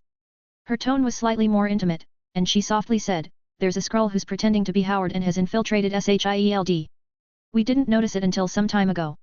The commander of S.H.I.E.L.D. explained the recent events. As she was in the middle of her story, the office door was violently thrown open. 2 young girls dressed as secretaries barged in, guns in both hands. Previously, she thought Luke was a Skrull pretending to be him, so Peggy quickly alerted the sparrows under her command. On the surface, they were the clerical staff and civilians, but they were actually from the Red Room, the Leviathan spy agency. Those qualified and excellent girls would be assigned to various departments of S.H.I.E.L.D. as spies and moles. It's okay. Seeing the sparrows coming in, Peggy waved her hand and subconsciously stood in front of Luke. But the latter's eyes slightly narrowed, and the blazing light showed no mercy, piercing through those 2 charming and lovely girls.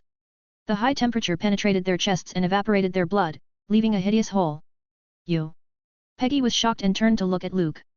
Skrulls? Superman pointed to the 2 bodies that had fallen to the ground. Their bodies and faces had changed. Their skins turned pale green, and their ears turned pointy, revealing the fact that they were aliens, not humans. They have most likely infiltrated every department of SHIELD and are ready to launch a shift, like a complete overthrow of the original management with the help of the White House, or other external forces, for the last comprehensive overthrow. Luke guessed. The words made Peggy's heart clench. It's just that a moment later, she took one look at Superman and dismissed that extra worry. Now that you're back, the job of eradicating the Skrull will naturally be left to you, Mr. Director. The female commander of S.H.I.E.L.D. said so with a chuckle. For no apparent reason, she felt a wave of relief that she hadn't felt in a long time. There were responsibilities that once weighed on her shoulders and all sorts of burdensome things to do. With Luke's appearance, it all seemed to dissipate into thin air. Let me think about it. Luke pondered for a moment. It would be too much trouble to find the group of Skrull Empire's advanced troops hidden inside SHIELD and human society, one by one. He liked to do things efficiently, preferably in one go. Let's have a press conference. A moment later, Luke said so. He was confident that when the Skrulls heard of Superman's return, they would surrender without a fight. In the galaxy, there were very few secrets to be kept. The conflict in Nohir had already spread. Even if this group of Skrulls were behind on the news, they wouldn't be able to turn a blind eye to Superman's presence. A press conference, okay, I'll take care of it. Peggy nodded, then casually asked. Where were we? By the way, did you bring another woman back again? The smile on Luke's lips slightly faltered, indicating his grief. What do you mean by again? He had always kept to himself and wasn't close to women. The few occasional breaches of principle were unavoidable. 529, Chapter 526 Single Universe, The Ultimate Goal. Peggy picked up the phone on her desk and called S.H.I.E.L.D.S Public Relations. Getting them ready to write the script, contact the media, and organize a press conference. Right now, she couldn't trust anyone but Luke, who had proven his identity. The shape-shifting abilities of those Skrulls were just too much to defend against. Without Superman's presence, SHIELD would likely have suffered a violently turbulent power shuffle. As long as the key figures like Peggy Carter, Howard Stark, and Nick Fury were under control, the Skrulls could disguise themselves as them and copy their memories. Then SHIELD could be transformed into the Skrulls' tool without anyone knowing about it. What are you going to say at the press conference? Peggy put the phone down and curiously asked. Superman had been away from Earth for a long time. The reason for the announcement was that the super soldier's cell division speed was too fast, leading to vigorous life consumption and requiring a long period of cryo-hibernation. Although the Pentagon and the White House had suspicions, they were all held back by SHIELD. So far, most people think that their war hero, the Beacon of Light, was still lying asleep in cryo-hibernation. Even though the top leaders of the human world remained dubious, they didn't say anything. After all, Superman gradually lost his influence and voice, and remaining asleep was the only situation they would be happy to see. I'm back. Luke replied. That's it. Nothing more. Peggy opened her mouth, not knowing what to say. After so many years, Superman reappeared in the public eye to announce his return to the world. It should be a generous statement that touches people's hearts. Such an important occasion was solved in one sentence. It's enough. Luke lightly said. His name represented strength and power. His existence was a symbol of prestige and status. Unless the Skrulls were illiterate or thought they had something to rely on. Otherwise, after learning the news of Superman's return, the only thing for them to do should be to retreat in haste and leave the planet.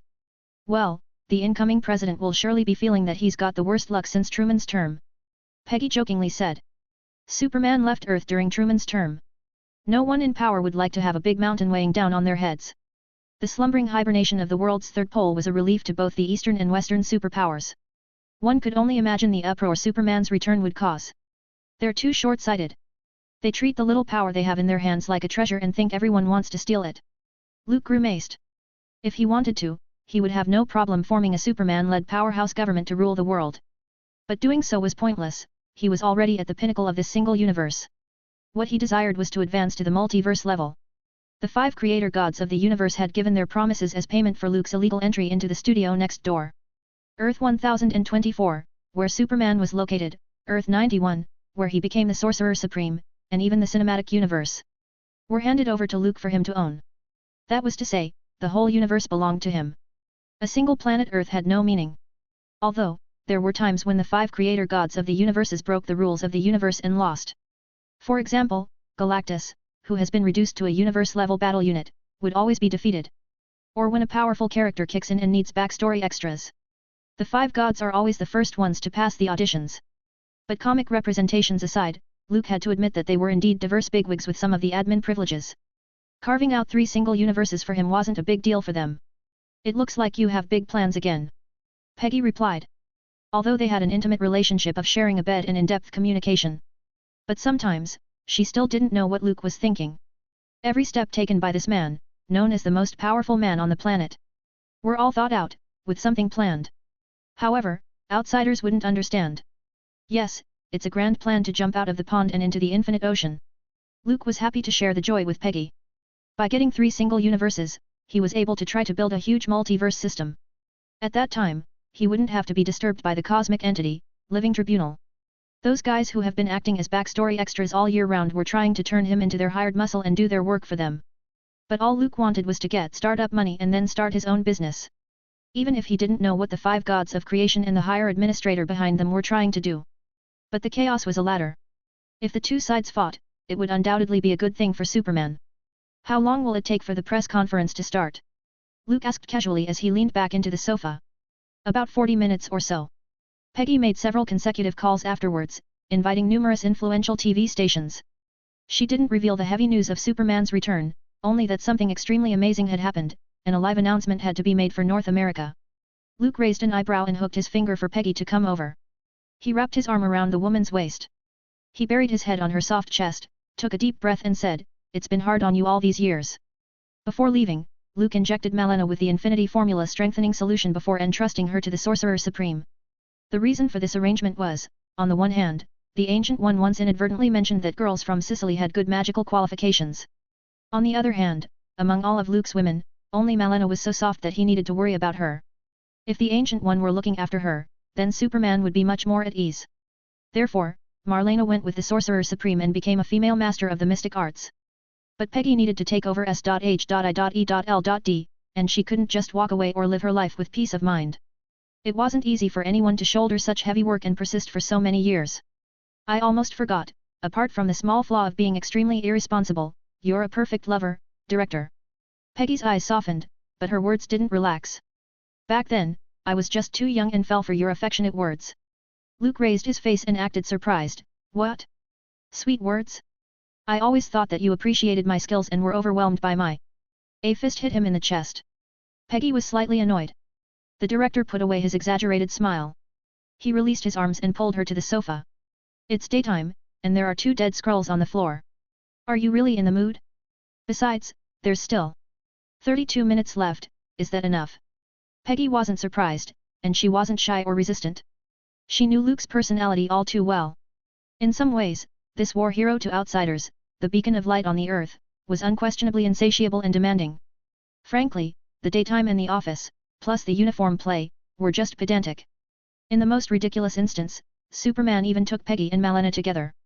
At an altitude of more than 18,000 meters in the air, the 3 had an exciting multiplayer game inside the Bio-Force field. After hearing about that, the White Queen also expressed a little envy and privately yearned for what it was like to go up to the clouds at over 10,000 meters.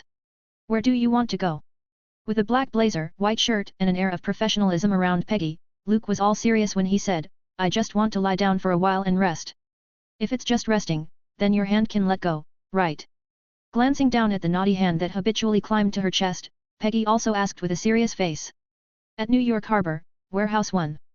Howard Stark swaggered out of his car and saw a familiar figure. "Did you take care of Nick Fury too?" he asked with a smile. Standing in front of him was a tall man with dark skin and a serious expression.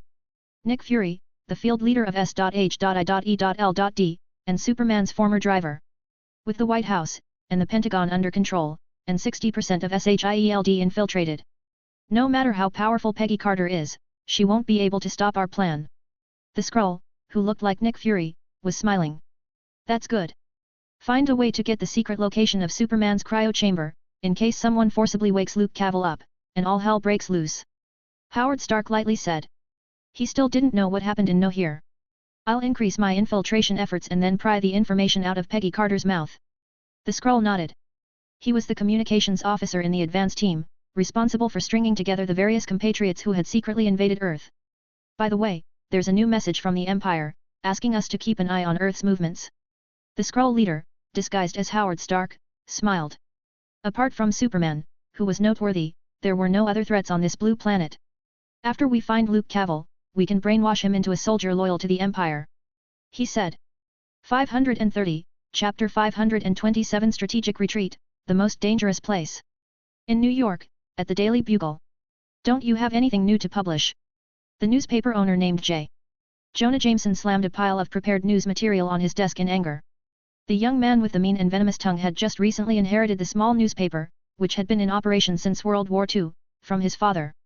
Unlike James Sr., who was amiable and gracious, James Jr. was quick-tempered, fond of sarcasm and unforgiving with his words. These days, almost all the staff of the Daily Bugle had been scolded by him. "Let's see, Tony Stark, a rich kid not long out of MIT, and you guys don't have anything else to report every day but his philandering or gossip." James yelled at the top of his lungs. New Yorkers like to read gossip, but they're not interested in the wannabe life of a playboy with a reputation as a genius who's been nothing but a womanizer. If you want to dig, you should also focus on Howard Stark, like Stark's father and son, going to a nightclub together and fighting over some stripper. That's the kicker. The employee, shrinking his neck and enduring his boss's scolding, weakly cautioned, Howard Stark is the chief scientific advisor of SHIELD, a sort of national public official. If anyone is spotted following him, we could be shot as spies. James's torrent of venomous words came to an abrupt halt as he scratched his head and digressed, if Howard Stark doesn't work, then you guys dig up the mutant, the guy who's always on TV, the one called Charles, or the other one, the Metal King? The Magnet? Anyway, a mutant who can control metal. Magneto. The employee corrected him. Whatever. If you can't, find some material, write a memoir about Superman's sleep, interview the retired Captain America or something. Because his father lived well, Tony Stark failed to inherit the family business and became a young rich second generation.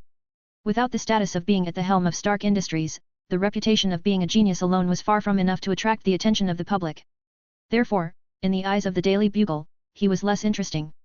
In the original timeline, Tony Stark was a newspaper darling who kept half of New York's paparazzi fed on his own.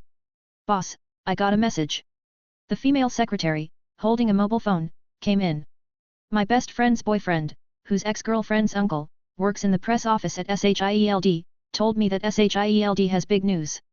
James was overwhelmed by the complicated relations. He only caught the two keywords S.H.I.E.L.D. and big news.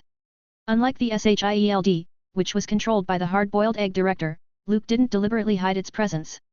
So, the public was aware of this complex institution behind the 5 major powers responsible for international crises. Find a way to get in. James clapped his hands excitedly. A small newspaper, such as the Daily Bugle, which had no big company backing them in official certification, naturally, wouldn't get an invitation letter. Spend as much as you like, and make sure you don't fall behind the rest of the media. When SHIELD was going to hold a press conference, the media flocked to the event like sharks sniffing the scent of blood. Some of the newspapers that weren't invited did everything they could to try to get into the venue. Even if only some photos were taken, the headlines in the next few days were guaranteed. Half an hour later, on the 22nd floor of S.H.I.E.L.D.'s building near the Potomac River. The auditorium was packed with journalists from various newspapers, piling up their long lens cannons and pointing them at the stage. Isn't the speaker today Ms. Carter? A reporter anxiously asked. As the current commander of SHIELD, Peggy normally served as a spokesperson. Originally, the latter had thought of giving this task to Howard, who loved the limelight. However, after several attempts, they found that this man, who was married and had a son and was entering middle age, loved to freestyle it every time. He made any press conference scene informal, like a stand-up comedy scene. Therefore, Peggy chose to go on her own, and Howard was forbidden to touch the microphone ever again. What could the news be? I remember they made such a big fuss a few years ago because the mutants caused a big scene in the Middle East. Another reporter guessed. As SHIELD was positioned as an international organization, it didn't specifically follow the orders of any one country. Some years ago, the Ten Rings was making a lot of noise in that part of the Middle East. They contacted Emma, White Queen, and got the approval. SHIELD sent Magneto, and his Brotherhood, into that chaotic area. Then along came a guy claiming to be the Mandarin, who was the mastermind behind the Ten Rings. The young Magneto and his opponent fought to a standstill, exchanging blows. In the end, S.P.E.A.R. stepped in and brought the Mandarin back to China. But the impact of that incident was so great that it led to pressure from the public. SHIELD made a point of stepping in to explain and promote Magneto as the leading figure of the younger generation of mutants. 2 minutes to go. Natasha, who had wavy burgundy hair, tried out the microphone and checked the rest of the equipment before speaking to the media on stage. The latter had their cameras turned on and pens and pocketbooks at the ready. 2 minutes later, a tall figure emerged from backstage. Before he spoke, the audience was in an uproar. The flashing lights, the sound of the shutters being pressed, the dumbfounded expressions of those reporters, all testify to the significance of what this man represented. Because of his appearance, the whole world would dramatically change again. On the other side the Skrull's secret base. They gathered in the darkroom in their human appearances. There were politicians, businessmen, and even senior agents of SHIELD. SHIELD had a press conference earlier. Any news back from the scene? The Skrull leader, who had just met Nick Fury, walked into the room. Just a few minutes ago, I received word that 2 of my people had disappeared into thin air. Most likely because Peggy Carter had noticed something was wrong and wanted to go public with the information about us.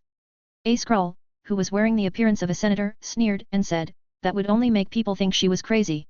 When everyone denies the truth will turn into a lie. The Empire's advance troops, adept in infiltration, reconnaissance, and creating confusion, knew this routine all too well. They had waged massive wars on no less than 20 planets, bringing one race and civilization after another to their doom. Earth was the next target. There's news coming back. A Skrull, who was pretending to be a White House aide, said so. He clicked on the projection apparatus in his hand and relayed the live press conference. I am Superman. The tall man standing on stage spoke in a gentle tone. He wore the battle suit, the dark red cloak, with the young face that had appeared countless times in documentaries and campaign videos. The reporters below the stage were stunned. Now that's real news. Superman returns. Superman had opened his eyes from a deep sleep, got out of the cryo chamber, and came back to the human world. The Skrulls in the room were gaping at the mouth, too. They hadn't been told anything about it at all. When did Peggy Carter, who was clearly under 24-hour surveillance, wake Superman up? How could they not know about such a big thing when they even had Nick Fury under their control? What should we do now? The members of the Empire's advance troops all looked towards Howard Stark, their leader. How about considering a strategic retreat? Waiting to figure out Superman's true capabilities and then fight back? Someone suggested. If Superman were really as powerful as those documentaries and videos suggested, then it wouldn't be possible for the advanced forces to deal with him on their own. We are all elites of the Empire. Why do we need to be afraid of a single Earthling? Some people disagreed. The Skrull leader was silent as he raised his right hand and typed the word Superman into his wristwatch to get more information. Then, for an instant, all kinds of news from the galaxy popped out. A few minutes later, after browsing, the leader of the Skrulls wiped his cold sweat and made a decision. Retreat quickly, and let those inside SHIELD find a way to escape and don't engage in any risky moves. The rest of the Skrull members were dumbfounded. Was it necessary to be so quick and decisive? Even the faction that advocated surrender was considering withdrawing its forces to wait and see for a few days. Running straight away was too shameful. This planet is terrifying. We have to retreat, there is no time to lose. The Skrull leader shivered as he remembered the description of Superman's combat capabilities. If all that was true, then Earth might very well be considered one of the most dangerous places in the galaxy right now. 531, Chapter 528 Planet Glass Marble. Superman's return, like a bombshell that crashed into the calm lake, caused huge waves. The darkness of the world's landscape seemed to have been slightly altered by the presence of that man. Of course, Luke himself had no personal feelings about it. He only said a sentence at the press conference and then handed the scene to Peggy. Those reporters were so busy pressing the shutters that they didn't even have time to ask serious questions. News traveled fast in the modern world.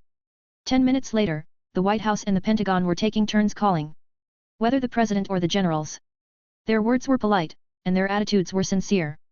Most of the conversation was about inviting Superman to Washington, D.C., or to attend a party. Such politically charged conversations were usually uninformative. Luke exchanged a few casual greetings and then handed over the itinerary for the next few days to Natasha, the head of S.H.I.E.L.D's administration department. The mayor of New York would like to invite you to give a speech in Brooklyn. What do you think, Director? This pretty girl with burgundy hair looked much more mature than when she was in the Soviet Union and in Leviathan. The top brass core of SHIELD had basically been injected with the Infinity Formula's enhancing elixir to slow down cellular aging and maintain youthful vitality. Even though Luke left this world for a long time, Peggy and Natasha didn't change much. But the passage of time always gave women a more graceful and elegant charm. No time and no interest. Superman was back at S.H.I.E.L.D's headquarters building. He shook his head in refusal. Right now, he just wanted to have a good rest and take a long vacation. In the past, when his business was still in its infancy, he couldn't escape politics and the circle of power, so he could only get involved. But today was different from the past. S.H.I.E.L.D was on the right track and was gaining momentum.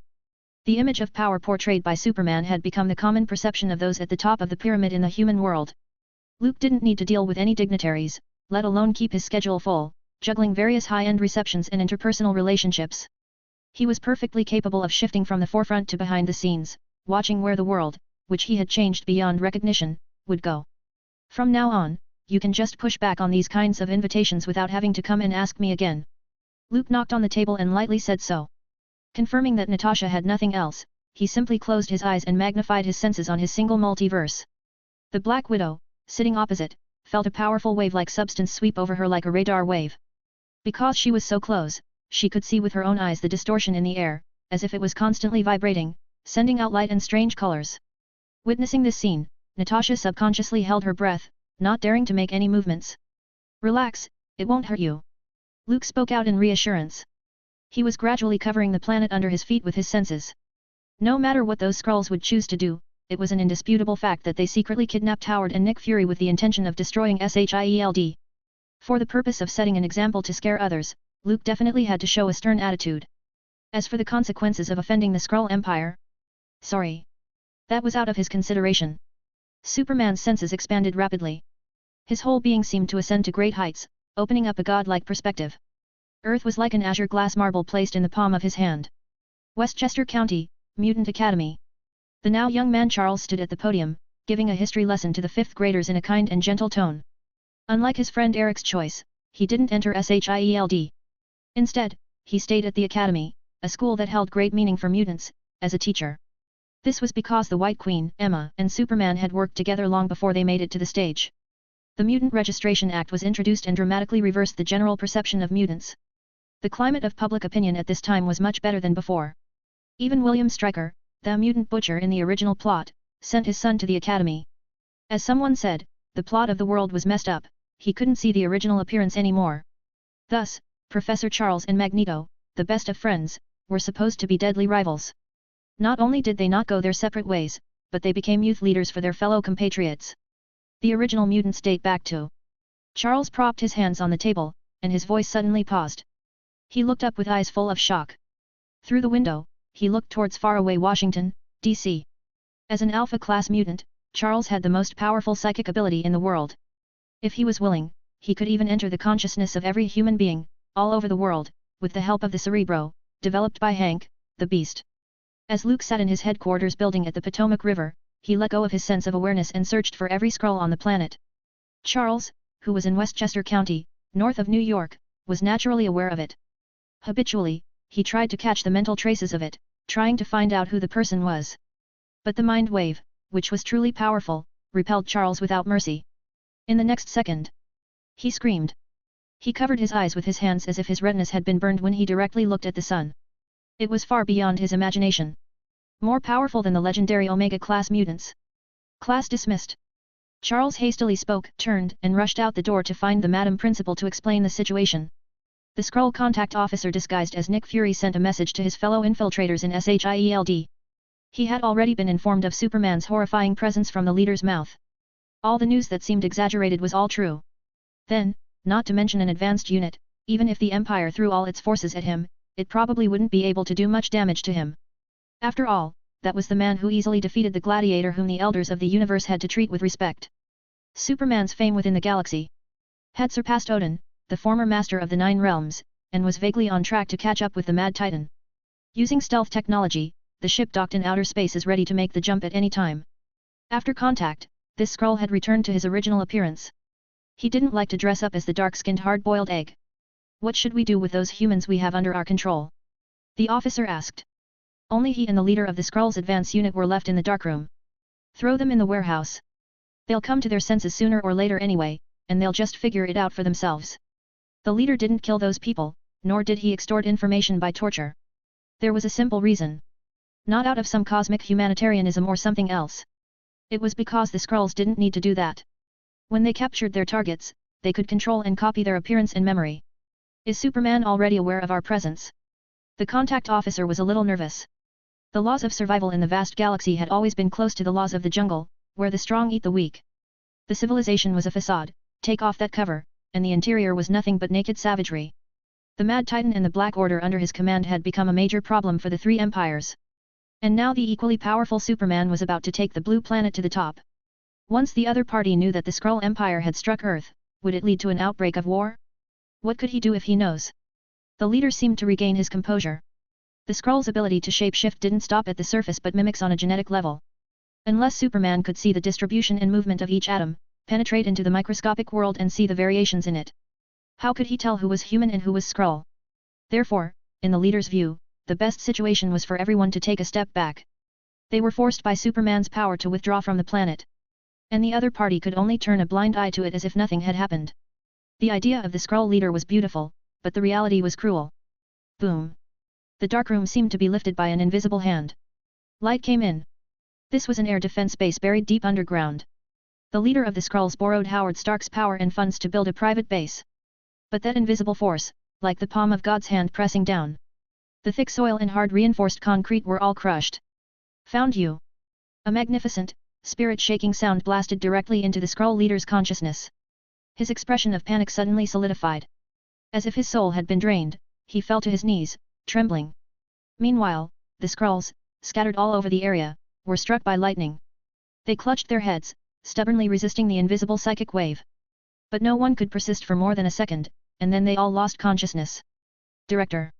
In the office of the headquarters building, Natasha cautiously called out.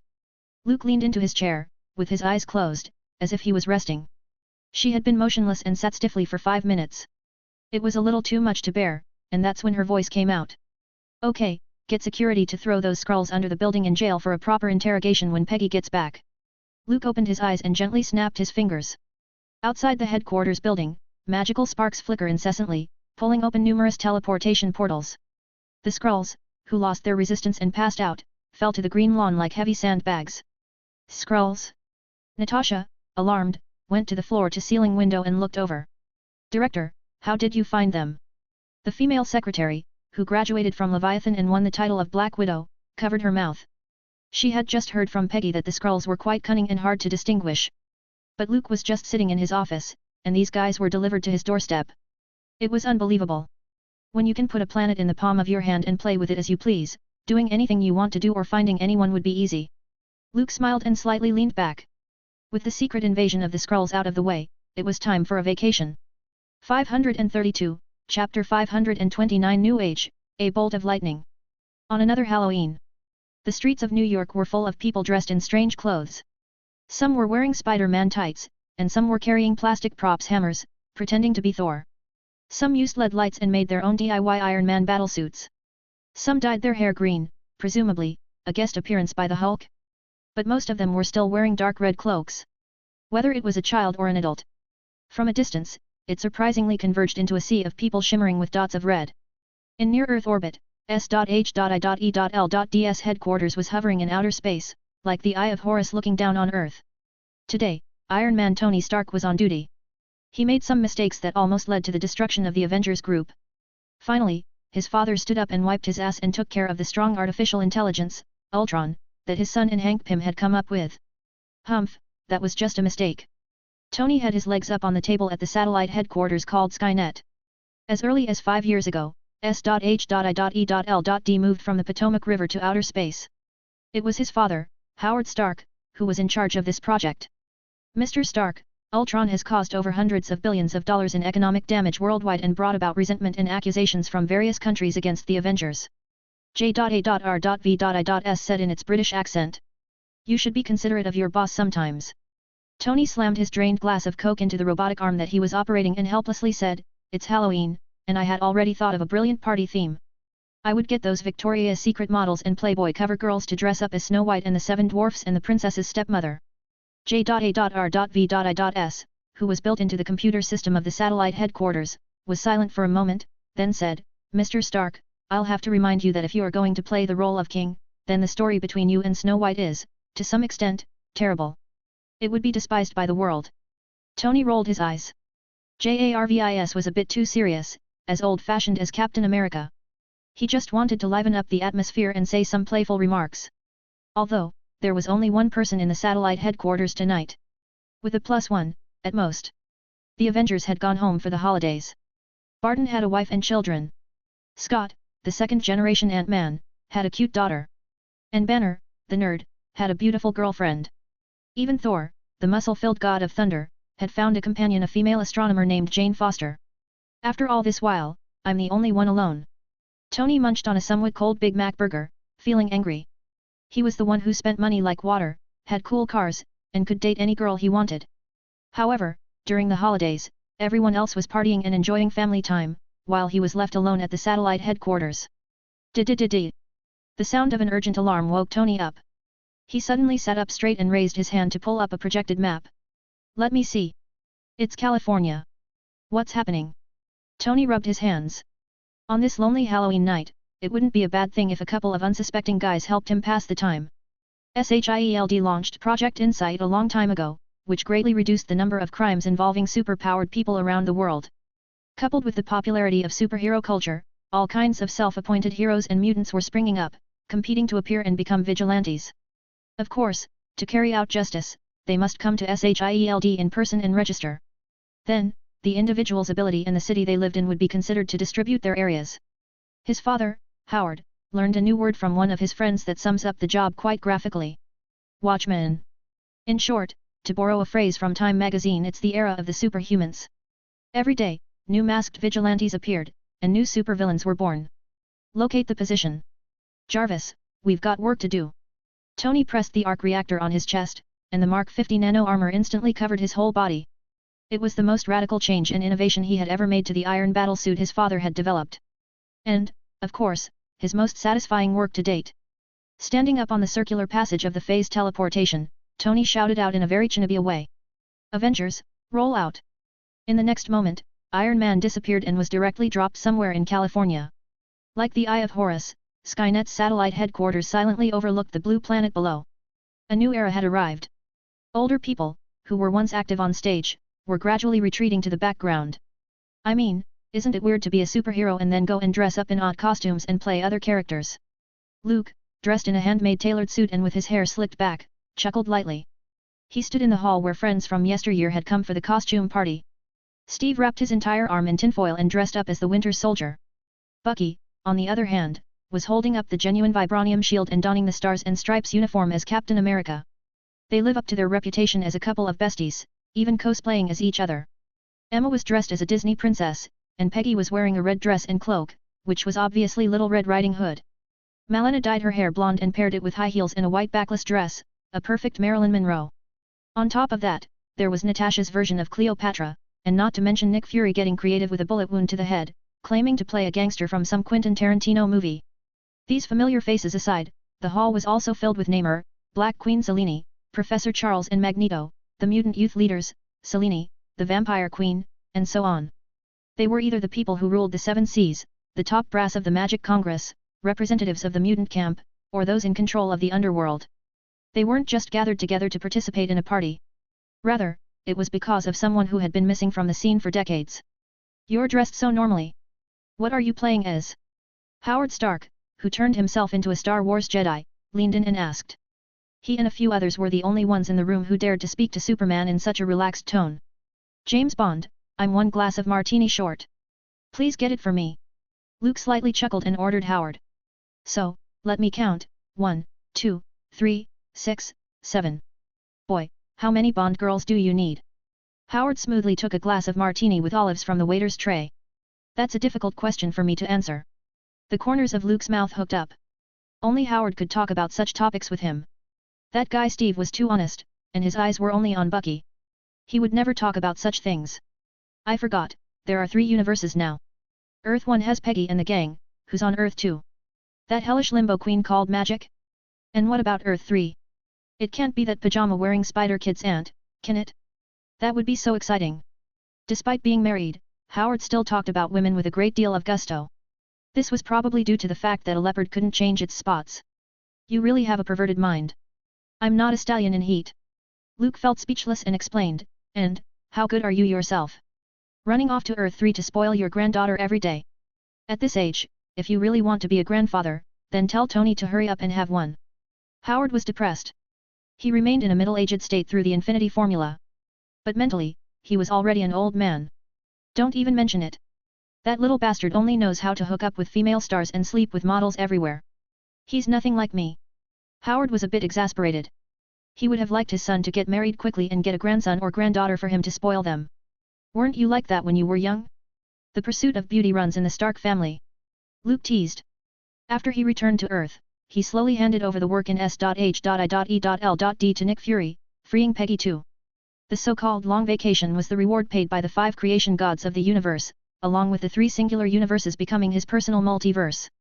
For a long time, Luke had been shuttling back and forth between different worlds. Once in a while, he would go to Kamar-Taj to continue Stephen Strange's training, pushing him further into the path of the One-Punch Mystic Master. Once in a while, he would go to the movie universe and have some hot pot with Chubby Thor and Rocket Raccoon. All in all, life was beautiful and peaceful. Now, Luke entertained the friends and subordinates at the party while chatting with his old friends. As the night drew to a close, Nick Fury was debriefing his former boss when he heard a beep from his communicator. He picked it up and found that it was a message from Iron Man. What happened, Stark?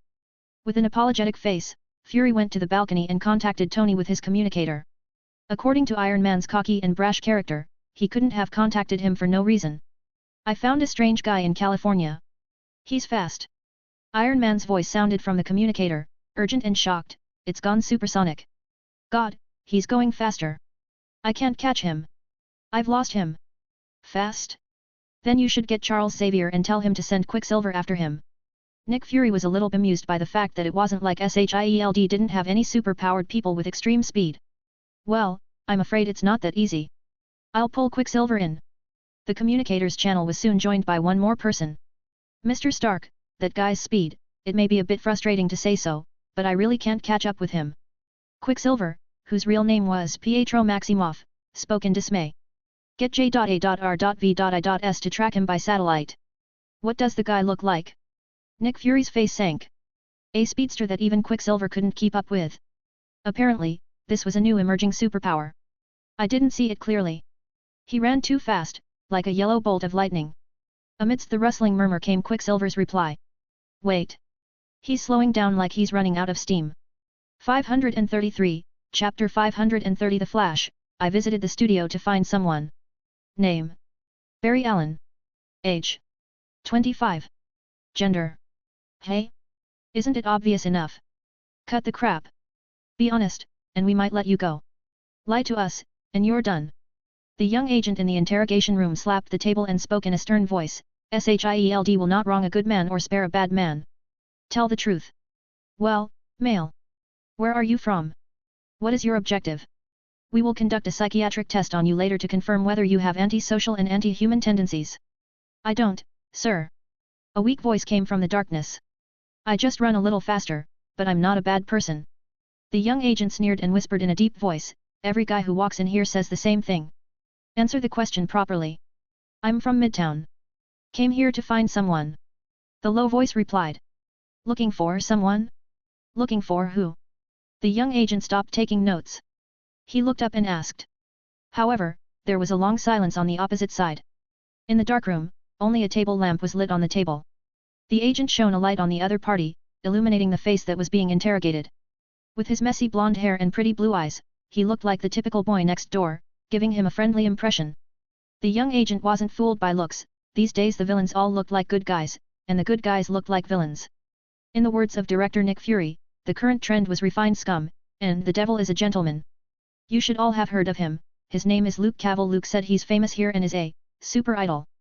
The young man who called himself Barry Allen organized his words and said so. He was confined to a metal chair, and his hands and feet were shackled.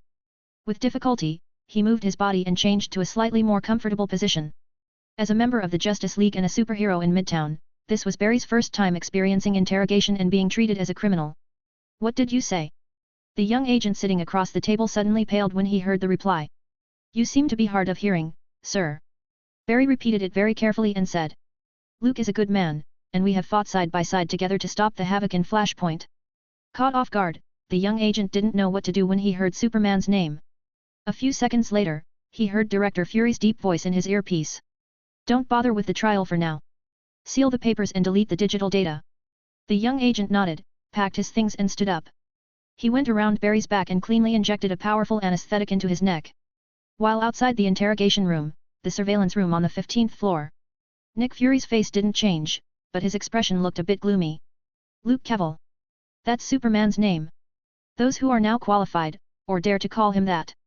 Except for veterans like Ms. Carter, Captain America, and Howard Stark. There was no one else. Everyone would more or less add a respectful prefix. For example, General, Director, Master, and so on. If this has something to do with Superman, I have to report to Ms. Carter. Nick Fury narrowed his eyes. Thankfully, Captain Marvel was brought back to Earth without leading to subsequent twists and turns. The Flerken beast that looked like a cat but was actually very dangerous had become Luke's pet, allowing Fury to escape the horrible wound on his face. Would it seem too incompetent of SHIELD to alarm him with this little matter? Inside the surveillance room, the brash-faced Garrett coughed. He sat next to Nick Fury, talking casually, looking relaxed. Hiding this is the real incompetence, the director said with a heavy tone. Together with Garrett, he was part of the Zodiac team, assigned to missions around the world. In a sense, the two were old comrades in arms. With such mutual affection, naturally, there was no need to deliberately observe the hierarchy's rules. I am worried he has stepped back from the stage a long time ago and given us authority over Shield as well. Garrett rubbed his chin, feeling the stubbly beard. Perhaps, he doesn't want us to disturb his quiet life. Nick Fury didn't say anything. He just got back from Superman's party. Over the years, that godlike man seemed to have retreated behind the scenes and generously delegated power, but in fact, he had turned his attention to a wider place. Parallel universes. Nick Fury's eyes flickered for a moment as the phrase came to mind. He was in a high position and was qualified to know these hidden secrets. You know, Garrett, no one has escaped our notice since Shield executed Project Insight. Nick Fury looked serious and earnestly said, but, I did a worldwide, high-clearance search for the name Barry Allen within the database earlier. I didn't get any results. It's like he never existed. Garrett's expression slightly changed, realizing that something was wrong. Human beings couldn't be apparitions, if they have existed and lived, they were bound to leave traces. It seems that something big is about to happen. Garrett couldn't resist pulling out a cigarette, not lighting it, just sniffing the scent. There was a bit of excitement in his eyes. The world had been quiet for far too long, and a lot of people were feeling a little bored. Barry Allen. Luke raised an eyebrow. His party was over. After catching up for a while, his old friends had all left. He leaned back in his deck chair and gazed at the wonderful view of the pool while chatting with Peggy. Nick Fury wasn't qualified to talk directly to Superman yet. The information he reported was generally relayed by former director Peggy Carter. The Flash came to my world? Luke wasn't too surprised. Instead, the corners of his mouth hooked up, revealing a faint smile. Your vacation is coming to an end, isn't it? Peggy asked, sitting on a deck chair, with one hand propping her chin up and her head tilted. She and Superman were close enough to communicate at a negative distance, more secretive than Nick Fury ever knew. Parallel universes, box theory, and the existence of another studio. It looks like it. The five gods, the living tribunal, they've all waited for too long. Luke stretched and lamented, me too. I've been idle for so long that I feel like my body is going to rust. That's the end of the vacation. Next up is the rippling, magnificent battle. Peggy curled her hair with her fingers. Her beautiful eyes blinked as she spat out siren-like seductive words. So tonight is the last night of the vacation. How about a full-on bash? Luke looked serious and asked, like what? Peggy had a smile on her face and looked at the women in the pool. A battle of sorts. Luke got excited and asked Barry to wait one night. He had more important things to do at the moment. Binge. This fanfic will end this week. 534, Chapter 531. 2 Studios, Cute Cat. The next day, Barry, like a criminal, was personally escorted by Nick Fury to Superman's mansion. A suburban manor in San Antonio. Following the humorless, stern-faced man into the courtyard, he saw a beautiful lady. Would you like some tea? Or soda? Luke is over at the pool. Peggy brushed her hair, glanced at a nervous and confused Barry, and smiled. Soda. The latter thought for a moment and replied. Pizza and Coca-Cola were his favorites. The extremely fast runner burned a terrifying amount of calories. In the beginning, Barry had to be injected with several large bags of glucose every day to supplement his diet. Get over there yourself. Nick Fury sat in the living room and pointed to the swimming pool. The glass door was pushed open, and the midday sun streamed in. Barry saw the figure on the deck chair, wearing swimming trunks, sunglasses, topless and with a glass of juice in his hand. Like a tourist on holiday in Hawaii, his lifestyle was laid back and relaxed. Which Barry are you? Luke asked aloud when he saw the Flash for the first time. He had dealt with more than just Barry Allen of the Flashpoint Paradox. And the Flash also existed in the second time branch that was later restarted. In that world, Luke was Superman's older cousin and Lex Luthor's godfather and thoroughly influenced the direction of the plot. Theoretically, the Flash of that branch would also know of his existence. How many of me do you know? Barry scratched his head and curiously asked. Superman's older cousin had too many secrets, just like Batman. As his teammate, it gave him a sense of security. But if he became an enemy, it would be a headache. Okay, you're probably Barry from Flashpoint. Luke took off his sunglasses and lazily said, if it were the Flash in another timeline, they would have tackled other doubts first. For example, which parallel world is this? Barry Allen, who had experienced the Flashpoint world, was probably the speedster who understood the parallel universe the most, apart from Wally West, Kid Flash. It can't be helped. Who made them both be the first to be sacrificed whenever a big event comes along? Like the Bat family, most of whom had lost both parents and had miserable lives. Or the Superman family, always facing a lot of problems and feeling lost as they grew up. Perhaps the point of the Flash family's existence was to create a switch that could be reset at any time for those beings located in the Omniverse, manipulating the destiny of the heroes. Before the outbreak of the crisis on Infinite Earths, the second-generation Flash Barry Allen was the key object of sacrifice. After that, the third-generation Flash Wally West took up the mantle. In comics such as Zero Hour, Rebirth, and Metal, they die and come back to life, live and are sacrificed, and so on and so forth. The Flash family was full of loyalty.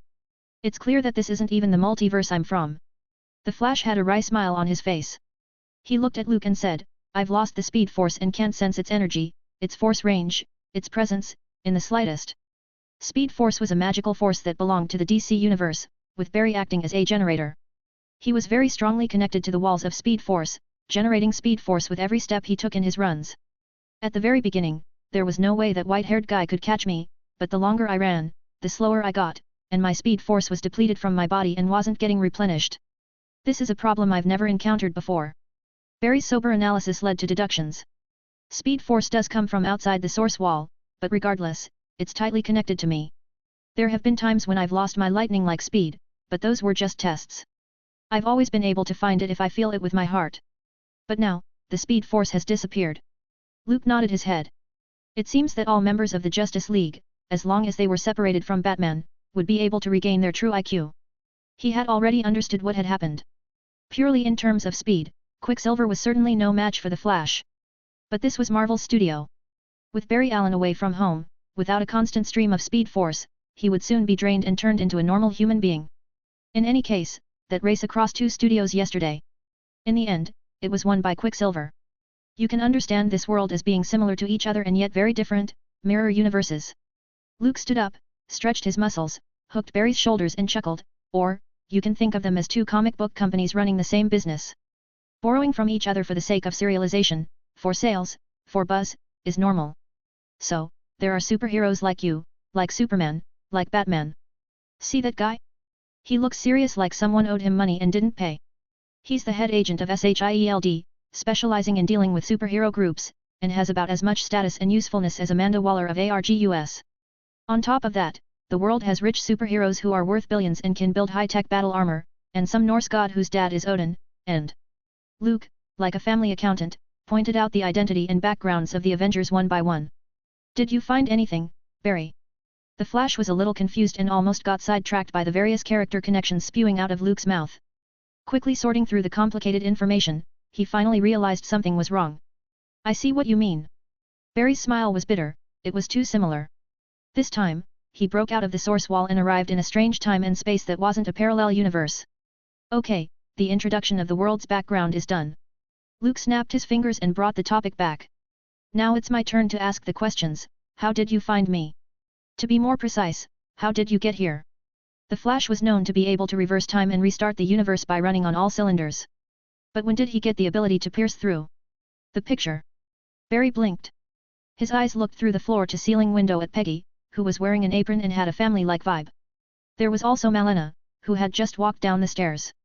The other woman had an odd expression on her face. What picture?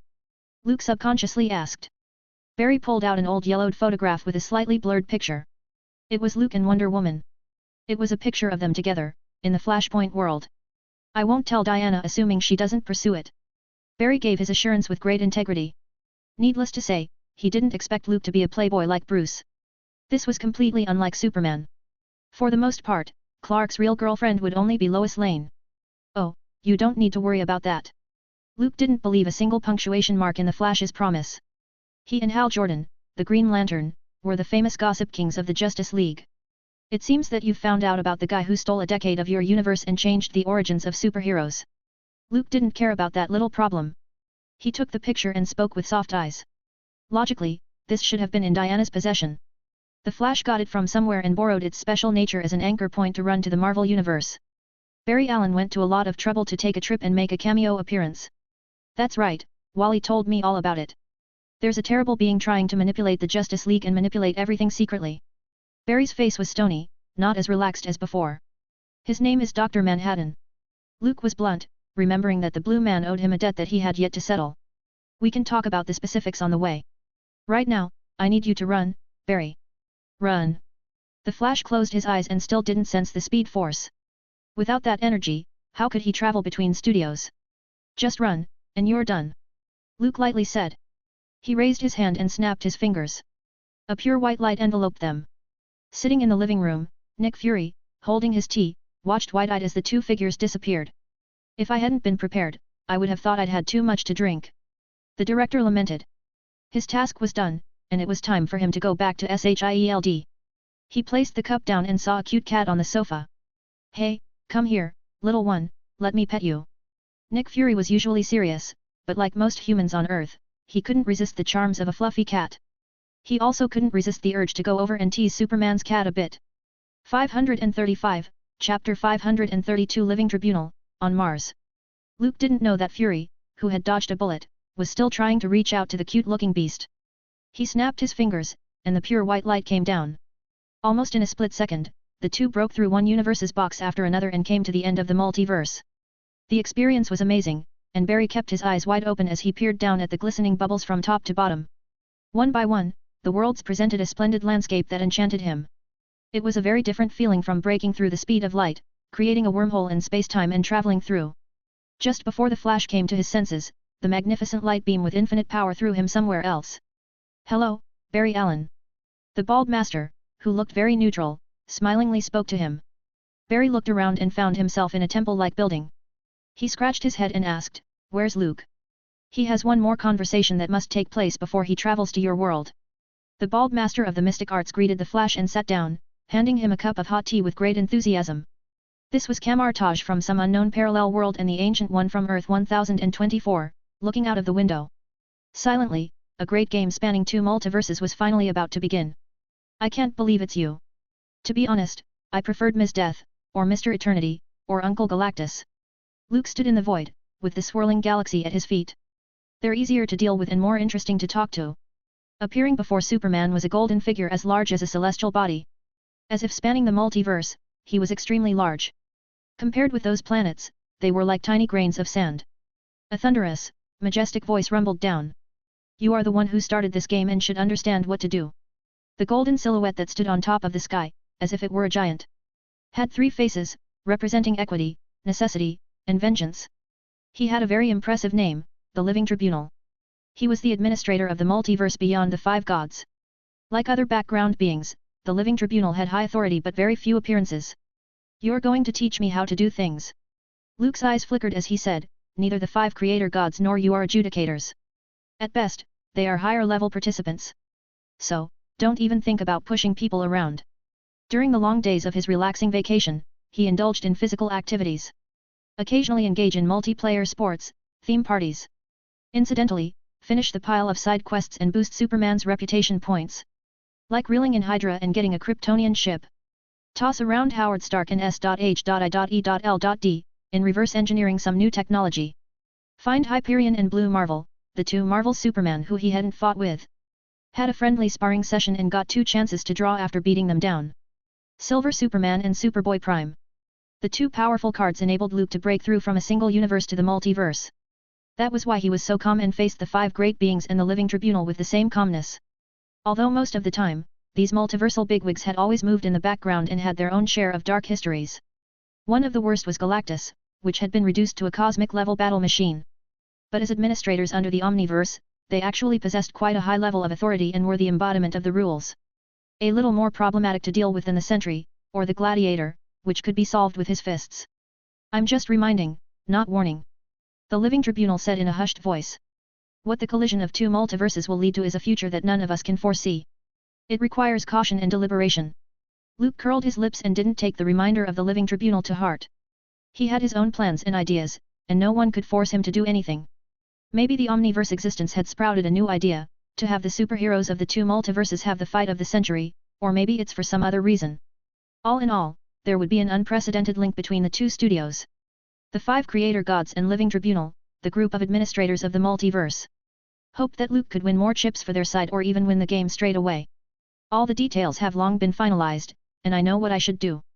Luke waved his hand. He didn't like talking to insipid guys, and the Living Tribunal just happened to be the most boring being in the multiverse. "The direction of this game does not depend on me." The five creator gods and the Living Tribunal allowed Luke to smuggle himself onto the studio next door. To gain more information and create a greater impact. But he didn't do that, or rather, didn't do what that group of multiverse administrators had in mind. Being from the Marvel Universe didn't mean he had to be an enemy of the other studio. He himself was Superman's older cousin and also had a great relationship with Wonder Woman. What's more, the big events that hadn't happened in the DC Universe, such as Metal and the like, hold the opportunity to be ranked in the Omniverse. Luke wasn't exactly on the Living Tribunal's side for whatever reason. Wasn't being neutral a good thing? Super Demon, Devastator, Super Kryptonian, Cyborg Superman, Silver Superman, Superboy Prime. Luke's eyes flickered with emotions. With the blessing of many Superman cards, he had broken through the single universe level and became a singularity in the multiverse, enough to stand side by side with the Living Tribunal. But it was hard to go further than that. Even the Golden Superman, which was based on the five-dimensional world, was essentially just standing at the peak of the multiverse, not entering the Omniverse and stepping outside the framework of the plot. If anything, among the many Superman cards, the only one capable of being an Omniverse-level being was probably Cosmic Armor Superman, which was a collection of 52 Supermen in parallel universes combined into a single consciousness.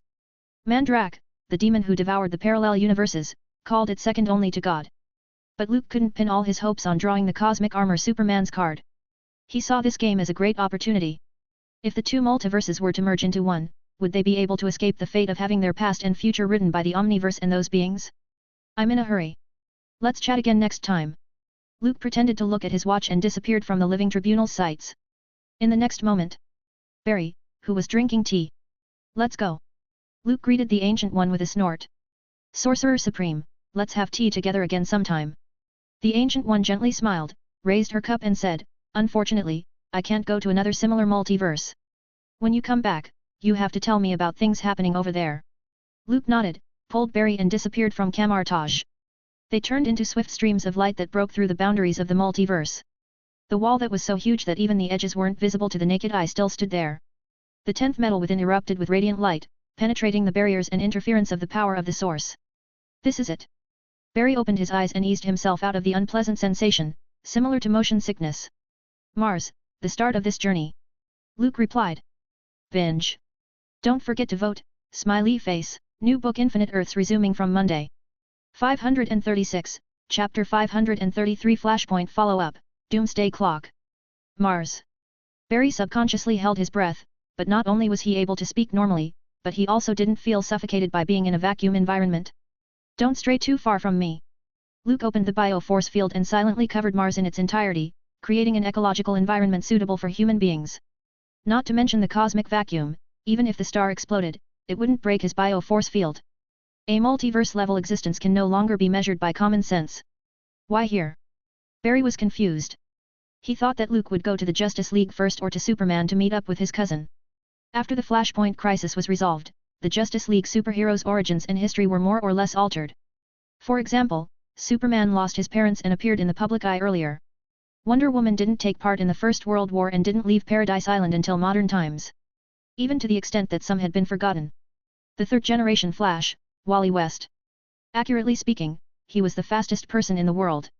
Barry Allen was even faster than the second-generation Flash.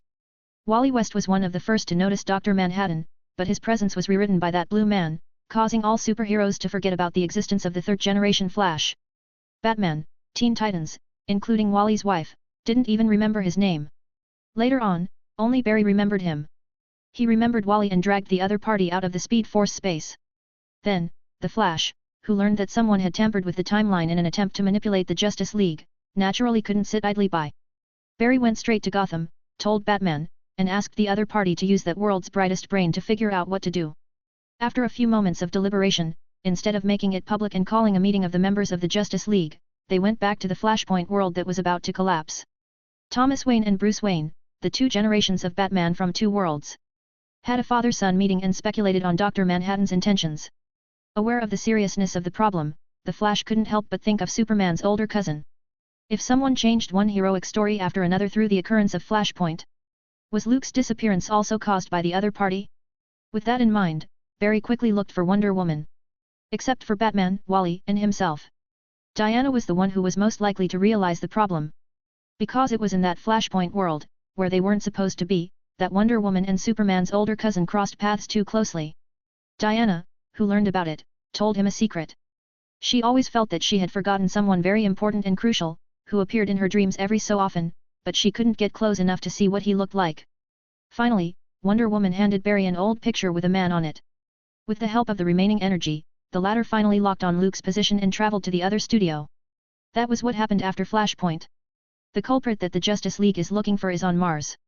Luke's eyes flashed. His sights quickly enveloped the whole planet and then said, "It's just that the superheroes seem to have picked up on it." Around 2 days ago, the legitimacy and rationality of the Justice League had been questioned by the world because of certain international disputes and malevolent events. Superman, once a man of perfect character and considered a beacon of light, had been attacked by public opinion and grievances. Faced with such a situation, as the brain of the Justice League, Batman's mind was on another matter. Who's running everything from the shadows? Tampering with the timeline? Is it Reverse Flash? No. Eobard Thawne is dead. There is no doubt about that. He died in the Batcave. Died in front of me. Bruce clearly remembered that there was a blue light that enveloped the Reverse Flash. Then, the speedster, the future man, the super criminal, looked like he had discovered some shocking secret. Then, as if he had been erased, he turned into a wisp of smoke. Lex Luthor. Batman shook his head and denied the answer. That arrogant bald man hadn't appeared for a long time. He had no motive, much less reason to do so. Just playing hide and seek and cops and robbers with Superman was enough to meet all of Lex Luthor's urges. Batman thought of one villain after another and then denied it again and again. Who is it? He felt confused, but at the same time, he felt terrible. Batman had always hated the loss of control and the unknown, preferring only accurate answers and predictable developments. A day later, the Watchtower headquarters on the moon. Martian Manhunter detected a strange energy wave on his home planet. After careful consideration, Batman decided to take his family members, Nightwing and Batgirl, to Mars. Joining this team were Amanda Waller's Suicide Squad and Supergirl. Measures were taken in response to the dangers that they may encounter. Batman incidentally brought in Constantine, Zatanna, and Swamp Thing, from Justice League Dark. And Hal Jordan and others in the Green Lantern Corps, like Guy Gardner, John Stewart, and so on. They were both Green Lanterns who, after Hal Jordan, were responsible for security in Sector 2814, the surrounding planetary area that encompassed Earth. All in all, the lineup was quite luxurious. In the Justice League, in addition to Superman, who stayed on Earth, there was Wonder Woman, who had a voice in the United Nations. Shazam, Aquaman, and Cyborg all came together. Seal off the planet. When the spacecraft arrived on Mars, Batman took the lead. He wore a suit of pitch-black battle armor with life-sustaining equipment. His voice was deep. Several Green Lanterns followed instructions and held up their rings. The flashing green lights formed a huge shield, encasing the large Mars within. As far as the eye could see, it was all red terrain. A massive clock-like structure stood there. Any plans, Batman? The hordes of superheroes stepped down from the spaceship. Alert and careful, they stepped into the elaborate, impeccable, mechanical building. A blue man, covered in nothing but flesh, appeared. It's downright indecent. Constantine, who was following the group, glanced at Zatanna, who had averted her eyes and rightfully chastised. Although, he did have his usual share of debauchery, like getting high and having multi-person affairs and such. But even if he didn't have a bottom line, he wouldn't expose himself in public. Pervert. Hal, the Green Lantern, cursed. Kara, close your eyes. Martian Manhunter stood in front of Supergirl. Who are you? What's your name? Batman stepped forward and asked with a heavy tone. A keen intuition warned him that this blue man was dangerous. They're fighting against the fear of their own power. Dr. Manhattan didn't answer his question. What does that mean? Batman frowned. Sorry, I was talking to Bruce Wayne 6 minutes later. Dr. Manhattan turned his body and tilted his head. The superluminal particles are throwing my vision off a bit. Wouldn't it seem ridiculous for you to run to Mars, looking for answers to questions but not even understanding the questions themselves? 537, Chapter 534 Timeline, the final outcome. This guy isn't crazy, is he? Hal Jordan looked at Batman with a skeptical look on his face and asked. If there were any superheroes there who dealt with the most psychopaths, sociopaths, and perverts, the Dark Knight from Gotham would take first place. It was a city devoid of sunny skies and full of sin. The Joker, the Penguin, the Riddler, the Black Mask, go out and throw a random brick in the air, and you can hit 3 or 4 villains. I'm not crazy. Dr. Manhattan replied. He looked around at the superheroes, but his eyes were in a trance, with no specific focus. A few minutes ago, the space-time of this universe seemed to be disturbed or affected in some way. The violent motion of the superluminal particles acted like a hazy gauze that obscured Dr. Manhattan's quantum perception. He couldn't see what was going to happen a few moments later, as if a film had been skipped, and he could only foresee the ending. I hope you'll explain yourself, your purpose, and why you are doing this. Batman stared at the blue man, trying to get useful information from the other party's expression. However, nothing was found. This guy doesn't even look like an intelligent creature, not even the slightest whiff of emotion. Batman's heart sank as he silently raised his opponent's danger level by a notch. Even a lunatic like the Joker, who couldn't be bothered with logic, would show some kind of obvious emotional tics. But Dr. Manhattan, like a deity overlooking mortals, had nothing but indifference. My purpose? At the question, Dr. Manhattan's eyes drifted further away. His vision passed through the fog of superluminal particles to July 16, 1940. A young engineer named Alan Scott boarded a train but unfortunately suffered a collapse when crossing a bridge. He clung to a Green Lantern and miraculously survived. This was the story of the Justice Society's first-generation Green Lantern. Time dragged forward, and Dr. Manhattan's eyes fell on November 22, 1940. Alan Scott donned his mask and sat down at a round table, curious as to who would speak first. This was the first gathering of the Justice Society. This was the story that should have happened. Dr. Manhattan didn't let this happen. On July 16, 1940, Alan Scott got on the train, according to the trajectory of his life. The bridge collapsed, and an accident occurred. A blue arm stretched out and moved the Green Lantern. So, Alan Scott didn't get it and didn't survive. The first Green Lantern of the Justice Society disappeared. This is an experiment. Dr. Manhattan replied. His eyes stopped on Batman, but he passed through the other person's body and looked into the distant past. On April 18, 1938, Dr. Manhattan left the Watchmen universe and entered the DC universe. The first person he talked to was a down-and-out actor named Carver Coleman. Dr. Manhattan knew everything just by looking at the other party. In December 1928, Carver Coleman came to Los Angeles alone, with only $17 and several changes of clothes. On January 19, 1929, Carver Coleman had been delivering newspapers at Paramount Pictures for 8 months, and people still couldn't remember his name. On February 14, Carver Coleman lost his job because the studio was burnt down. On February 12, 1937, Carver Coleman was kicked out of Dan Tanner's restaurant because he skipped work to queue up for an audition. On April 18, 1938, Carver Coleman was kicked out by his landlord and had to spend the night on the street. 10 minutes before midnight, he was awakened by blue light and saw him. Dr. Manhattan, who left the Watchmen universe, felt confused for the first time. He came to a new place and met new people. Everything in this world, this universe, was just like a puzzle, and there was no answer yet. So, Dr. Manhattan performed a simple experiment. He invited Carver Coleman, who was down and out, to dinner and tried to foresee the future in 3 minutes. However, it failed. Dr. Manhattan realized that he needed a coordinate for concentration. He stared at Carver Coleman and saw the future 1 year later. On April 18, 1939, Carver Coleman successfully auditioned. A successful attempt made Dr. Manhattan look past the fog and return to normal. His quantum senses seemed to be constantly focusing on this multiverse. What the future might look like was becoming clearer and clearer. On April 18, 1943, Carver Coleman starred in a box office hit. On April 18, 1952, Carver Coleman won the Oscar for Best Actor. On April 18, 1954, Carver Coleman got cancer and died. On April 18, 1955, the opposite seat was empty. For a brief moment, Dr. Manhattan watched the man's life. Then, he noticed a more interesting existence than Carver Coleman. On April 18, 1938, news about Superman quickly spread all over America. There was a man in a red cape lifting a car. Dr. Manhattan realized that this was the beginning of the world's change. A theoretical physicist named Bryce DeWitt suggested the hypothesis that the universe was splitting into different timelines all the time. According to his theory, the birth of parallel worlds was endless, just like the branches of a big tree. The multiverse. Dr. Manhattan opened his mouth and said something that the superheroes on Mars didn't understand. His eyes were still moving around the timeline, and it was at that particular time, April 18, 1938, that Superman first appeared. Dr. Manhattan had a keen sense that the red-caped man called Superman wasn't just the world's first costumed hero, he was also the center of the world and the multiverse. With the appearance of Superman, in July 1940, young engineer Alan Scott would become the Green Lantern. In January of the same year, a university student called Jay Garrick lost consciousness in a school experiment and inhaled hard water vapor. When he woke up, he became the fastest man in the world. This was the first-generation Flash. In the same month, archaeologist Carter Hall came into contact with an ancient knife, which awakened the memory of being an Egyptian prince in a previous life. This was Hawkman. In May, a golden helmet with unknown supernatural powers fell into the hands of Kent Nielsen. This was Dr. Fate.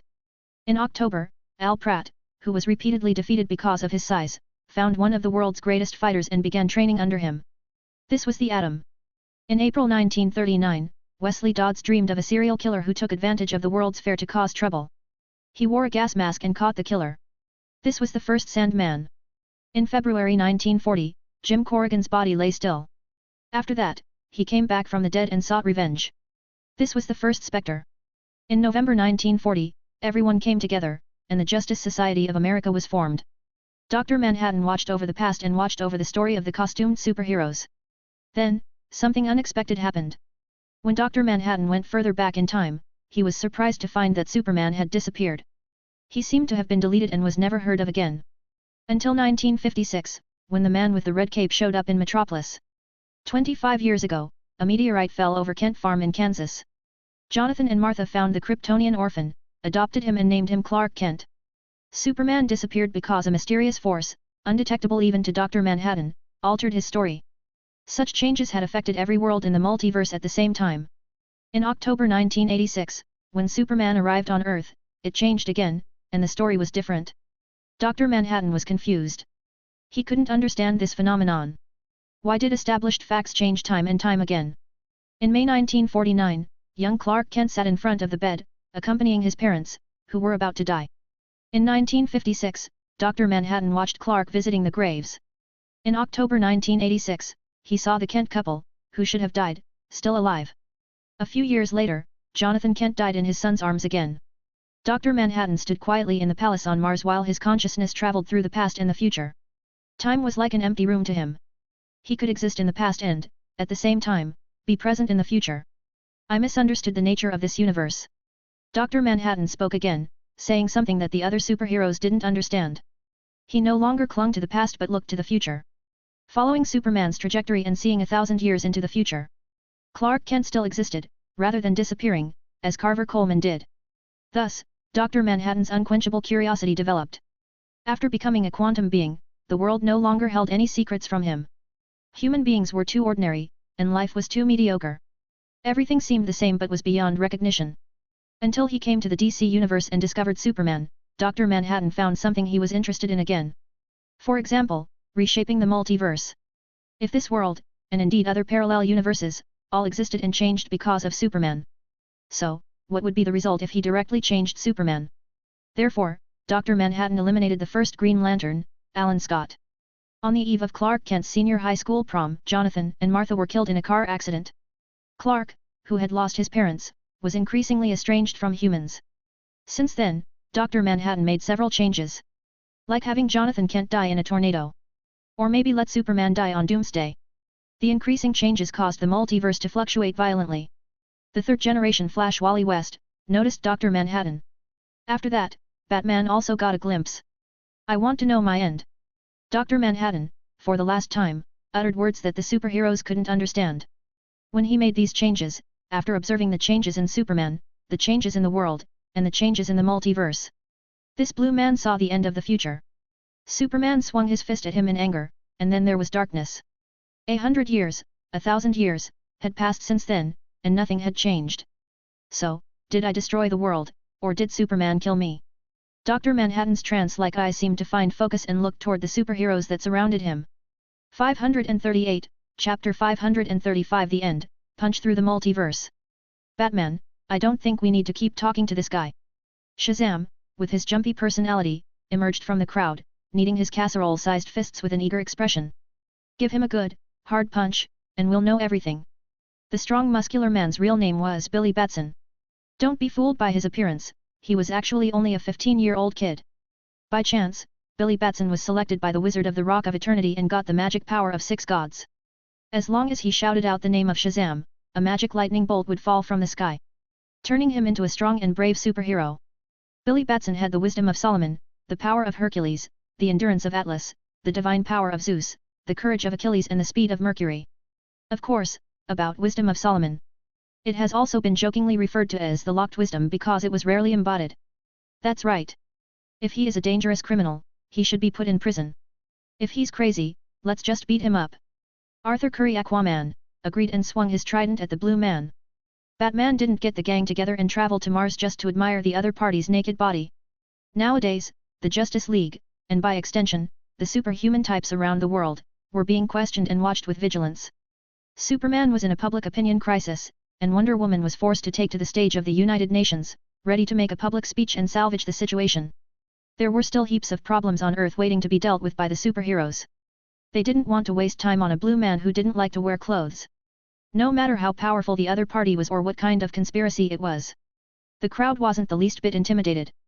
The Justice League was stronger after Flashpoint ended in the New 52 timeline. They defeated the Apocalypse and stopped the Darkseid's invasion. Also, beat back the repeated attacks of the Brainiac and successfully save Earth. Even Mobius, the Anti-Monitor, who masterminded the crisis on Infinite Earths, fell at their feet. Now, facing this blue man of unknown name and origin, these superheroes were filled with the same confidence. I don't mind if you keep talking for a bit longer. I'm charging by the hour anyway. Constantine, who had a silk-cut cigarette in his mouth, shrugged his shoulders and looked on with a look of amusement. Speaking of which, do any of you have a nickname for this guy? How about Blue Balls? I think it's appropriate. Dressed in a yellow trench coat, his hair fluttered like a bird's nest, just like a disheveled old man. This was Constantine. He appeared out of place in the line of superheroes. Like a noir film character showing up in a children's cartoon. No one wants to hear you crack jokes and appreciate your sense of humor. Zatanna covered her forehead and gestured for Constantine to shut up. The latter shrugged. Batman was the one to persuade him to take part in the operation. Naturally, it wouldn't be because of a sense of duty or a sense of justice, such vapid things. Constantine was always the first one to actively jump on board, as long as enough money or benefits were offered. Of course, if there was danger or a price to pay, he was also the first one to run. Zatanna, who was standing next to Constantine, silently took a few steps to pull away. There's no way around it. In terms of reputation, he's probably the worst in the game. Even Swamp Thing was more popular than Constantine. After all, the former was just a little cranky. And with the latter, there was no telling when you would be sold to the devil or tossed out to block a blow. As we all know, Constantine was an asshole in every sense. But ironically, whenever the world was facing destruction, this guy was always resourceful. People had to hold their noses and work with him. If you'd shut up, I might add an extra zero to the check, Constantine. Without looking back, Batman unleashed his financial ability straight away and managed to turn the other party into a mute. The reason he called Constantine, Zatanna, and Swamp Thing over from Justice League Dark was to do as much as possible to address the Blue Man on Mars. The Green Lanterns could grasp the energy of the emotional spectrum. Shazam had the power of the gods. Cyborg could suppress on a scientific and technological level. Aquaman and Kara had the strength. Martian Manhunter was responsible for linking everyone's minds and conveying tactical orders. Batman thought that he had thought of every aspect that could possibly go wrong. I hope you will cooperate and not put up resistance. Batman, dressed in pitch-black armor, spoke in a deep voice. The Blue Man had been surrounded by superheroes. What else could he do but surrender? Green Lantern. Batman looked at Hal Jordan. The latter was the first to raise his power ring. Green light erupted and transformed into a huge chain that bound the Blue Man. The rest of the Green Lanterns followed suit, their emotional electromagnetic spectrum shifting into a variety of weapons and blasting at the immobile Dr. Manhattan. Interesting. Dr. Manhattan didn't resist.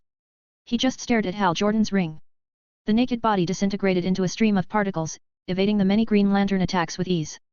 Then, the quantum body reorganized itself in a flash. He approached Hal Jordan and tried to take his ring off. This gesture triggered the green power ring to burst into an emotionally charged light that flooded the room like a gushing wave. I'm interested in him.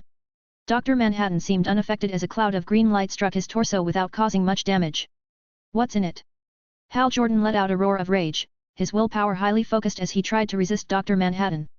But it was useless. The power ring, which belonged to him, was finally removed. This energy uses emotions as the raw material, which is collected and converted into energy by the ring. A very novel device. Dr. Manhattan clutched the power ring, surveyed it for a moment, and then tossed it to the fallen Hal Jordan. Let's all go together. Against such villains, we don't need to talk about morality. Constantine retreated to the back of the line and roared. Listening to his impassioned tone, they thought he was going to take the lead in the charge. Try magic. Batman gestured. Zatanna spread her hands wide and performed logomancy. Izirf. A cold stream that could even freeze blood rose out of thin air and swept toward Dr. Manhattan. Not to be outdone, Swamp Thing moved. The barren, dry red soil of Mars was abruptly sprouting gigantic trees and vine plants. Thick tentacles waved and broke through the palace like whips, lashing out at their opponent. Shazam mobilized his divine power, and a bright white lightning bolt of magic erupted around him. Magic? You think you're manipulating that mysterious energy, but you're not. Dr. Manhattan remained expressionless, his voice was indifferent. As I see it, the power you harness is only a fragment of creation, a conceptual manifestation. The naked blue man spread his palms. The freezing cold air, the plant growing, the magic lightning, all attacks suddenly disintegrated into atomic dust invisible to the naked eye. Afterwards, he reorganized the unstable mass of energy, taking on an entirely new existence. This is the true face of magic. Dr. Manhattan looked into the palm of his hand at the blazing core and gently blew out a mouthful of air. An infinite amount of light and heat was released, almost as if it was a nuclear explosion. The powerful blast of air instantly destroyed the clock-like palace and sent a flurry of superheroes flying out. Batman, get Superman! Constantine used magic to protect himself from the ripples. He shouted at the pitch-black armor. Not even the Green Lantern and the many magic users were a match for Dr. Manhattan. Who else could stop the other party but the son of Krypton? I can solve it. Kara stood on Mars's soil, defying the violent air currents. Her eyes radiated fiery beams of light. Kryptonian. Dr. Manhattan's eyes flashed white. Supergirl's heat vision failed to break the quantum body. The blue man bent down, grabbed a handful of dirt, and then clenched it. In an instant, matter changed, and green kryptonite appeared. Is this your weakness? Weakness, pain, suffering. The kryptonite radiation was shining on Kara, causing her to lose her strength instantly. What should we do? Even the Justice League is no match for that blue man. The Flash, who was watching the battle from the sidelines, was anxious, especially after seeing Hal Jordan get knocked out. He wanted to rush straight into the battlefield. After all, they were best friends. I know. You can join in, but it won't affect anything other than increasing the number of losses. Luke didn't hide his tracks. He just watched the blue man's every move. The quantum body and the quantum senses enabled Dr. Manhattan to dominate everything, to master the movement of particles of matter and energy. He could disintegrate and restructure at the drop of a hat. For example, he could turn clay into kryptonite. He's able to understand the power of magic and the emotional spectrum from a microscopic perspective and parse it out. Even the Flash, with his speed force, couldn't do anything about Dr. Manhattan, with his Planck time reaction speed. To sum up, this blue man was probably the most difficult opponent the Justice League had ever met.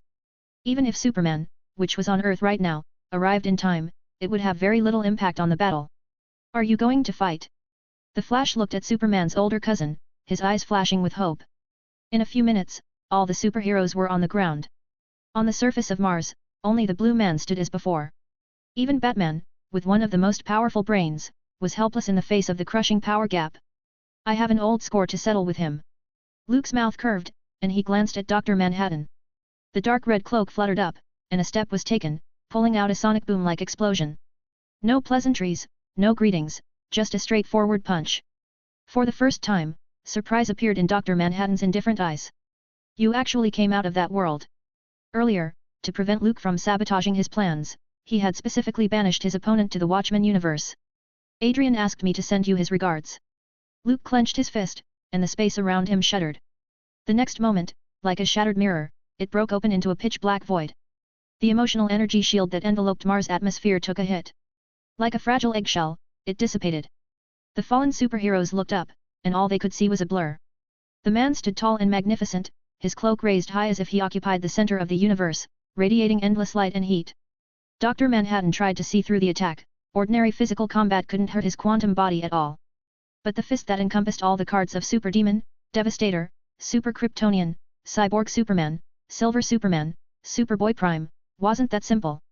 When the fist was punched out, not only was space broken, but time also began to curl and contract. The Mars beneath their feet wailed in pain as if it would soon fall apart. Is this the end I saw? Dr. Manhattan's eyes drifted off to look at the tall man with blazing eyes and a billowing cloak. That punch sealed off any way out. Space, time. The quantum body couldn't travel through space and time as it normally could for the time being. There was no other way out but to take it head-on. Boom. A loud sound. As if a rumbling thunderclap had stirred the multiverse.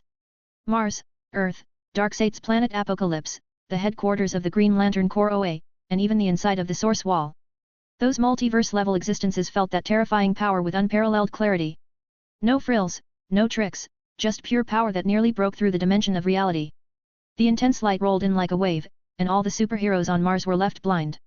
When they regained their sights and could see things clearly, Dr. Manhattan had disappeared, and there was no sign of the tall man who was as imposing and powerful as the other. 539, Chapter 536 Infinite Earth, Save Everything. Binge. Because of a stupid glitch, the chapters got messed up and this wasn't uploaded. Apologies. Thank you for making me aware of this, Overkill Bills. Where did he go? Batman looked around, his eyes no longer on Dr. Manhattan but on the tall man's figure. What happened? Shazam rubbed his head. The terrible shockwave threw him off. That blue man was terrifying. Even the most powerful superhero on the planet recognized it. The beacon of light on Earth, the son of Krypton. He also had weaknesses. Like kryptonite, like magic, like kindness. But the power that Dr. Manhattan had displayed was almost despairing. The Justice League had never met an enemy like him. No flaws, no vulnerabilities, nearly invincible. Was that Clark just now? Supergirl hesitantly asked. She saw a raised dark red cloak and the fiery rays spewing from his eyes. That reminded Kara of Superman. The Superman I know wouldn't be that violent. Batman shook his head. When the man appeared, a murderous wave swept across Mars. This wasn't something Superman would do. Hal, are you okay? Barry, who was watching the battle, saw that the fight was over and rushed up to help his good friend to his feet before saying. Luke, his name is Luke Cavill. He's also a Kryptonian. Maybe none of you know him, but Luke once helped me stop the great crisis of the destruction of the universe. Like Wally, he was probably deleted from the timeline by that blue man. Only Diana and I remember some things. Hearing the Flash say this, Batman's eyes suddenly sharpened. As always, he aptly caught the keywords. Kryptonian. Another mighty Kryptonian. How many Kryptonians are there in this universe? Batman felt that the destruction of Krypton was simply a lie. From General Zod to Kara. There's also the super Kryptonian HL in the bottle city of Kandor. It seems that a Kryptonian would pop up every now and then. Batman had a headache and even a slight sign of a rise in blood pressure. The increase in Kryptonians meant that there were more targets to monitor and more people to be vigilant of. It's exhausting work. Flash, can you tell me more about Luke? Batman deeply sighed, then asked in a hoarse voice. Luke? Ah. Faced with the brains of the Justice League, Barry behaved like a student called into the office by the principal. He told them all about what he had seen at the Marvel studio. It's not like it's a secret that needs to be hidden. Another multiverse. Batman finally couldn't keep his indifferent tone and showed a hint of surprise. He looked out over the empty battlefield, worry surfacing in his deep eyes. Turning back the clock to 3 minutes ago. The superheroes on Mars could have seen this scene. The tall man's aura was like a volcano erupting, his fiery eyes spewing light. The dark cloak was raised high, and the hard fist swung. It instantly broke through the space-time dimension. Time was like a complicated line curled backward, while space became a thin sheet of folded and twisted paper. The matter was annihilated, shattered, and then formed a vacuum of nothingness. The only thing that remained intact was the quantum body of the blue man. The tidal wave of blue energy was like a mountain of light, but it all parted and disappeared in front of Superman's iron fist. Boom. A loud, silent boom in the void. The whole multiverse was shaken. The seemingly slow process actually took no more than Planck time. Superman's fist smashed into Dr. Manhattan's head, hard. The quantum body, which was neither material nor energetic, was like a watermelon that had been pierced by a bullet. It burst into flames and was reduced to nothing. Thick darkness enveloped Dr. Manhattan. This was the future he saw, the ending he saw. My death. I see. Dr. Manhattan suddenly said. For the first time since possessing his quantum body, he could clearly feel the threat of death. Superman's iron fist, which seemed to contain some kind of power, stubbornly prevented his torso from reorganizing. Death. Dr. Manhattan sensed an aura similar to divine power. If a more appropriate word was used, it might be rule or authority. His consciousness drifted in the sea of quanta, struggling to dominate matter, to dominate particles, to restore that one body. After becoming Dr. Manhattan, he wouldn't age or die. Pain, weakness, fear, these basic human feelings were forgotten. Even Ozymandias tried to kill him with the energy of the intrinsic field subtractor at that time. Dr. Manhattan didn't feel like he was in danger. But this time, it was different. This Superman was from another universe. Had strength beyond common sense. Can't reorganize the body from the current timeline, then go to another. Dr. Manhattan decided to follow the curled-up timeline to avoid Superman's next attack. His mind transcended space and time, gaining the possibility of infinite quantum changes. Thus, existing on all timelines, above all points in time. You're thinking too highly of yourself, Doctor. Luke took a step forward and was the first to rush into the curled, fragmented space-time. The bio-force field was fully open. Using the silver Superman card that could pull an entire galaxy, he easily enveloped this space-time and took it to an alternate timeline. The Justice League world was changed by Superman's older cousin. In another timeline. After Luke left, Superman stepped out of his small town in Kansas to become the hope of Metropolis. Lex Luthor took over Vought Enterprise. Everyone had a bright future. Later, Superman met Batman, becoming best rivals and best friends. Then Wonder Woman, Flash, Green Lantern, Cyborg, Aquaman. They teamed up together and formed a group. Justice followed, and bigger villains followed. Darkseid, the monarch from the planet Apocalypse, tried to take over the Blue Planet. Everyone went through a crisis, some heroes sacrificed themselves, and some heroes saved the world. Many villains in the Justice League played cops and robbers. The cycle of routines went on and on. Until the crisis on Infinite Earths arrived. In less than a second, the reorganization of Dr. Manhattan's quantum body was complete.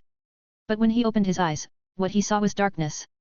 The multiverse was constantly collapsing and disintegrating. It was as if the furnace was burning out and about to be extinguished. One Earth after another was swallowed up, destroyed, and trillions of lives died. This is... A hint of doubt flashed in Dr. Manhattan's indifferent eyes. I came to that point in time. Before he knew it, Superman's fist had crossed time and space. Along with it came Luke's deep voice. This is the crisis on Infinite Earths. This is the day the multiverse will restart, the day the parallel worlds will die out. Bang! The hard fist, once again, shattered Dr. Manhattan's quantum body and returned his consciousness to darkness. Luke stood steady in this space-time. He could feel the multiverse gradually collapsing, about to be swallowed up by an extremely frightening force. The stars trembled, and everything wailed. It was as if the universe was ending. The crisis on Infinite Earths has begun. Luke thought to himself. The source of all this happened tens of billions of years ago. The immortals of the planet Maltus formed an extremely high-class super-ancient civilization. Among them, there was a scientist with twisted desires, Krona. This man had to explore the forbidden secrets, the origin of life and the universe, despite the opposition of his compatriots. Krona's pursuit of knowledge led to a huge disaster affecting the multiverse. The antimatter universe was born. It was a complex world that was diametrically opposite to the positive matter multiverse. Its existence had also led to the fragmentation of the positive matter multiverse, giving rise to the concept of parallel universes. The immortals of the planet Maltus had responded to the crisis by researching and harnessing the power of the emotional spectrum to create the Green Lantern Corps. Then, other Lantern Corps were born. This was the ancient legend recorded in the Book of Oa. Luke wasn't only aware of this secret, he was also aware of the protector of the positive matter multiverse, called the Monitor. The keeper of the antimatter universe was called the Anti-Monitor. The Anti-Monitor had always wanted to devour the matter universe, thus weakening the Monitor's power and making himself the only one in existence. Now, his wish was coming true. Millions of parallel universes were being swallowed up and destroyed. The power of the Anti-Monitor had reached its peak, standing at the apex of the multiverse. As long as he used the antimatter cannon again, destroying all the parallel universes in one fell swoop and devouring this unimaginably terrifying energy. It was quite possible, then, that the Anti-Monitor would push open the doors of the Omniverse. Be aware that after the outbreak of the crisis on Infinite Earths, even Darkseid, under the pressure of survival, cooperated with the Justice League. It was evident at this point how frightening the Anti-Monitor was. Luke used his supervision to take in the destruction of the entire multiverse. He saw superheroes from various parallel universes struggling to resist but unable to do any damage in the face of the immensely powerful Anti-Monitor. Solve the trouble for my little cousin, and get the anti-life equation in the process. Luke lightly thought so. The reason why the Anti-Monitor was so powerful was mainly because of that terrifying equation. Loneliness, alienation, fear, despair, self-worth divided by mockery divided by condemnation divided by misunderstanding x guilt x shame x failure x judgment n equals y, where y equals hope and n equals folly, love equals lies, life equals death, self equals dark side. It was said that this anti-life equation was a transcendental mathematical formula. It could engulf any substance and manipulate any life. It was the most dangerous weapon in the multiverse. Once possessed, it could manipulate others at will, influence their thinking and submit to the user of the equations. Even multiverse-level beings couldn't defend themselves against it. The Dark Lord of the Apocalypse, Darkseid, had always wanted it. The Anti-Monitor, who held the anti-life equation, was at his most powerful state. Not even the Spectre, who personified the avenging wrath of God, couldn't judge. The landscape was, of course, limited to this story. In several major events since then, the Anti-Monitor, who had lost the anti-life equation, was captured by Necron and crafted into the total energy source for the Black Lantern Corps. The momentum kept coming down, to the point where he could even blow Dr. Manhattan's head off at will. The dark cloak slightly swung up. In the next moment, Luke appeared in the antimatter universe. At this point, the superhero was exhausted. The voice of the Anti-Monitor shook the universe. Today is the last day of the Matter Multiverse. Your world will die, as will those who have tried to stop me. Do you hear that bell ringing? That will be the last sound you will ever hear. Superman covered his head in pain as he heard the prayers, and the panic of the multiverse and saw the terrible sight of a planet burning, releasing its light and heat, and finally returning to nothingness. I'm going to save. The majestic heat vision struck the Anti-Monitor's armor without even leaving a scratch. You can't save anything, Superman. The huge figure standing in the antimatter universe stomped down with a terrifying force that shattered the heavenly bodies. The energy shield held up by the many superheroes broke in an instant. I will make you witness with your own eyes how your world is destroyed. The Anti-Monitor roared, ready to activate the antimatter cannon. The Flash struggled to stand up. He wanted to sacrifice himself and destroy this terrible weapon that destroyed the positive matter cannon. I have to use Speed Force, I can do this. This time, there's no need for you to sacrifice yourself. Luke appeared in front of the Justice League. Exhausted and weary, Superman saw the dark red cloak. Memories hidden in his heart were immediately awakened, and various scenes came flooding in. Cousin. In the end, all the memories were turned into an address. Leave it to me. Luke didn't look back but took a step forward. The fluttering cloak seemed to cover the whole multiverse. The tall and straight figure was like a huge celestial body, stretching across the crowd's field of vision. Are you? The Anti-Monitor didn't even finish his sentence before a punch came blasting through. The former was at the most satisfying and peak moment of his life. How could he bear such a provocation?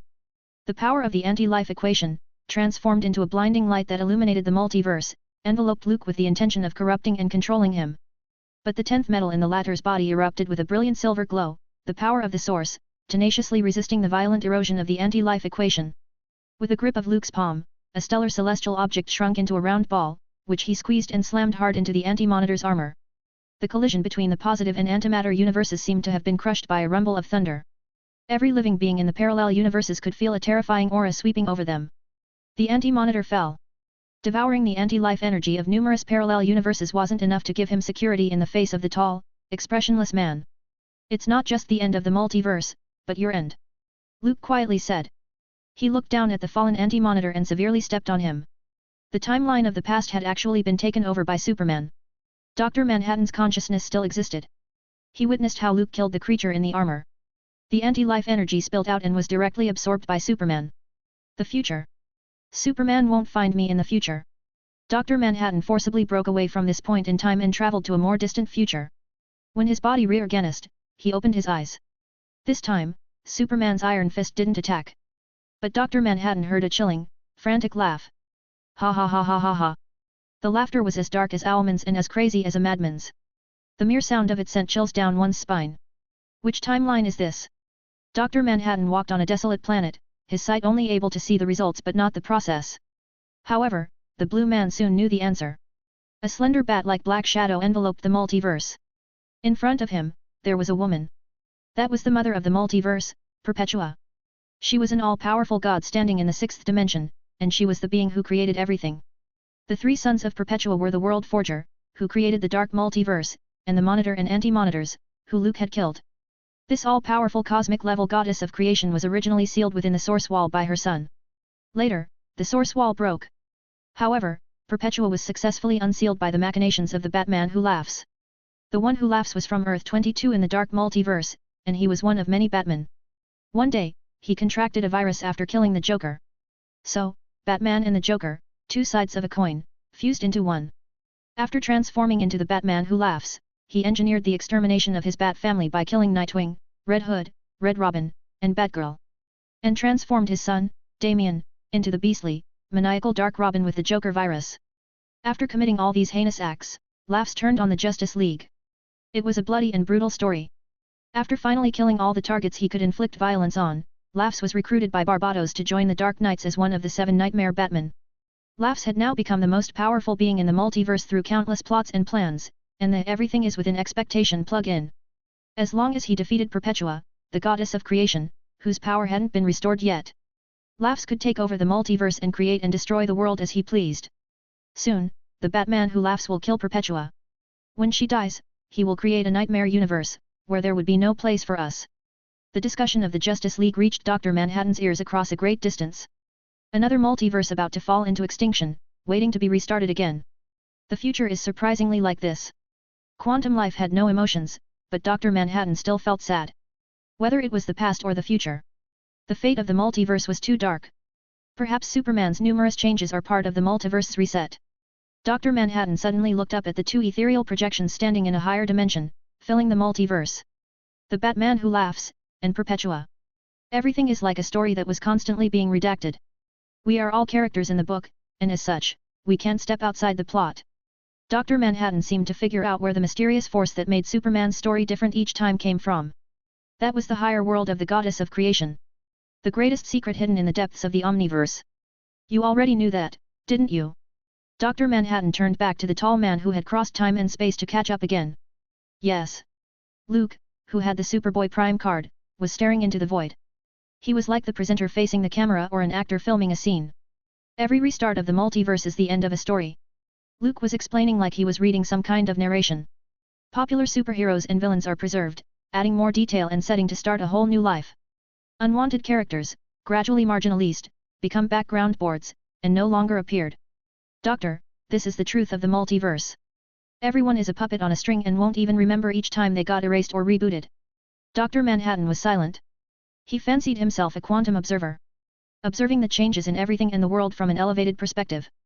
Unbeknownst to him, other creatures at higher latitudes were doing similar things in a similar way to himself. What do you want to do? Dr. Manhattan asked.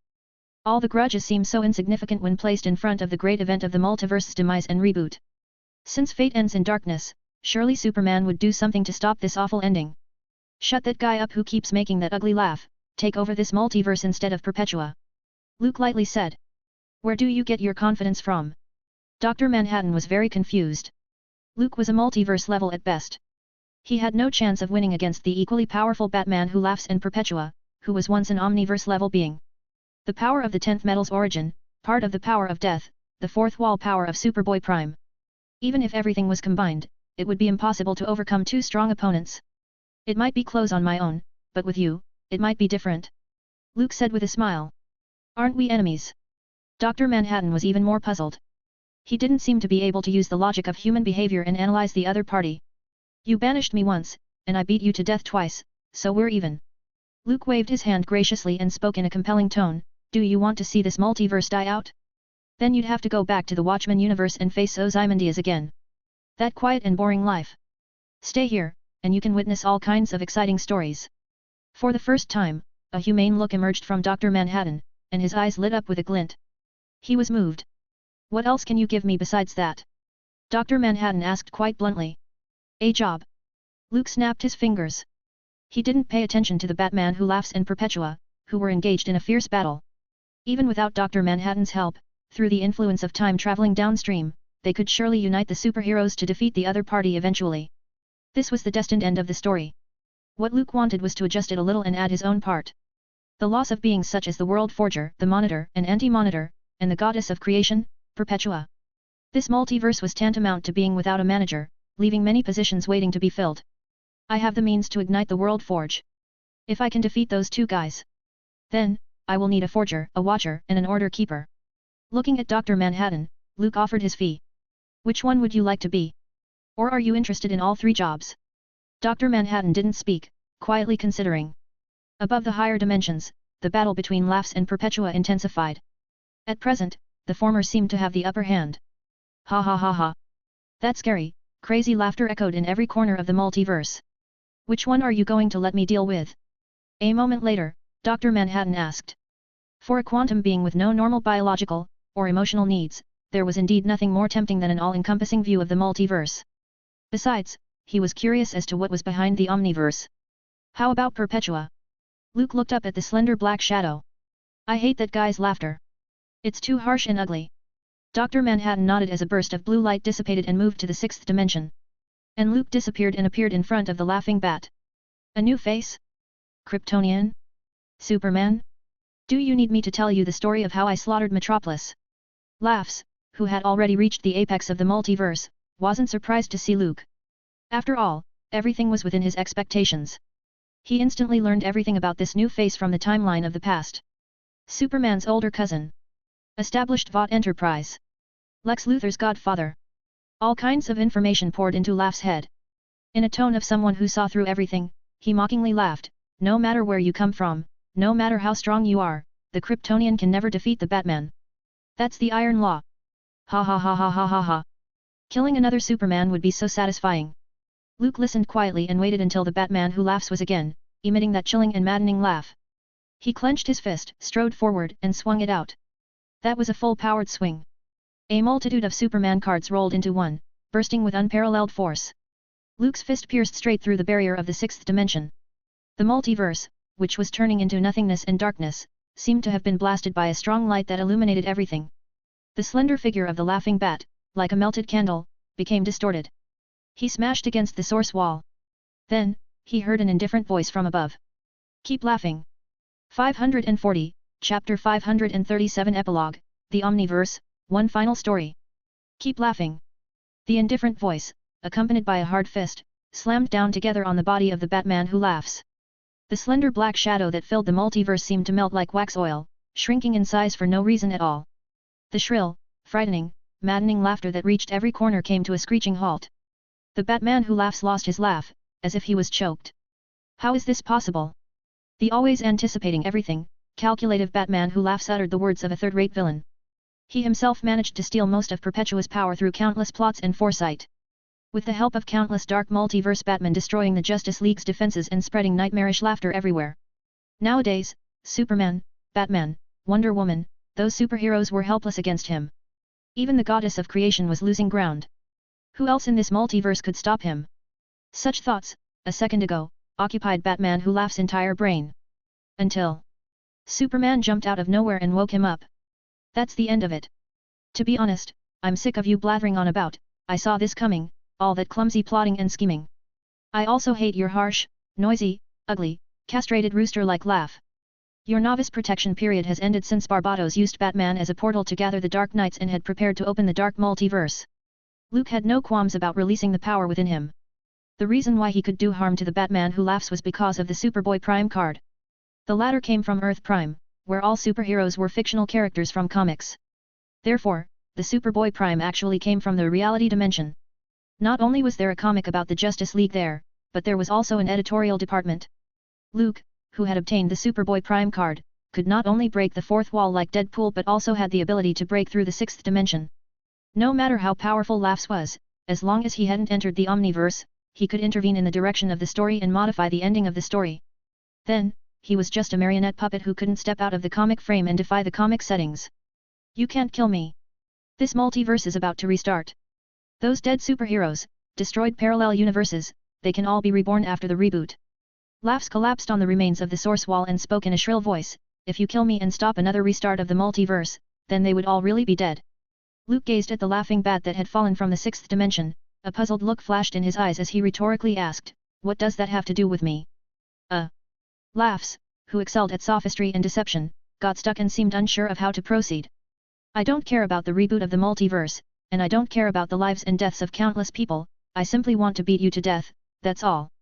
Luke's face looked expressionless, as he dragged Laughs, who couldn't resist. Since Superboy Prime could do great damage to this guy. Then, against the more powerful Luke, there was nothing else the laughing bat could do but spin his little brain and launch a constant stream of verbal shots. Superboy Prime came from Earth Prime, and he had secured this card. So, Luke didn't need to worry about Batman's everything is within my expectation ability. Do you want to guess what I'm planning to do next? His mouth curled in a mocking smile as he teased, guess right and I might cut you some slack. Laughs seemed to sense death coming and struggled desperately as he kept throwing out guess after guess. But Luke turned a deaf ear to it, erasing the guy's everything is within my expectation ability. The so-called ultimate boss that fused Batman and the Joker and spread dark nightmares was nothing more than a waste. I gave you a chance. You're smarter than Batman and crazier than the Joker, you can't even guess what I'm thinking, what a failure of a character. Luke reached the end of the multiverse, a place more distant and empty than the source wall. A dead crimson sun appeared in his line of sight. This wasn't an actual star, but a giant tomb where every Earth was absorbed after Laughs destroyed the multiverse. All the stories, all the characters, would become the flames of this dying sun and perish with it. Say goodbye to the world. Luke held down Laughs and rushed to the burning dying sun. The twisted, elongated black shadow shrank as the flames of destruction consumed everything, billowing out a dense smoke that contained the power of nightmares. Even if I die, the multiverse will still be in a constant cycle of back and forth.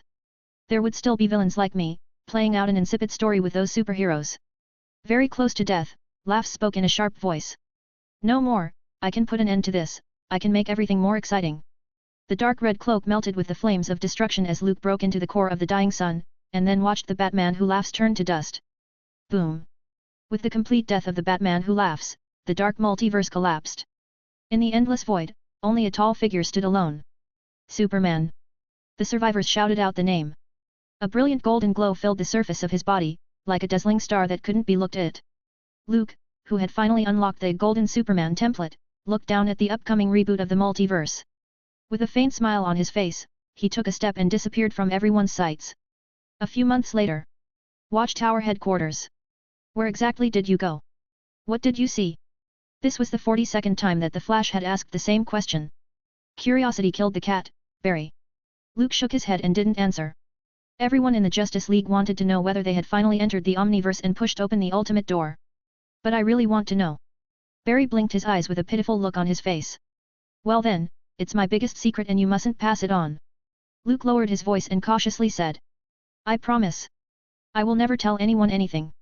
Even if Batman tortured me. The Flash patted his chest and made a promise. Unfortunately, when it came to the second half of the sentence, there was some lack of confidence. It's nothing really, I just met two hometown folks. Luke chuckled lightly and told Barry the answer. They've prepared a big plan that involves the future of both multiverses. Barry looked puzzled and didn't understand what he meant. Hometown folks? From New York? Or the small town in Kansas? Or Krypton? Luke's mouth quirked up at the corners, punctuating the conversation without further elaboration. The Batman who laughs completely died, and the multiverse that should have fallen into his hands was restarted. The timeline belonging to Dr. Manhattan, carrying out the great event of the Doomsday Clock, and the timeline belonging to Luke, starting the crisis on Infinite Earths, merged into one and were no longer distinct. The existence of Superman's older cousin had been accepted by the Justice League. The multiverse, which had lost its administrators, stepped into a whole new phase. Without the barrier of the Source Wall, our world is completely exposed to the outside worlds. In the Justice League Hall, Batman was discussing important matters with Lex Luthor. Before the Great Death Metal event, the two men were at odds with each other and would never have sat at the same table to discuss issues. But when faced with the Laughing Bat, the Justice League received a lot of help from Lex Luthor. Even Batman, who was always on the highest alert, reluctantly approved of the arrogant guy. Clark's older cousin, my godfather, is from another universe. Lex Luthor swiped the screen and called up the map of the multiverse. According to the information provided by the Flash, that universe is very similar to ours. Crossing his arms and propping his jaw, Batman spoke in a raspy voice, leaving aside the fact that the people over there are friendly or not, our world and theirs, are coming closer and closer. Who knows if two universes colliding together will destroy, or, create other problems. Lex Luthor was silent for a moment and suddenly laughed, I'm sure the uncle will find a way. You're actually pinning your hopes of solving the problem on someone else. Batman expressed surprise. He knew the other party well. Lex Luthor was a proud and annoying guy. When the world was in danger, he would stand up and act as a hero. He could also be indifferent to the lives of others, and would do anything to achieve his goals. But no matter what, Lex Luthor had always believed only in himself. Others, in his view, were just tools. First of all, it's none other than Luke, my godfather. Lex said with a straight face. Secondly, whether you and I accept it or not, we have to admit the fact that the universe belongs to him now. Batman kept silent. Perpetua, the goddess of creation, became Luke's worker under the control of Anti-Life Equation. The Batman who laughs was completely erased and disappeared from the story forever. Dr. Manhattan took over the work of the World Forger and Monitor, observing the changes and development of the multiverse at all times. After all this, the Justice League couldn't get involved, and wasn't qualified to speak. Give yourself a break, Batman. Lex Luthor switched off the macro map of the multiverse and spoke in a relaxed tone, I have a hunch that the story of what will happen in the future will be even more exciting. Paradise Island. As the sun set, the endless ocean gleamed with golden light. Diana sat on a protruding reef, her eyes in a trance, gazing into the distance. For some reason, she enjoyed the quiet. It's only at these moments that the gallant Amazon princess revealed the softness inside her. The setting sun slowly sank into the sea, with only half a silhouette remaining. A series of tracks suddenly appeared on the beach. Long time no see, Diana. A warm voice reached Wonder Woman's ears. She inclined her head and looked at the young man with a smile at the corners of his lips. This scene was familiar. That picture. Diana remembered the old picture she gave to the Flash, which showed a man and woman snuggling intimately. As if a bright light had passed through her head, dusty memories came flooding back like a tidal wave. You, let me wait for so long. Wonder Woman, sitting on the reef, flung herself into the man's arms. Click! It was as if the shutter had sounded. A beautiful silhouette was framed. This is the end of the story. A hand gently closed the book. Luke caressed the child sitting on his lap and smiled, it's time to go to bed. Hey, I haven't heard the part about the Justice League versus the Avengers. The little girl, who looked like she was only 5 or 6 years old, shook Luke's arm and shouted, tell me more. Dad, I want to know what happens when the two multiverses merge. It's late, let's read it next time. Luke gave the cute little porcelain doll-like girl a squeeze and ignored the big, fluttering, dark eyes as he carried his daughter back to bed and tucked her in. Good night, Dad. I love 3000. The little girl hugged the stuffed teddy bear and kissed Luke on the cheek. Good night, baby. Luke smiled contentedly, turned the bedside lamp off, and closed the door to the room. A few minutes later, he returned to his study. He opened a brand new book, held a pen and wrote a sentence. The beginning of a new story. Binge. This, my readers, is the actual end. Thank you for reading this novel. Although the ending wasn't all the hyped, but it was somewhat alright. We enjoyed translating this fanfic for you, and now we have begun another book. So without delay, head on to my profile and check out the latest book. Marvel, Infinite Possession. Translated by, Random Alex, also the translator of this Marvel Superman.